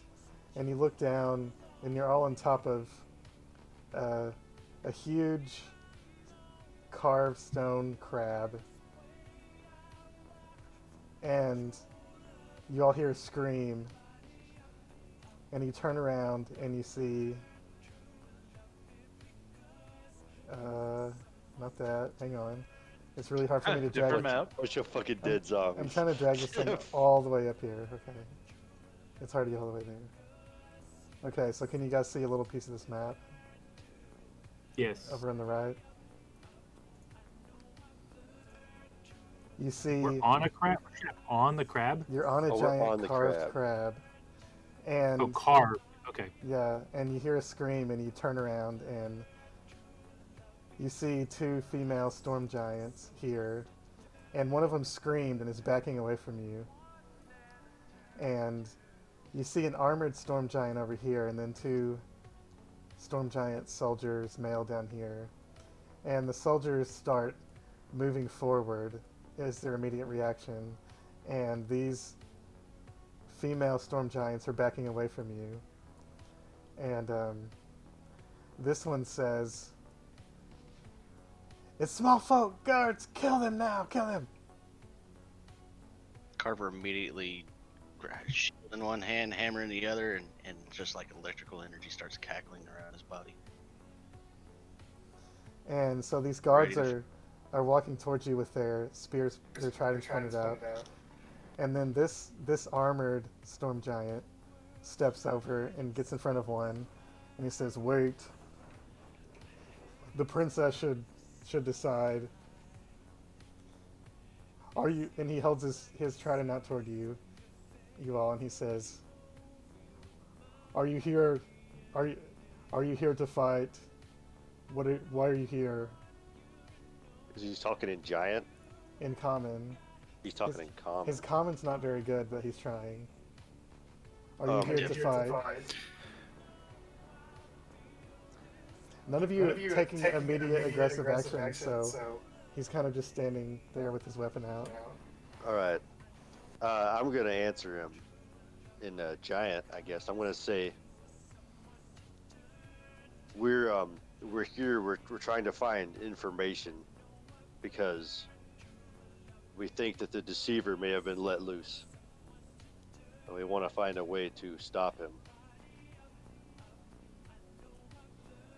He says, "The princess should decide what to do with you." And then this female storm giant up here says, "Princess, shut up. God They, damn it. the small folk killed our mother. That's probably the ones that did it. Just kill them."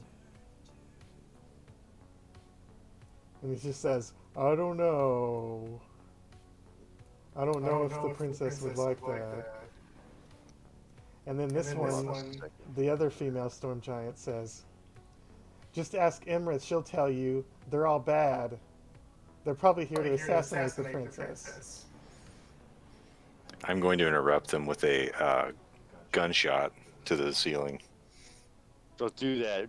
We're underwater, you fuck. What's wrong with you? I already did it. It's just going to ricochet off the ceiling.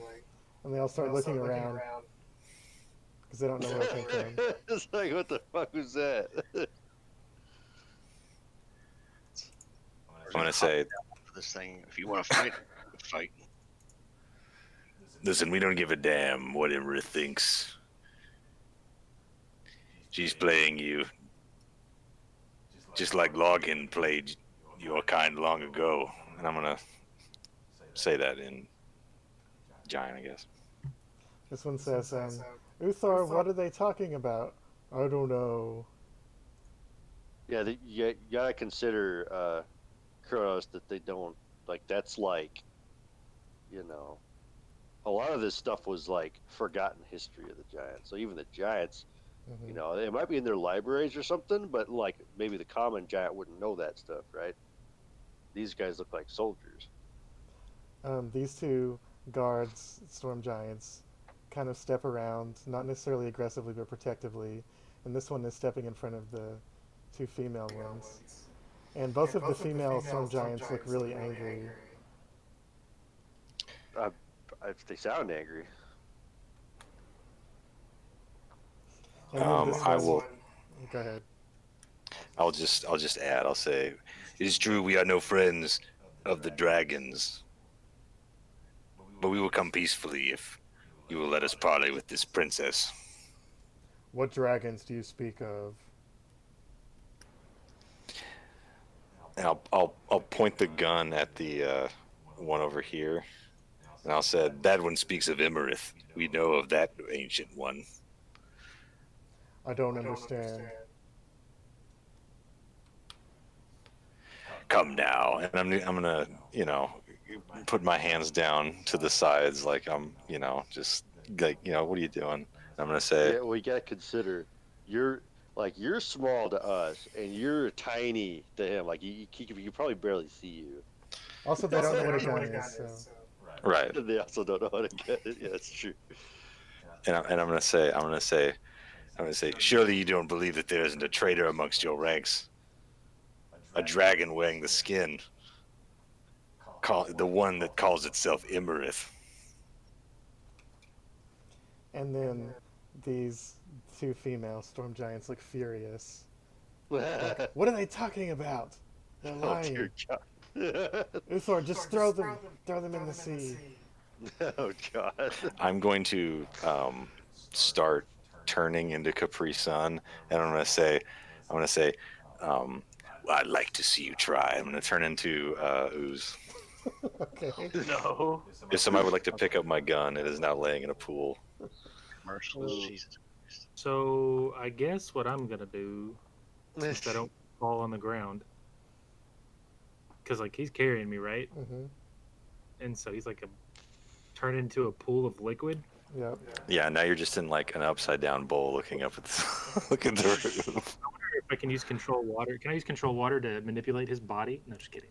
That'd be Do it. cool. Like turn me into an orb and then just float us both around. Or water Andrew. sphere. Probably doesn't weigh 10 pounds, huh? It might. I don't really know how much a head weighs. I guess I'm going to go ahead and Oh Take- man. take shape. Huh? Is it Drew? I mean, he speaks Druidic, so I would assume, yeah, maybe he's a Druid. I'm assuming if he speaks Druid. I think only So- Druids speak Druidic, right? The little speckles on my face that look kind of like stars kind of like light up, and a constellation begins to draw on my face, but then continues down as my head kind of floats up into, like, just floats straight up, and this kind of like translucent starry form looks humanoid, but like there's no, it's like not skin, it's like a translucent, like a celestial abyss type thing with like, Oh, Lordy.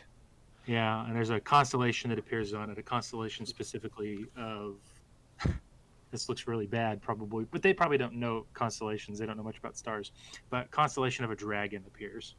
Okay. So he basically has a glowing body that just appeared, made of stars.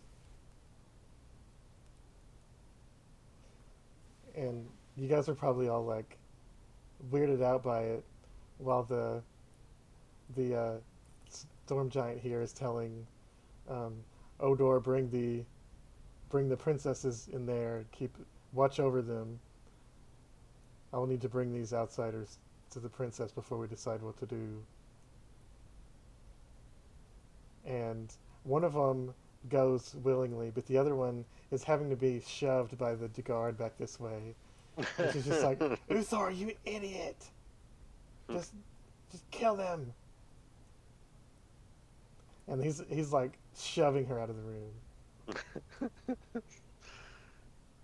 Take another step forward as she keeps yelling to have us killed. I'm just shadowing you as a puddle of Capri Sun. And he says, follow him. And this guy Oh, is he talking about the guard? starts walking this way, yeah. Oh, that guy. Yep. All right, let's go meet the princess, I suppose. And this guard appears body blocking the doorway, basically. You can still hear Why? one of the sisters screaming. Because the angry lady wants to come out. Yep.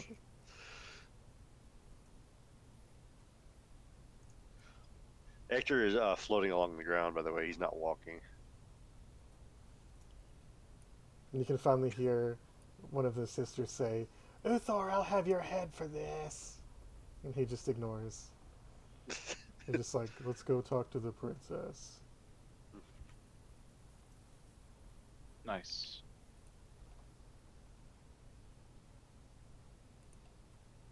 The rest of you guys follow. Yes. Wait, where the heck is Hector? Just following the... Down here, following. Oh, I thought it was okay. So, No, that guy's blocking the door so that crazy lady doesn't come after us. Yeah. oh right, I thought we were following this guy. Oh no, he's staying I guess behind so. you. Oh, I see. Okay, He's- so it's that guy. He's kind of staying behind you, watching you. Sure, yeah. Somebody pick up my things. Like, you can just all put it in the bucket and carry it if you want. Carry it on. Yep. The bucket. Why'd with you the turn into an ooze in it. ooze? What's wrong with you? Well, they don't know. They think that I turned into a celestial dragon. They don't know that I'm a shadow. That's true. So this giant guard comes up. You see down here in the distance, there's two hill giants sitting in front of this double doorway. Huh. And this guard, or no, you hear back here, Uthor says, Tug, Cog, move. These small ones need to speak to the princess. And he goes, we eat them. No, move. The hill giants. Eternity we smash. No, don't touch them. Oh no, they're gonna smash. They're gonna smash. They're gonna smash.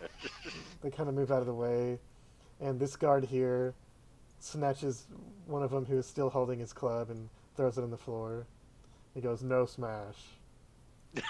No. And he pushes these doors open. Alright. So we'll proceed past Krog and Glog. Tug and Cog.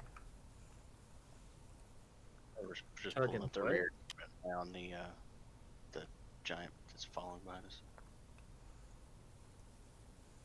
And you hear a voice over here say, what is going on? And you see to the right here is a stone giant and a frost giant. And actually, just to make it more realistic, before they let you through the doors, they would make you drop your weapons on the floor, not bring your Yeah. weapons in the room. Let's assume that happened, because that would be ridiculous if they didn't. But anyway, so you Right. see a stone giant and a frost giant here. Because I'm not dropping my shit for these guys. It's gonna And- chill outside the door. with the big boys. Over here you see a cloud giant and a fire giant.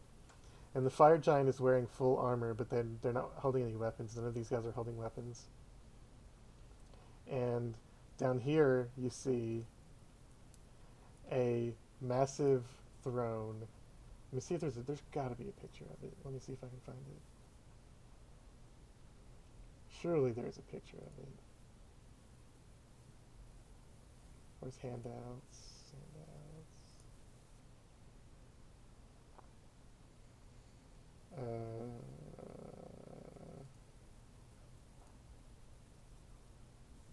Oh, there's a picture of those sisters. Let's show that.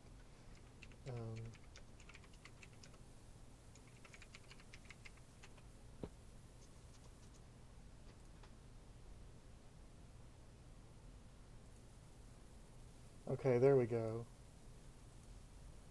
There's a picture of the throne. The throne hovers off the ground, and it looks like it's made of polished obsidian, and the feet of the throne are made from 4 skulls of ancient dragons. And there are giant runes carved into the back of the throne. And one rune, well, you can't see the runes, but never mind. I was going to say, there's someone sitting in it, so you can't see them. And seated in the throne is, just based on relative to how humans look, this storm giant seems younger than the other two. A female storm giant. There's got to be a pic. Where are all the pictures at? Named NPCs.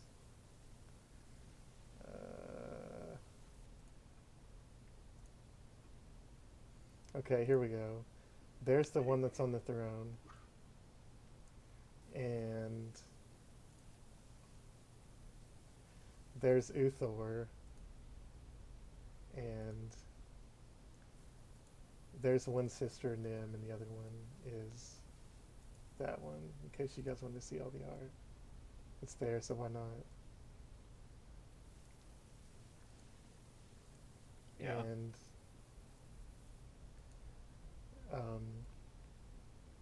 this younger woman that's in the throne kind of sits up straight when she sees you, and seated next to her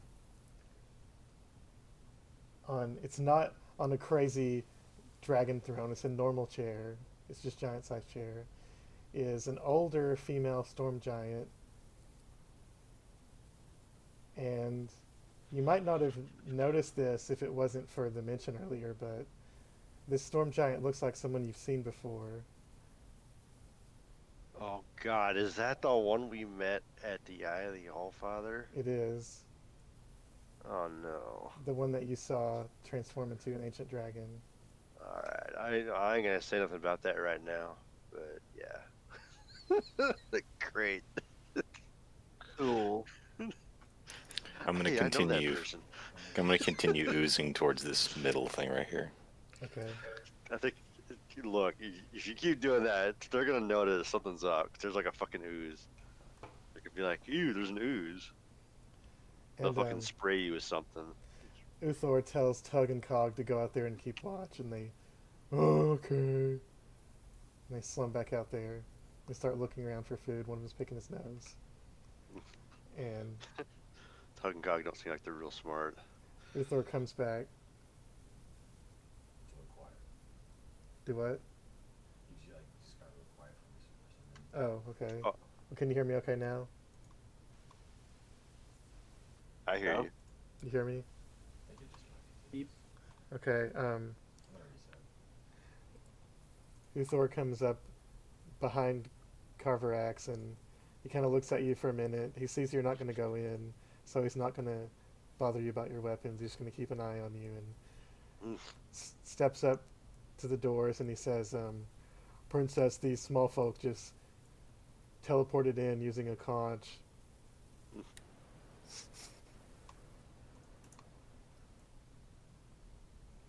And then this older storm giant down here, the one you've seen Oh before. dear God, she's gonna recognize us She too. says- Shit. You old fool, why would you let small folk in here? They killed your king. And then Uthor says, I thought the princess should have a chance to decide if we should execute them. Is Uthor what kind of storm giant? What kind of, is he a storm giant? Uthor is a storm giant, yeah, and he's armored. He has more ornate armor than the others. Right. Okay. He's like a captain of the guard or something. Then. Yeah, he says, the queen always liked the small folk. I never much liked them, but it's not my decision. It should be the princess.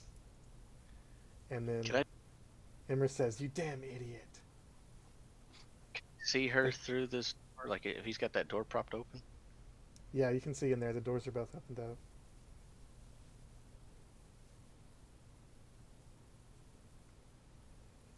And I guess Ymir doesn't know anything about who she is, but the rest of you, probably since you just heard the name just now, probably can recall that that's the same storm giant you saw transform into an ancient dragon. Yell at her through the door. Grady Emerith, what are you doing here? Are you here to kill the giants too? Oh dear. Here it goes.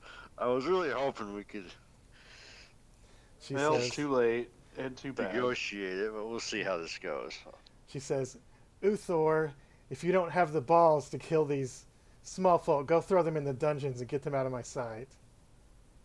So this person is a dragon in giant skin. Yeah. Okay, so question. We've met before. But the other giants don't believe that, right? There doesn't Apparently seem to not. be any indication that they know of it. Yeah, because if they did, you know, that's What? giants and dragons are ancient enemies. Can I make a check to find out maybe what type of magic this dragon is using and maybe how powerful it is? Yeah, Arcana check. It's pretty, What would I roll? promise you, it's Arcana. pretty fucking powerful. I promise. I'm just running Cute. investigation on what this thing is in the middle here. You're the Vegeta fucking meme. It's over 9,000. The thing in the middle is like a water pool that leads down somewhere else. Okay, I'm just gonna slither into it. Okay. So what would I need to roll? Arcana.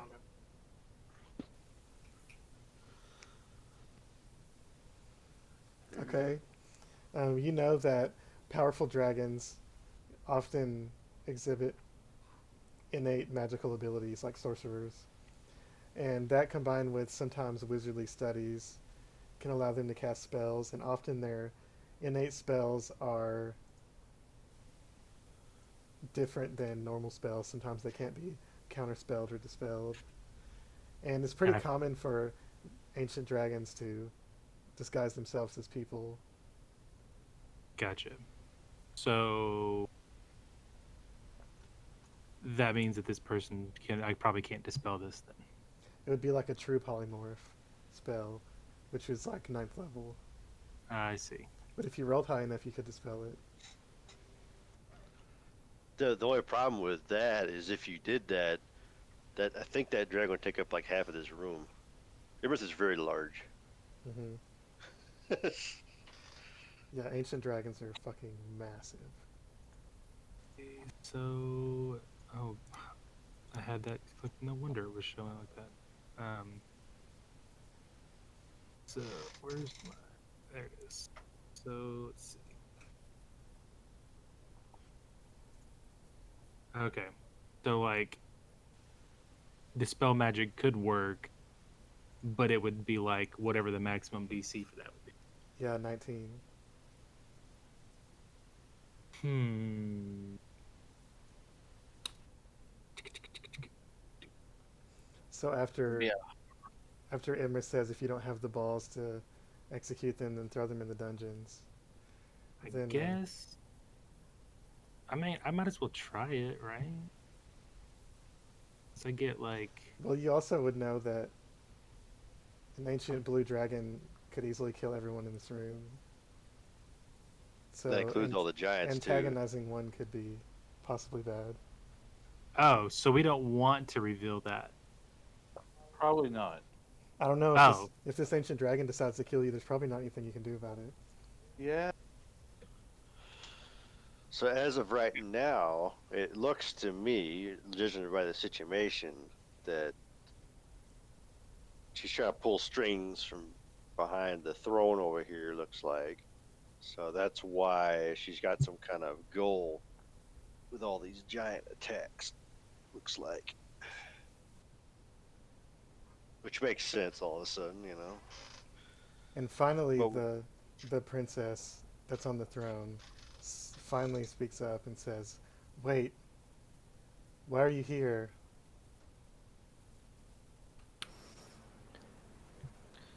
The pool of water in front is going to resonate with a voice. And it's going to say, "To bring the last message of the Oracle. Ammon the Allfather has said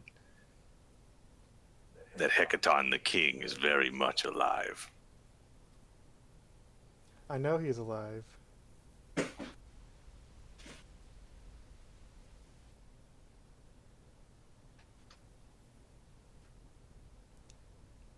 She says, "This throne it's a powerful magic item. I can't take on the throne and take on my father's legacy because this item is still attached to him. If he was dead, it would be the attunement would be severed. He must be alive."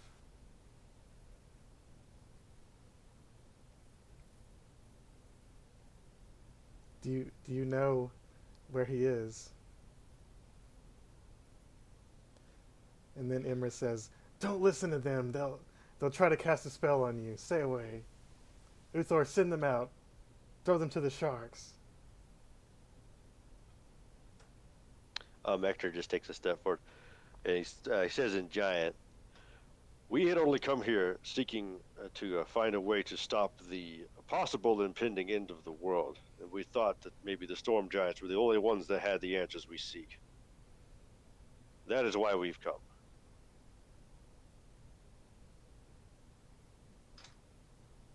But do you know what happened to my father? They say he was taken by small folk. And then this frost giant over here says, "You know you can never trust small folk. Why don't you just let Tug and Cog eat them? Get it done. Get it over with."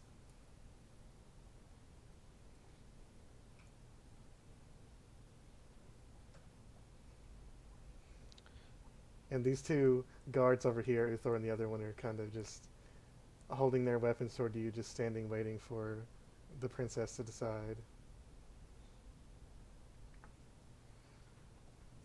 Well, the only thing we do know is that your father is in a place where Anam could not see. But that does not mean that we could not find him, possibly. How is it possible that a god could not see something? And you hear a voice. You hear a softer giant voice from over here, the cloud giant. He says, "Well, there are types of magic that can block divination. Perhaps that could deter any type of scrying from finding your father. That may perhaps even include the divine magic of gods."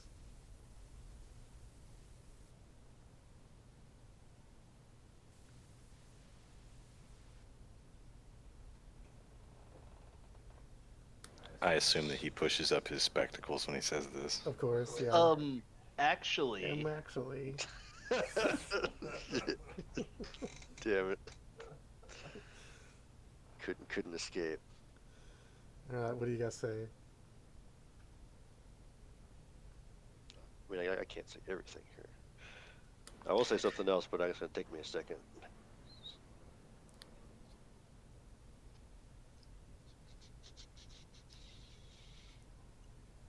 Carverax, as you approach, you notice that there's a puddle forming like out of the middle of this water. There's a puddle forming in the middle of it, and then it slowly starts to transform into a naked frog humanoid person.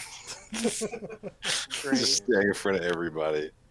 His hands are up in this weird inquisitive pose, not unlike Jeff Goldblum in The Fly. And this guard is going to immediately move towards you, hold his weapon out, and say, "What are you doing? Back away from the princess."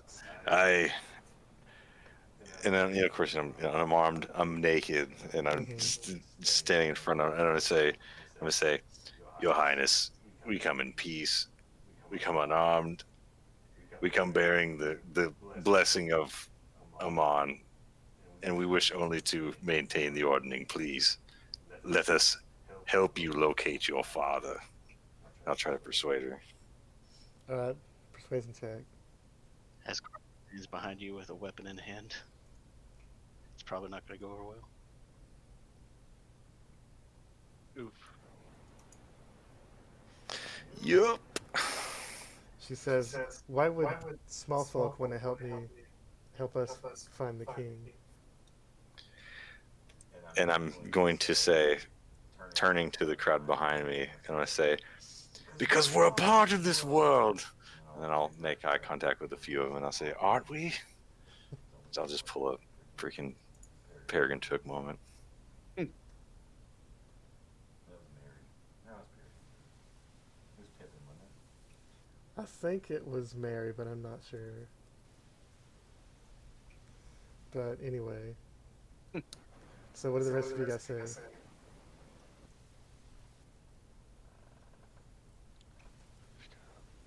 I know a few things in this world.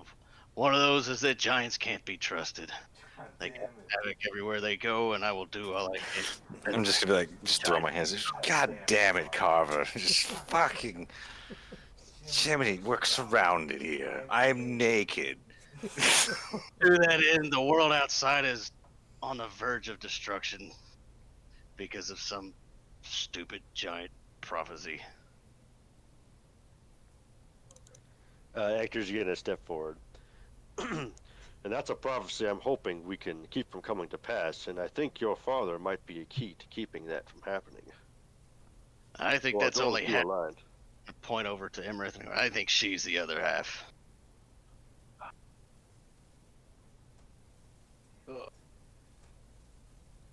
I mean, use create item and create a hat and just throw it in the water. Like, Imra stands up, and she says,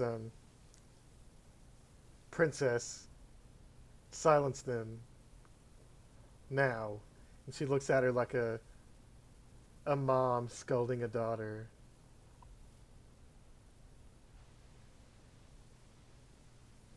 And she doesn't know what to say.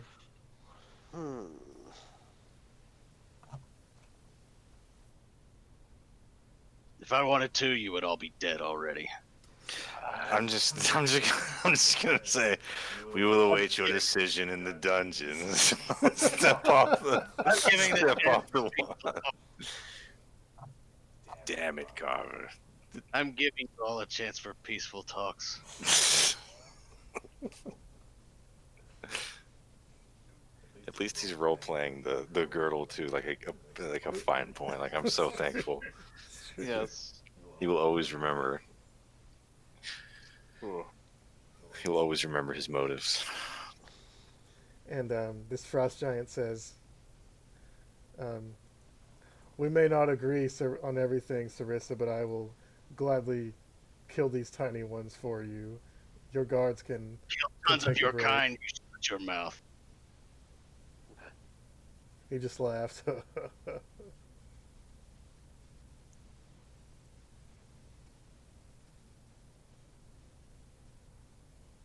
You must have been in here for a long time. All of you must have been in here for a long time. You haven't seen how your brethren have all laid in ashes at the feet of Carverax Yorkrin. Carver, I swear to God, I will make you insane.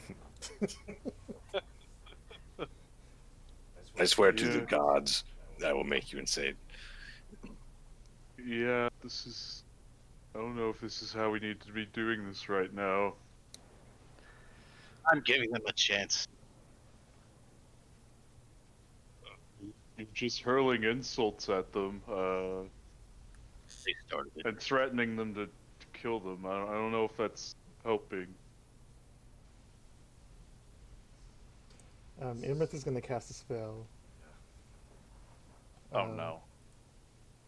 Counterspell, counterspell, counterspell, counterspell. Let Yeah, me show him how. let me look up the level for it because it's irrelevant. God. Probably is irrelevant. You could cast like max level fucking something that even counterspell can't fucking. Power Okay, word it's kill. It's a 5th level spell. Power word pain. Just crush up. He's going to cast Dominate Person on Carver, so you need to make a Wisdom no. saving throw. So, just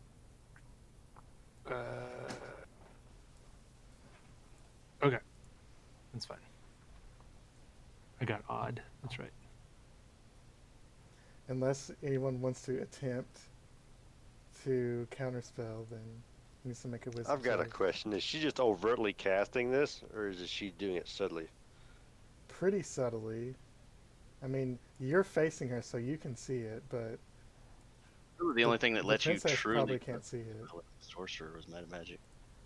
But that doesn't Yeah, mean but dragon's abilities can be like sorcerer-like abilities. You know what I mean? But this is a somatic spell. You can see her casting it.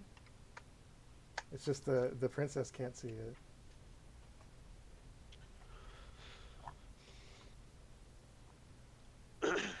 checking, make sure I didn't have anything to give me a little boost here, because I don't obviously would have a chance to like guidance and then do this. Just raw dogging it. All right, you can feel a spell start to pass over you, and you feel this command telling you to attack the giant on the throne and kill her. And you just shrug it off. Would I know this was her that cast this then? Make a perception check. Part of me thinks that it would, but I don't want to make that assumption. Yeah, probably. Yeah, you noticed it was her. Yeah. I'm gonna look at them and go, so you do want them dead? You just tried to make me kill the one on the throne. And then Uthor says, "What are they talking about?" I'm gonna try to stay Carverax. I'm like, not here, Carverax. Like, I just point at Imarith with my hammer and that one there is not a giant like the rest of you. Jesus. She's trying to manipulate you.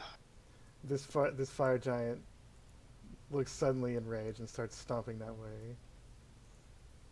And the guard holds out his arm. And then he points his weapon toward Imarith and like, "Is this true?" She's That just like, person's a fake. Is that true? Are you a fake? Are you a fake? God damn it, Giants, you idiots. Anyway. and Well, Imarith here's says, the thing. Like, Emmer's been working on this for a while, all right? So if that's she like says, we fucked it all up. she says, "Would you all really trust small folk over one of your own? These could be the ones that killed your king." Were you paying attention earlier when this princess spoke of her king still being alive? She knows better. Couldn't And then be more obvious. the princess seems really intimidated and scared, hasn't spoken much. She turns to Imarith and says, what do they mean?" And you see Imarith with a kind of somewhat panicked look on her face. Oh my god. And she turns and swings and punches straight into Sarissa's face. Ow! And this giant right here immediately starts rushing. But before he can get there, Imarith reaches and grabs the scepter out of the princess's hand, yanks it out of her hand while she's stunned, and teleports away, immediately disappears, holding the scepter. And then you see Sarissa start screaming as lightning is shooting out of this this throne and just shocking her, and she's like stunned and frozen in place. And the fire giant here is like, he doesn't know what the fuck's happening, but the storm giant guard is like running up to like help her, and this Uther also does the same. And these other giant emissaries are just kind of like, I don't know what's happening. They're not doing anything. Oh. Really hoping to get Emirath to turn on the Giants to turn on Emirath and let them kill each other. Almost happened. What do Two we birds. got here? Oh, and I was really hoping. Yeah, that was my plot against, essentially. I was trying to see. Right. each Well, other. yes. Hold on. Let me look at this real quick. I think Carver would really want to just fight any of these guys. Oh, Well, yeah, of course. Too big. And you hear this. Like the Giants, Go ahead. okay with, but Emirath would be a death sentence. Yep. You hear this cloud giant up here say, "Get her off the throne." And so these two storm giants grab her, and they're trying to pull her off, and it's like she's stuck with some kind of force that Can I can't pry run her and off. try to I want to try to cast the dispel magic at the throne to try to quell it a little bit so it'll let go. Okay, make a charisma check for your spell magic. Charisma. Okay.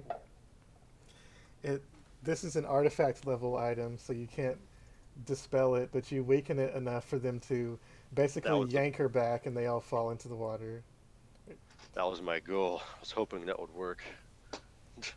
And there's smoke coming off of her body, and her clothes are all singed. I'm gonna make a roll.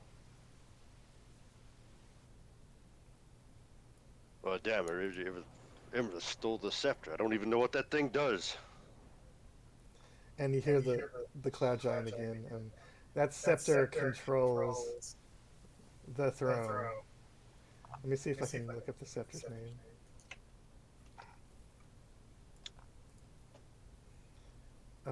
Seems reasonable. Coralnar.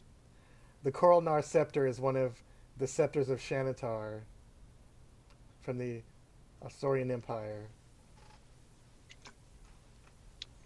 It's always Astoria.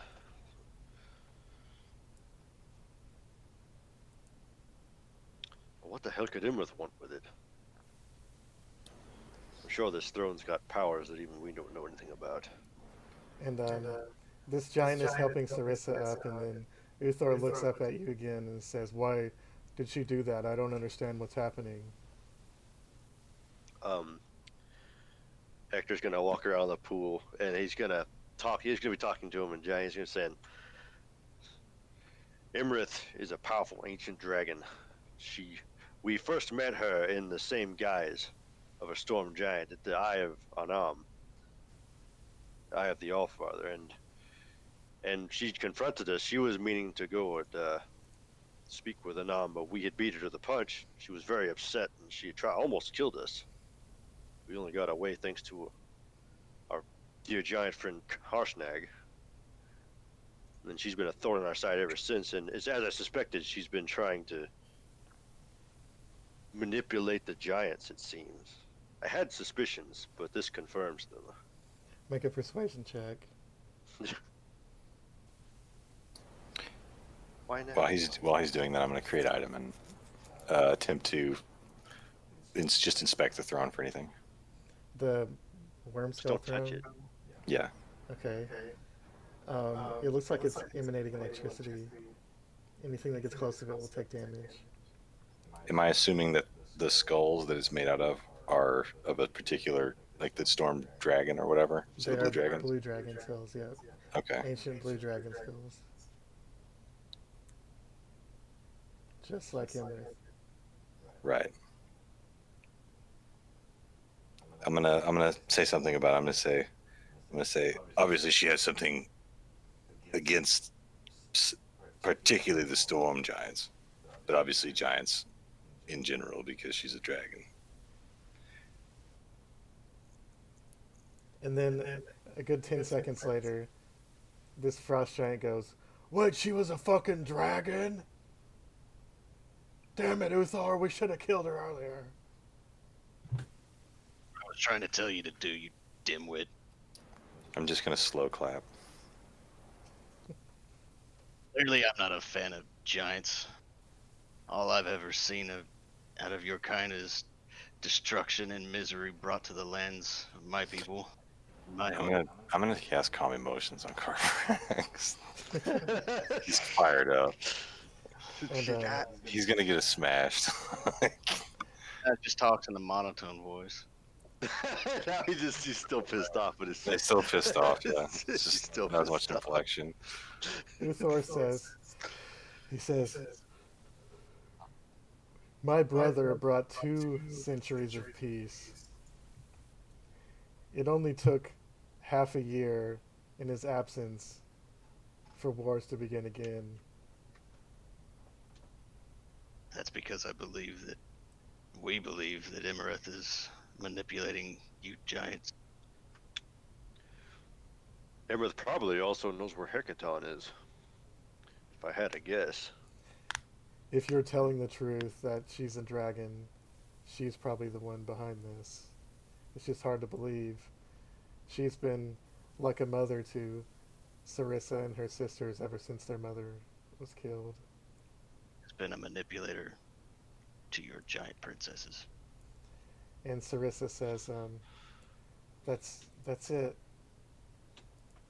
And she reaches in the pockets of her dress, tries to find something, and she pulls out something that's so small you guys can't tell what it is.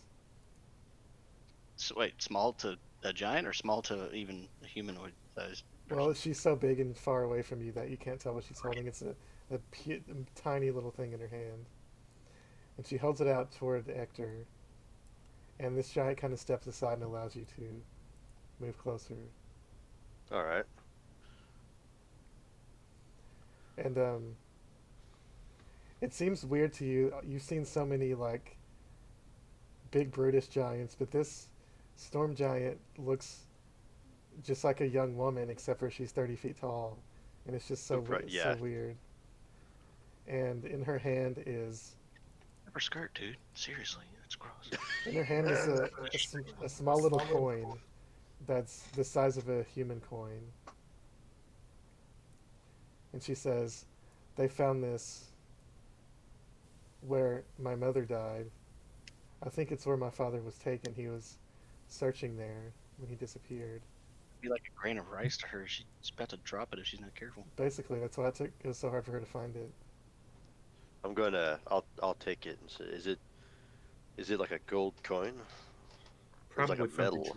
probably a coin from a dragon lair.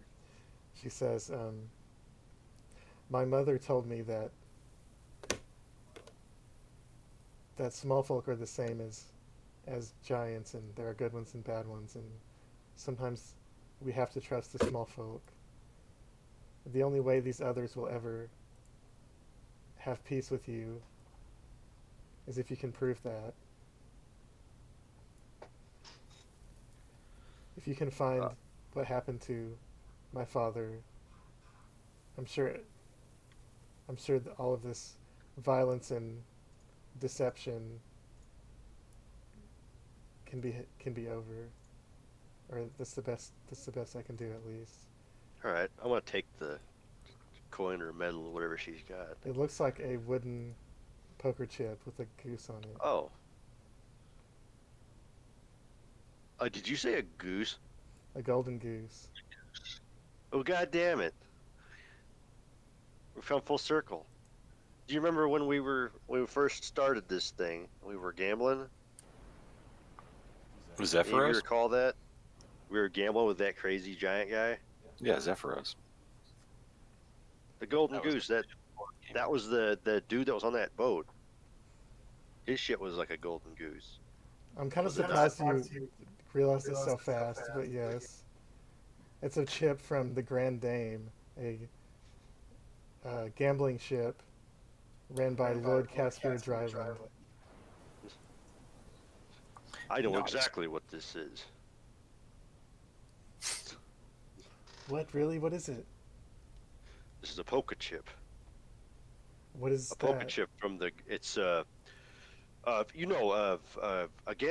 Gambling games of chance, played with cards, For but humans? yeah, by humans and small folk.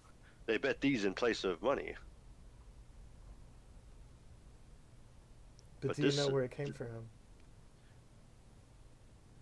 I'd bet my life this came from the Grand Dame. I don't know what that is, but if you do, It's like I- it's like a it's a ship. It travels the oceans and stops by ports and takes everyone's money. and she But turns in and this case, she turns to this- Uthor and she says, "I told you we should have asked for the small folk help a long time ago." And he goes, "I guess you were right." I guess you're right. I'm gonna tug on the Imperator's robes. Okay. I'm gonna say The Imperator.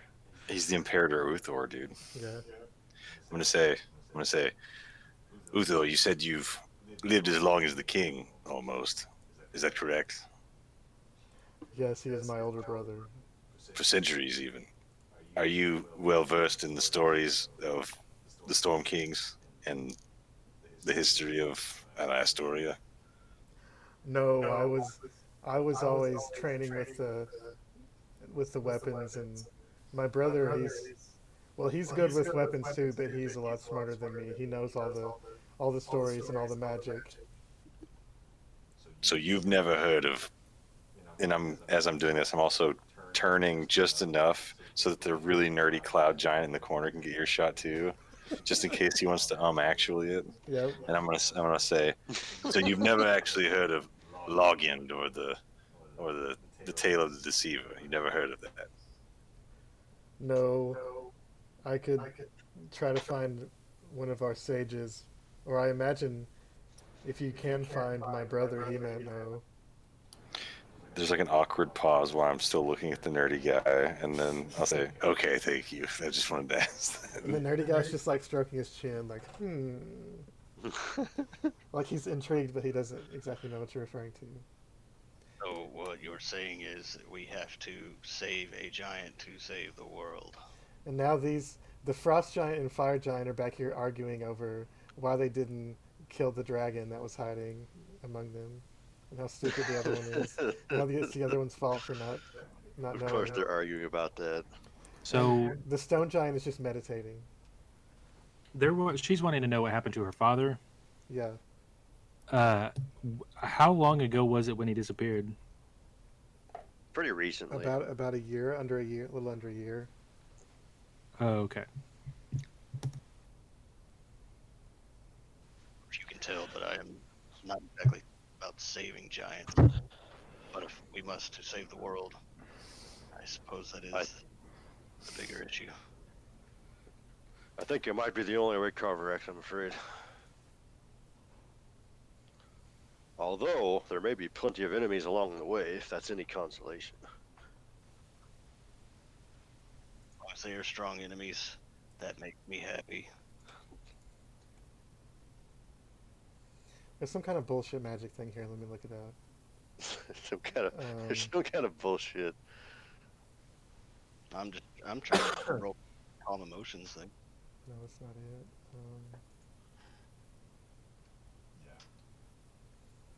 Here's Yeah, I'm some- still holding concentration on that for no reason, just to calm me down. Well, it doesn't last like super duper long. Something maybe 10 minutes. Don't make me recast it. Remember it, but I'm a little curious about.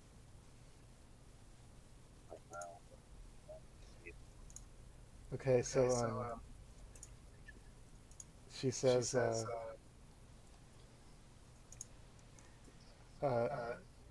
my father has a meditation cave. He used to use it to teleport to the surface. If any of you are good at magic, perhaps you could use that as an easy way out of here. If you were going to go track down this Dane.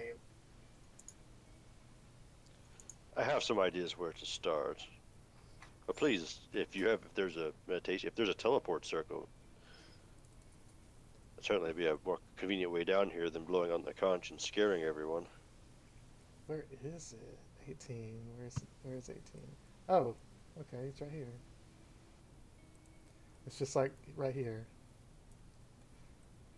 That's convenient.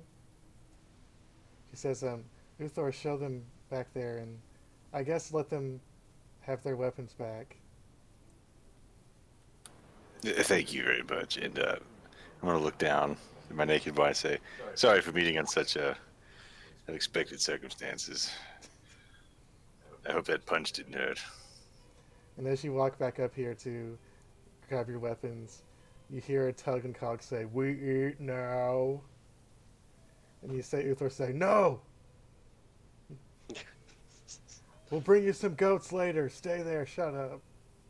It's gonna be a common occurrence. Remaining hill giants left.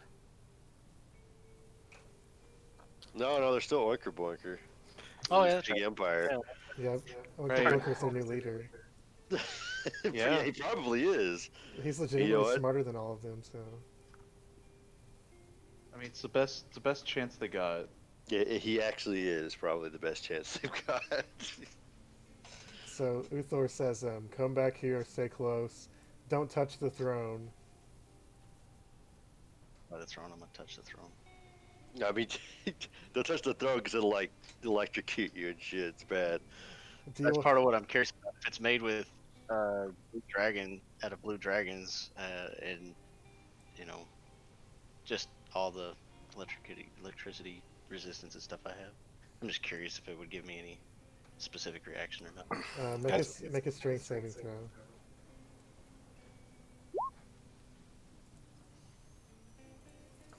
Okay. You're looking to do anything with it. I'm just curious if I touched it, if anything would happen. You do manage to pull your hand back, and you take 75 lightning damage, which you're resistant to. So you take half. But that felt good. Stormgirdle will be immune to it. Stick that son of a bitch for a whopping 1 fucking minute. Bzzz. Be long enough to everybody go, oh, he's God.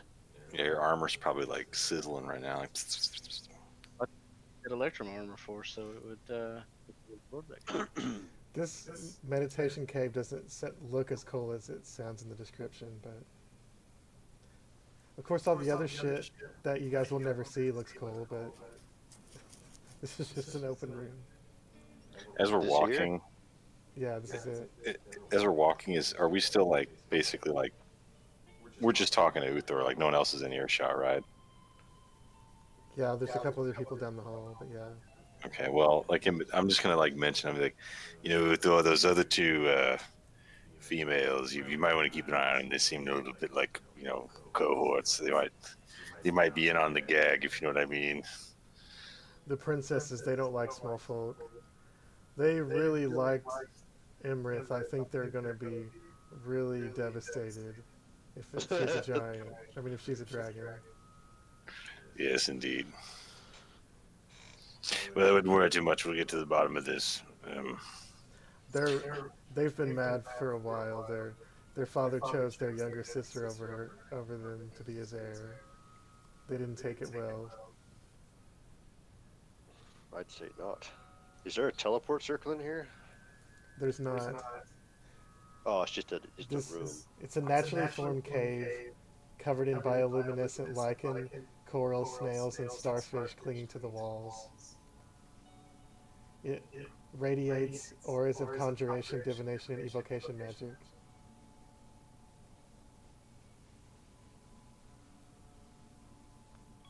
Huh. If you spend a short rest meditating, you can cast clairvoyance, identify, sending, or teleport. Oh. It's kind of neat. I think I might just use a teleport circle. So. Do you remember this circle for Waterdeep? Well, Yeah. it wouldn't be in Waterdeep, would it? Well, it's teleportation. It's not. It's just teleport. It can be It's anywhere. just teleport. Yeah, teleport. Just teleport could be any place. But the more familiar you are, the safer it is. Yeah, because if you kind of don't know, it's not good because you could end up in some completely different place or something, Yep. or just not work and take a bunch of damage.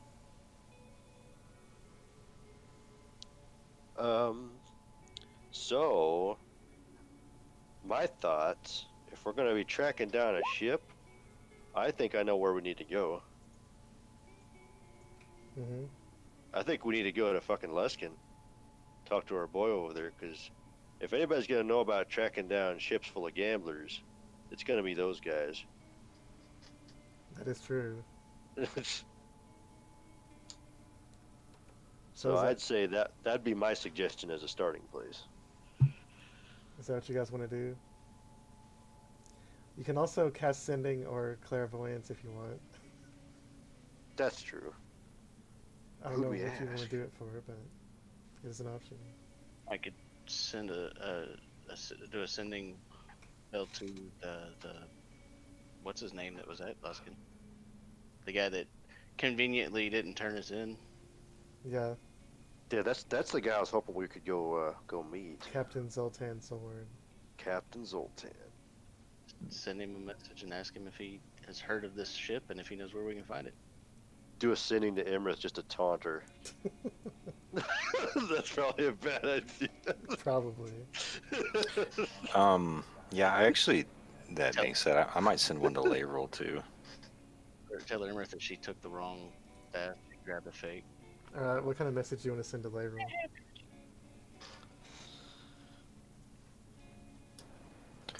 It's 25, right? I'll just type it out. Okay.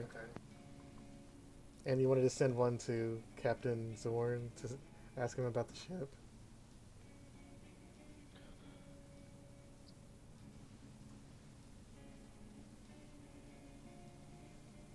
Yeah,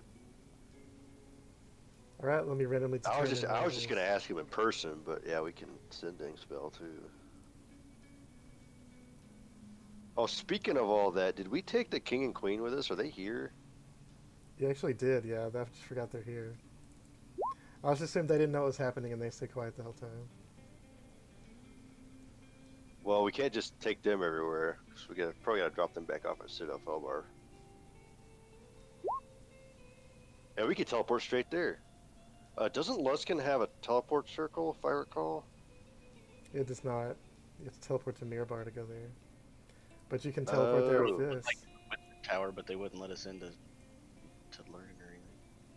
I might be misremembering them. Well, that's just the thing is we gotta drop off the king and queen unless they want to accompany us on the whole journey here.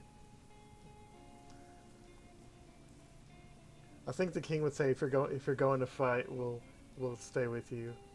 Oh, okay. But if you don't need our help anymore, we can go back. All right. I mean, we didn't really fight here, so that's okay. Yeah, thankfully. Could have been a fight. Yeah, when I saw that lady, I'm like, I think I recognize that lady. I'm like, oh no. Yep. And if you look close, her headdress actually looks the same as those blue dragon skulls, which is clever.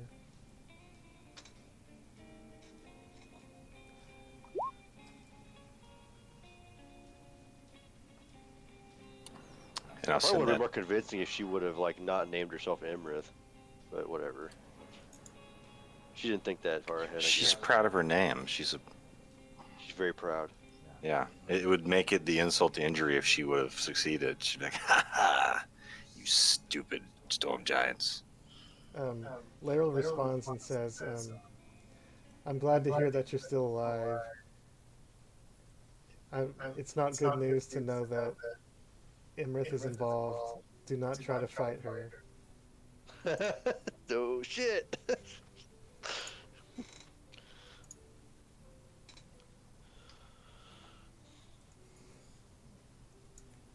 Make a decision and get out of here pretty quick or pretty soon before Carver gets tired of not fighting giants. Yeah, I figure we teleport. Ymir, if you want to resume a corporal form, I have the contraption set back up, my clothes back on. Cool. How many people can go on teleport at the same time? I think it's like up to 10. Oh, Well, okay, we're fine then. Okay, so we'll wave by. What's the exact location you're teleporting to? I'd like to try to teleport to the. What was the name of that stupid inn we were in? The The One-Eyed tavern, that Jacks. fancy One-Eyed Jacks. Maybe not in, maybe outside of One-Eyed Jacks, because I don't Okay. teleporting right in the middle of it would probably be a bad idea. While he's doing the final incantation, I'm going to try to throw Hector off by accusing him of having a giantess fetish.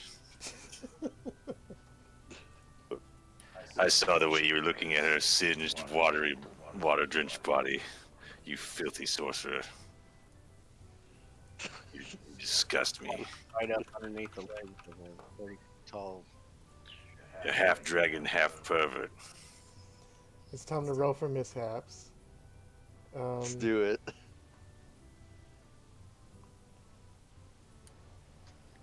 Okay, roll a d100. Let's see what happens. Just something like a wild surge kind of thing. No more wild magic, please. 90 is on target. So you successfully teleport to the correct place. Dang it. Wild magic so much. When you said you had a one shot that like every magic spell has magic, I was like, yes, rub. Yeah, I was basically just trying to build a story around that because I really wanted that to happen. It's fun. Oh, I love it. That's what I I like. was really playing- hoping everyone was going to take casters. Like at first I was dreading it, and then as we was doing it, I was like, man, I wish everyone was a caster. All right, so Tommy's character is everything but a caster. basically, Yep. Now in Drew's campaign, my sorcerer on the verge of death, but he also recently triggered a wild magic proc to, if he dies, he reincarnates as a different race. And so I'm kind of sort of hoping that he dies just to see what he would come back as, because I think that would be funny as shit. yep. Oh yeah. Wild magic is some of the weirdest, craziest shit. And it's I hope you come back as a slod. It's possible. It's possible. So the teleportation is successful. You guys appear outside of One-Eyed Jacks, which is not too loud currently. It's too early for it to really get raucous. Tith and Morin and Yamir aren't familiar with this area, but the rest of you are. You were here just what, a couple of weeks ago or something? Pretty much, yeah.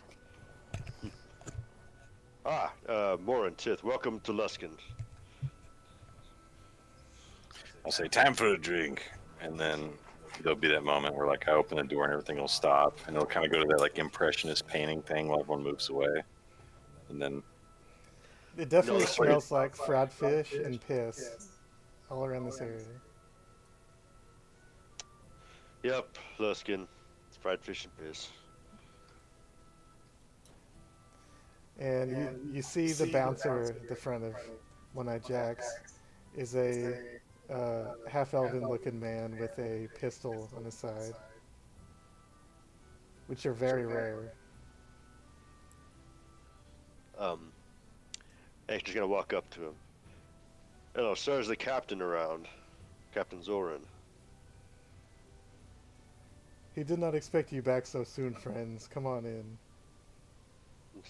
And he seems to know who you are, and he lets you in. Yeah, he might. I mean, we were involved with the whole raiding the Frost Giants thing.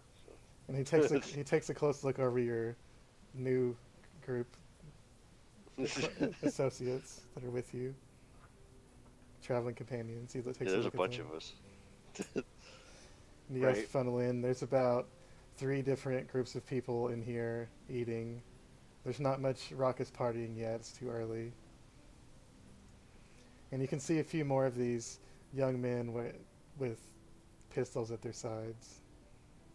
Very businesslike.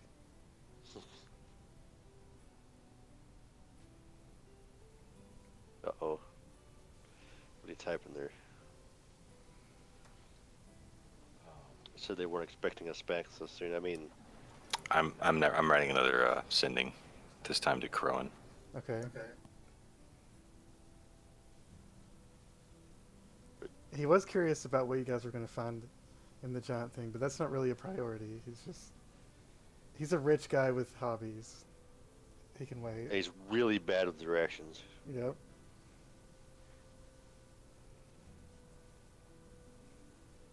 So do you guys take a seat in the tavern? Yeah, we may as well. If they weren't expecting us to, I suppose the captain's probably out doing captain shit right now.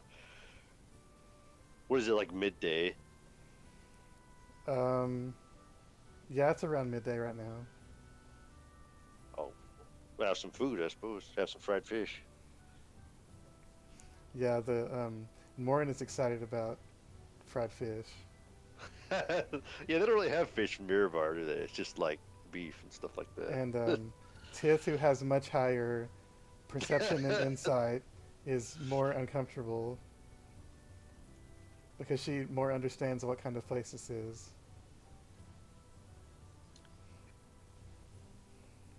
But the dwarf doesn't care. It doesn't care. I mean, he does have 3 battle axes and a warhammer and 4 hand axes and a bunch of daggers and what javelins, whatever else on him. He can barely fit through the door. That's Okay. perfect. Also, I just imagine a scene where the storm giants ask you to drop your weapons, and it takes him 10 minutes to drop all his weapons. Yeah, he's just out there just taking off all this shit. And finally, when The he whole gets time all we're of his talking. weapons down, you guys decide, all right, we're gonna go leave. So he has to pick it all back up. It's like, okay, you guys can have your weapons back. It's like, man, I just got this shit off.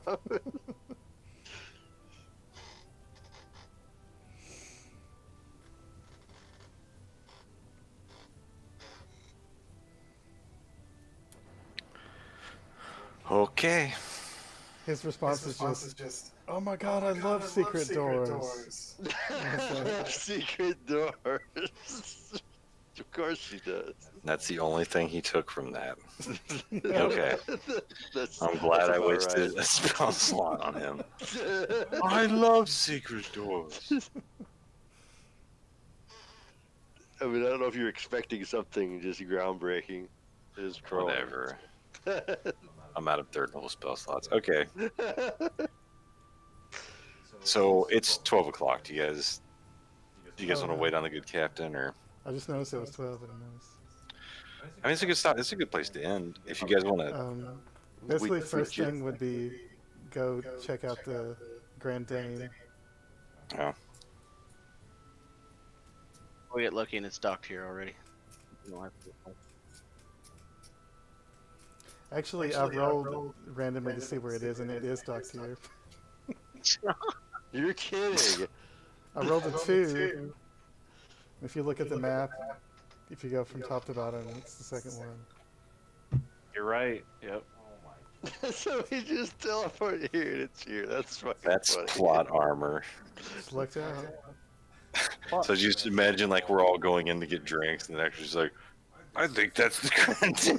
That's a fucking goddamn right there. And of course, Carver X is like, I knew Bahamut would pull through it. Yep. Like, Carver doesn't know anything about this boat because this was before Carver came on board, I think. Yeah, but I feel like he would be Yeah, the that was one like the first to two blindly things, yeah, that give was- the credit to. For I sure. think it was literally one session before Carver joined was when you guys gambled. Yeah, we gambled with Zephyros. That was when Kronos lost all it. Didn't you lose like all your gold to Zephyros? Or like a lot of it? Yeah. He used his went all in. divination to re-roll a lot of stuff, so he kept winning. Yeah, he got you good. I wouldn't be surprised if Zephyros showed up again because the Grand Dame's here. Just because. Zephyros is the key to all this. Freaking Zephyros. All right, well, I guess we just walk down to the pier and just. Well, when we start next time, you guys can talk to the captain. Yeah, I'm sure he'll want to hear about all the shit we've been doing anyway. He'll tell you, "Oh, you're looking for that ship? Well, they're here already. They're done with the docks." And Well, then luckily for you. you guys can quickly solve all the mysteries, or you can just gamble for the entire session or whatever. Whatever happens. Another guy that's gonna buy all the stuff off of us too, isn't he? He's always trying to get shit. That's somebody. There you go. Give him your like demonic shit and let him go crazy. I prepared so much different stuff, so I didn't know where you guys were gonna go, but you went way Well, less to be- far to than I be- expected. To be fair, we didn't really know where we were going either. Yeah. The Maelstrom stuff went okay. I was pretty worried about that. Yeah, I was like, oh no, we're all gonna die. One of the problems with great. the module is if the players appear in the Maelstrom and just start fighting, then the module is over. There's no, the story just ends. Because you have to, Really? you have to like use diplomacy, or you can't continue the module. That's kind of what I like, because I saw all the giants. I was like, well, this has got to be, this has got to be diplomatic, right? No, it was a moment for Carbrax to shine. Just get us killed. Yes. I'll take you all at once. I'm assuming that if the module just ends there, it's because Imrith probably just kills everybody. Well, I think that the idea is the party should not be dumb enough to start a fight with Imrithir. But some I percentage legit of groups wasn't trying to start a fuck fight with with her. I was hoping I could turn the giants against her and they start fighting each other. I wonder how many people have just ended it there. Like when you first teleport in, try to fight those storm giant guards and just got wiped. Because they probably have insane stat blocks. There's got to be a pretty high percentage of, at least like 20% of groups just don't get to finish the story because they just killed all the storm giants. Yeah. Guards were a little aggressive right off the bat, which would make sense if people just randomly showed up in your living room. Right. I mean, yeah, that's fair. We did. We're just like, boop. It's like, hey, it's just out of nowhere. Well, that is where their emissaries teleport to. They just didn't expect to see people like you there. Right. Armed adventurers. Hey, I wasn't armed. Look, you're not legged or armed or torsoed. Ba-dum-tsh. Yeah, I told Drew and Jared that your last two characters you narrowed it down to was an awakened wolf and a head.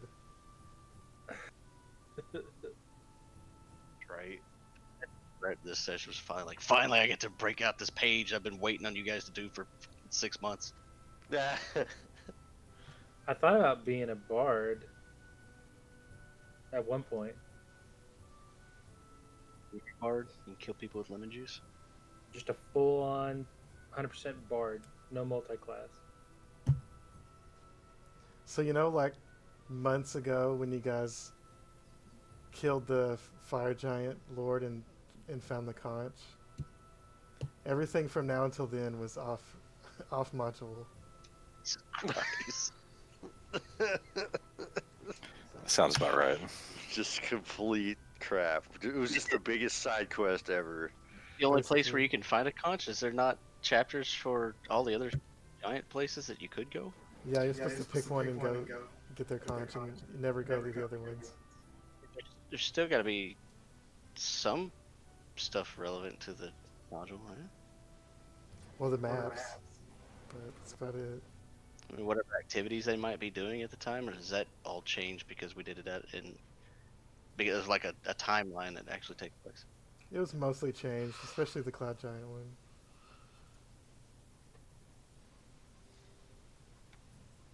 The one that was the closest to the module was the fire giants. It was pretty much exactly on module, except for Narbub. Narbub is not in the module. There All are the orc shit that's slaves out of the there, but modules, all the fun stuff. Exactly. Finally wrap all this up, and you can actually tell us all the shit behind the DM screen that you've been hiding, there's a lot. and how much.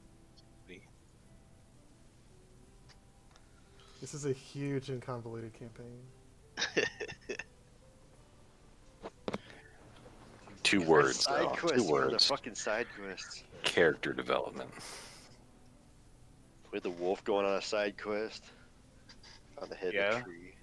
That's right.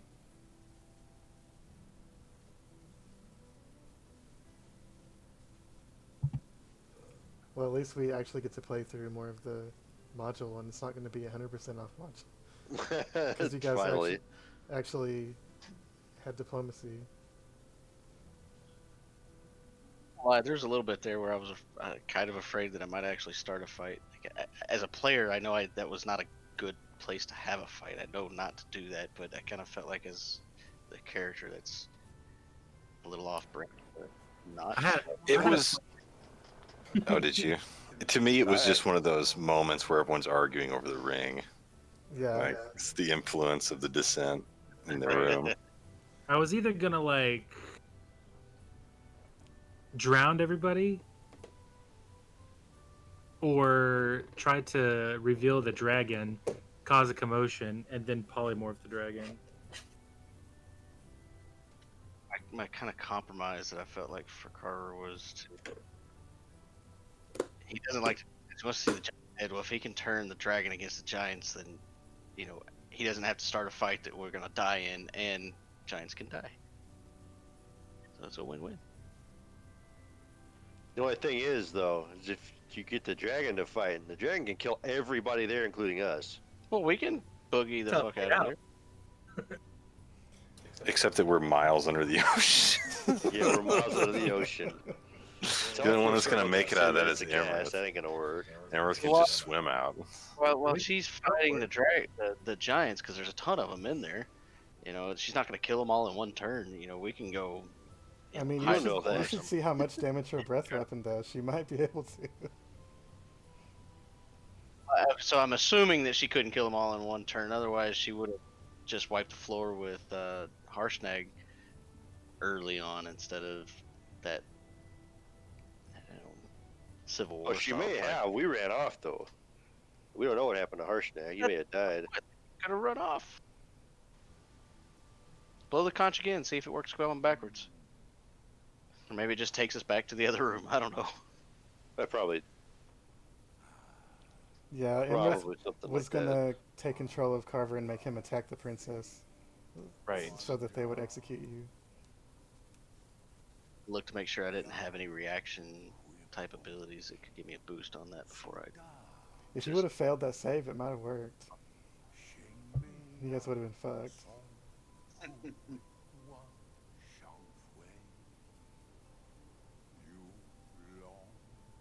Thank Well, goodness for that high risk or saving throw. I guess my course not. I was kind of watching. I was gonna maybe counterspell if you didn't save. I don't know. I think that's our get out of here music. Get out of here, music. Next level up. I guess I'll ASI points. see you guys next week for the murder mystery. Or Yeah. the kidnap mystery. That's right. That's right. Everyone was ready. Colonel I feel like Mustard in the everybody kitchen with was a ready. broomstick. Yeah, everybody was ready for a battle today. It just ended up being leveling up our diplomacy. Yeah. Sorry. I'm not complaining. I know we were doing the freaking like the Oblivion answer wheel where you have to do it as many times and whatever they're weak to. I doubt it. Well, there'll be plenty of time for fighting later. If you fail a roll, you just gotta reload a quick save. Yeah. Right. Hold on. This Quick is save. this is one of the few sessions we've had in this campaign with no fighting at all. I don't know if we ever had any others that had absolutely no fighting. I think we've had some fighting in almost all of them. Yeah. We had one that was all fighting. We had a couple that were all fighting actually. Seems That like was there our was one shot. Yeah. Yeah. 4-hour battle. Wasn't That was rough. wasn't the cloud giant fight like we ended a session just before the fight started, so when we picked up it was round 1 of combat, and that went for like 4 hours or something. Oh well, yeah, but we had the draw Mhm. fight in the other one, so Yeah, What I this meant was was like a that long- entire session was literally nothing but combat. The beginning of the session was round 1, and the end of the session was, okay, you're off. You're finished with the fight now. You can take a break. We're gonna call it and come back next week. Yeah, that's insane. the fight on the fucking Spelljammer, that was a 4-hour battle too. Oh yeah, the airship battle might have been the longest one. Yeah, that was literally like we got up in the air, fucking fight. It's just like it was just That might be the one I was thinking of that we started at the beginning and ended. because I remember it because we got up in the air and then like there were like fucking there was like dragons and minotaurs and shit and like what the fuck, and so we stopped there and then we started up and it was fucking combat and then it was just combat the whole time. Yep. The session was like that. There was virtually no role playing whatsoever. And they just left too. Like we didn't kill those guys. Like one of them got away. Yep. Trying. Yeah, we tried. We really did. I'm sure that's a thread that's still going to come up at some point. I'm waiting on that guy. I'm telling you, it's gonna be the Misfits dream team. It's all the people that we left alive. It's gonna come back sooner than you think. So. Just wait. They're all gonna be on the dam. It's going to be like this Civil War style fight with like all of us on one side, all of these guys that survived our fights on the other side. But then like Yeah. Narbub shows up last minute and joins our team. He'll be the deciding factor, obviously. Arsnag might show up. Narbub was the one serving drinks, and now he jumps over the counter, and now he's kicking people's ass. I Like the think- Spider-Man introduction, like at the last minute before a fight breaks out. Stop the stream before we get struck. I think Tommy knows who